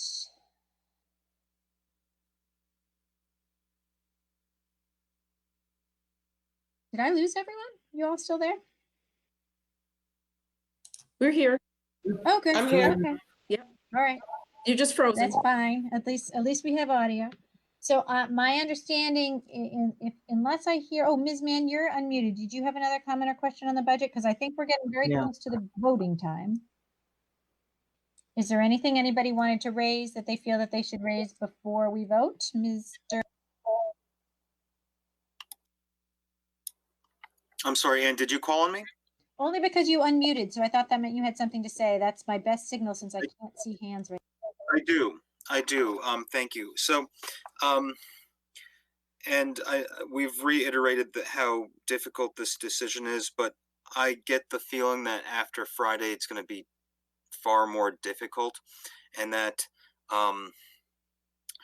the money simply may not be there next week, and to put cabinet and administration under another extremely stressful time crunch to come up with another adjusted budget in those few days, I don't think is wise. So I do think it would be smart to vote on the budget that we have in front of us and go from there.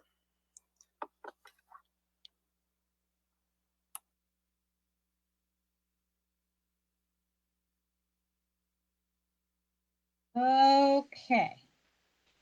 Any other last comments on the budget process? I'm going to, go ahead, Dr. Chatur. I just want to say that we've deliberated enough and explained why voting today is crucial. Again, no one knows the future, but today's future as it stands today is better than what we think might be tomorrow. We have talked about trying to keep some semblance of most programs, then getting rid of things. So I think we've discussed a lot of the concerns that has come from the community. Again, it's quite possible there are other concerns out there, and because of the, on any other given day when we would have a normal public meeting, there could be people walking up to the door, and we would be able to do that. Everything's through email, so who knows? Emails are always tricky because things get stuck in the filter, things get stuck in the ether. So I'm sure there are people who probably have other concerns that we haven't heard of. But the longer we wait, the harder it's going to get. I personally think I'm in a position today to make a vote if it's so decided by my colleagues, but I think we've done a decent job of trying to air the concerns, trying to weigh all the different situations. Like I said last time, 2 days ago, it's like asking a mom, which child do you favor more? Right? It's hard. Who are you going to sacrifice? We want all of it, but we can't, and we have to be realistic as to what can we do to the best of our abilities with the situation that has been handed to us for no fault of any of us. None of the staff, none of the administrators, and definitely not us, not the students. But the students are the ones who are going to get the brunt of everything else at the end. And we're trying to do the best we can in their interest. Everything else focuses on them. So that's all I have to say. Thank you. That was an excellent summary. We are all trying to do the best we can.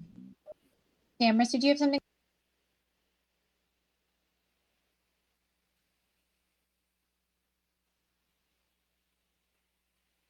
Okay. So if folks are ready to vote, all we have to do is to vote. Ms. Bowie put the budget resolution on board docs. So if you go to board docs, or if Kent goes to board docs, he'll be able to see the budget resolution has been added to the agenda. It was always there as an action item, but the actual money and legal language has been filled in. Ms. Smith.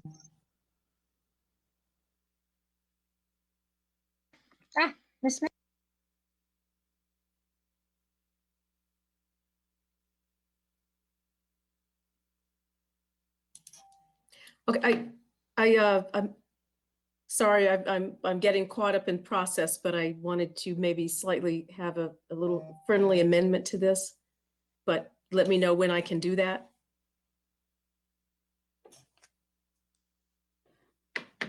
President Savage, you're muted. Oh, Lord. Vicki, tell me, let's stay informal and tell me a little bit more about what this amendment might be, and then we can decide how to address it. Yes, I want to acknowledge and recognize that we all feel very, very strongly about the addition of perhaps more than a 0.5. I think we were talking 1.4 position for music. And so I would just like the language to maybe be that we approve this and amend such that that position would be a priority should everything align appropriately. You can help me with the language, but you know where I'm going. Become available. Yes. Ms. Roaring, I don't know if we have an attorney with us today. Actually, Mr. Honeywell, I see your name on my list. Can we have such an amendment before we get too caught up in the parliamentary procedure? Is it even legal? Are you looking to put an amendment to your budget resolution? I think that was Ms. Smith's suggestion, but if you would instead recommend a separate resolution, we Yes. could do that. Thank you. Yeah, I would make that a separate resolution, which we could certainly, are you looking for that? I can put something together now, or I think you have a meeting Thursday to pass that. I think I can do a verbal resolution and Ms. Bowie will type it up and we will put it in the agenda as in the minutes. And hopefully Perfect. I'll get the legal language close enough that will go there. Okay, with that, since it will not be an amendment to the standing resolution, thank you for the informality and the legal advice.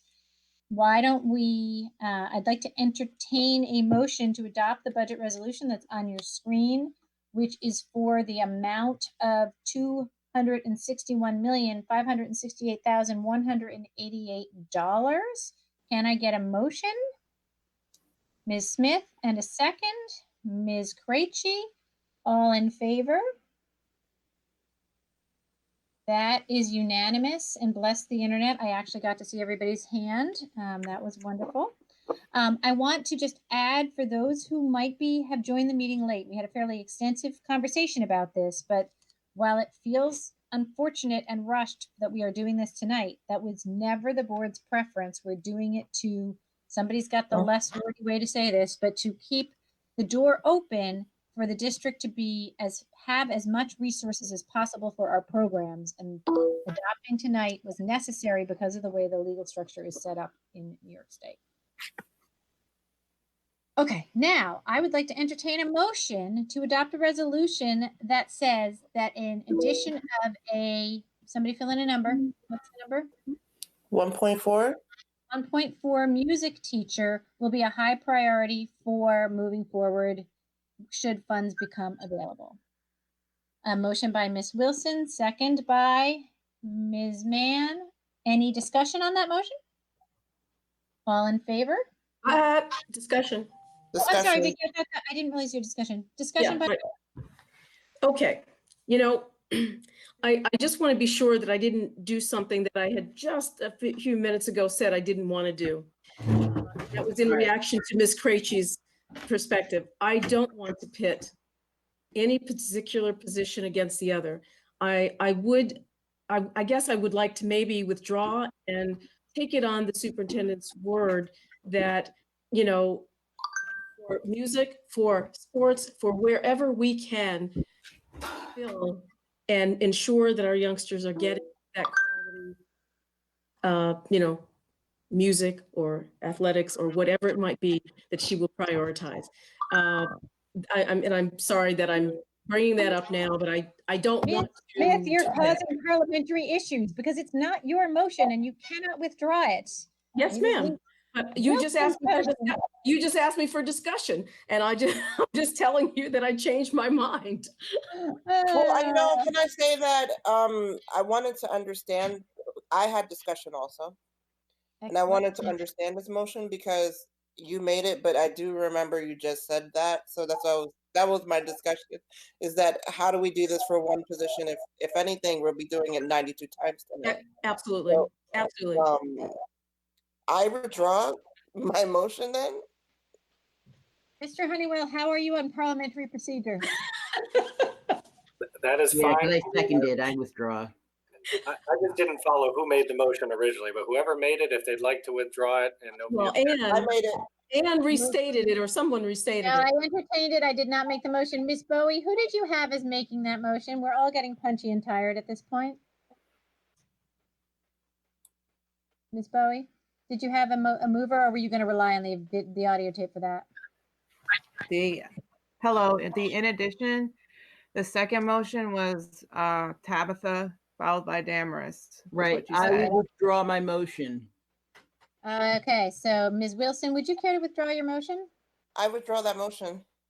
Excellent. As much as I love the music department and I believe it's a wonderful thing and I want that position, I think it is much better to leave it in the hands of the superintendent and her staff to prioritize things because so much is going to be changing over time. We do not want to tie the hands of the administrations to a music program. If we lose $12 million tomorrow, we're going to have other priorities. But thank you for your patience. I know that I put it out there, but I had to rethink it quickly, and I do appreciate that.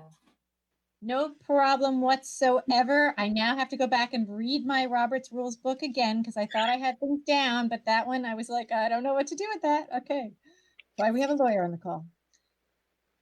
Board colleagues, we have adopted the budget motion, which was the main business of the night, but we're not ready to adjourn because we still have to talk about the budget process, which is why I think Mr. Honeywell has stuck it out with us for so long. So we are moving on now to the 2021 annual school budget vote, school board election process, item G on our agenda. So good evening, Madam President and members of the board. At this time, this process is one that is shepherded by our district clerk. And so Ms. Bowie will do this presentation along with Mr. Honeywell, who has been instrumental in helping us work through some of those ins and outs and details of this new, not necessarily new process, but different process where it is 100% absentee voting. So at this time, I turn it over to Ms. Bowie and to Mr. Honeywell. Hello, good evening. As far as the process for the budget vote for this year, it will be a 100% absentee ballot vote for this year. The ballots will be mailed to all registered voters on May 26th of this year. The last day to register through the County Board of Elections to receive a ballot in the mail will be May 21st. If you don't have a chance to register by May 21st, the district will hold its personal registration day on May 26th, and that is from 9 a.m. to 1 p.m. If you happen to not receive a ballot in the mail, the process to requesting a ballot is you need to contact the district office at 1 Academy Park and speak to the district clerk, who is me, and I can verify your registration status. And if you're registered with us through the County of Elections, I can provide you with a ballot to be mailed at that time, or if time is of the essence, it could be picked up, that can be arranged. And all the return labels, all the ballots will have a return label to prevent any type of duplicate voting to take place. All ballots must be received by the district clerk by 5 p.m. on the day of the vote, which is June 9th again. Next slide.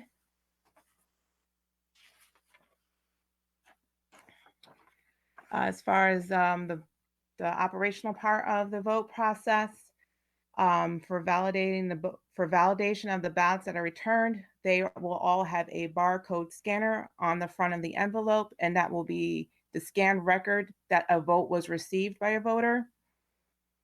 As far as our ballots, in terms of trying to obtain scannable ballots, those type of ballots are built by the Board of Elections and they are read by the optical scanners. Due to the governor's executive order, neither Albany or Schenectady County Board of Elections have the resources to create and test ballots for the district this year. They are also neither able to provide optical scanners to read those ballots because of the executive order and having to prepare for the primary election. Our current vendor who is providing our ballots and holds our registry, which is NTS, they are working on a barcode ballot that could be read by a handheld scanner. That is still in the works. I can have further conversation with them. That is also in the works to see whether or not we are going to have that ballot.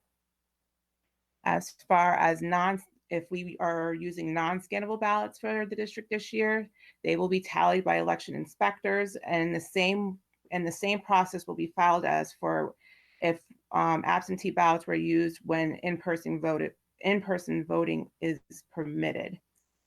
And as far as scanning and the counting of the returned ballots, the election inspectors will tally all the votes received.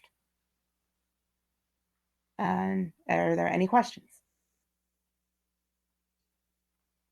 Board colleagues, anybody have a question? I know this is our third time through this, and this is just more definitive information, but about what we had heard before. Anybody have a question? I know it's getting late, but. I'm still just like marinating on this slide.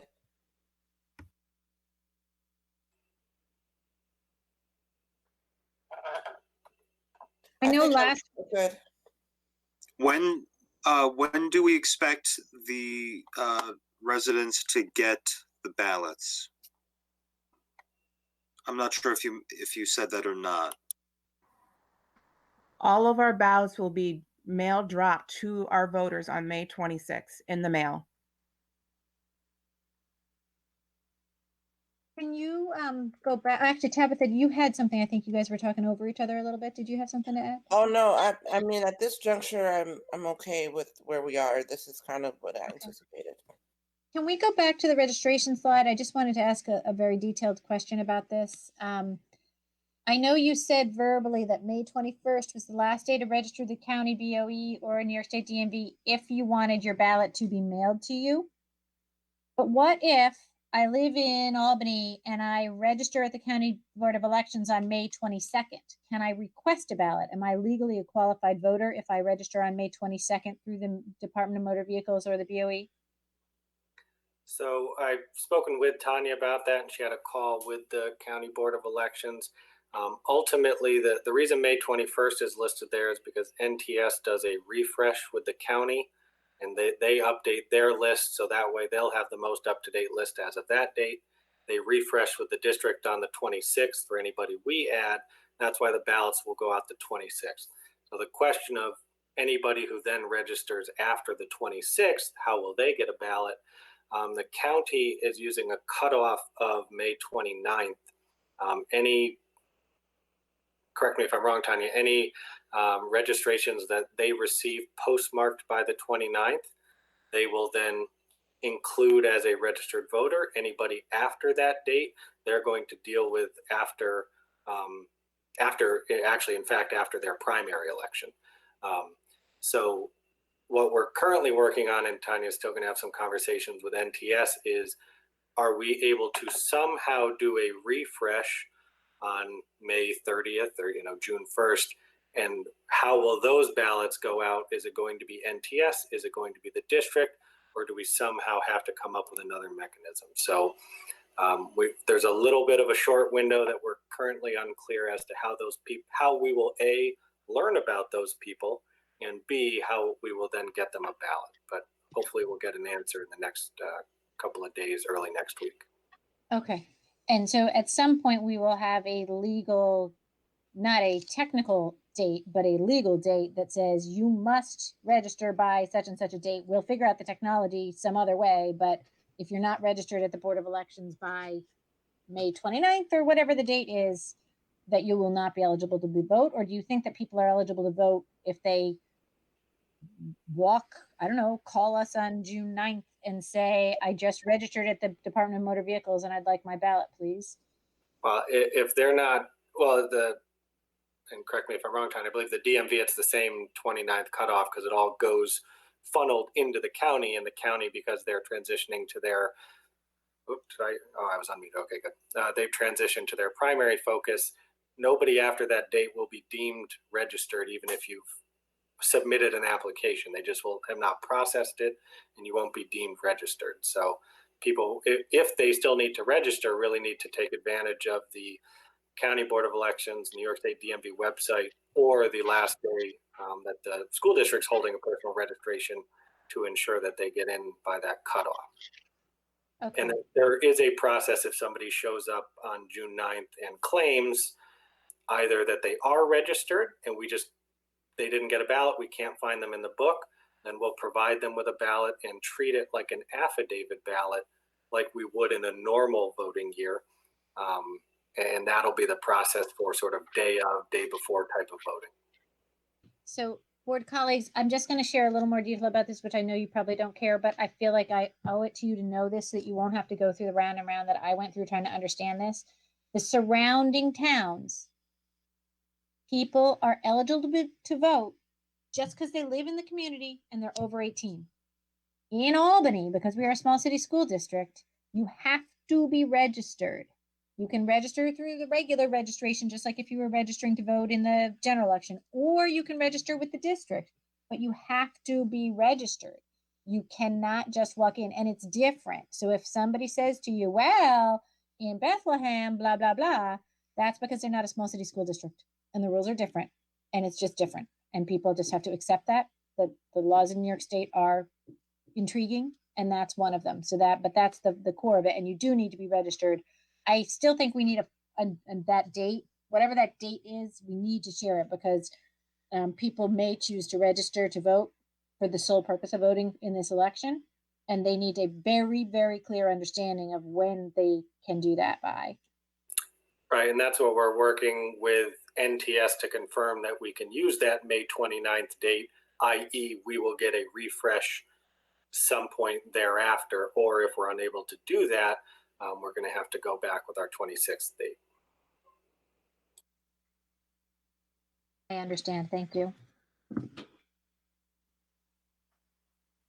Okay, anybody else have anything that they want to talk about, ask about, do anything about on this topic? Okay, well, Superintendent Adams, thank you very much for all of your hard work and the hard work of your cabinet and staff on this. I know it's been a tremendously difficult budget year already, and it may get worse. Thank you, President Savage. Thank you, members of the board. And board colleagues, I celebrate you for all of your caring and love for our children and your commitment to this district and your willingness to work so hard to try and figure this crazy stuff out. And I also celebrate the fact that it is 11:18 p.m. and we are adjourning this meeting, which is fairly positive on a last budget adoption day. So can I get a motion to adjourn? Vicky, seconded by Tabitha. All in favor? 1, 2, 3, 4, 5, 6. Ms. Mann has left the meeting. She had to step out, but the rest of us adjourn. Thanks so much, everyone. You have a good night. Good night to you, Cabinet. Good night, everyone. Good night.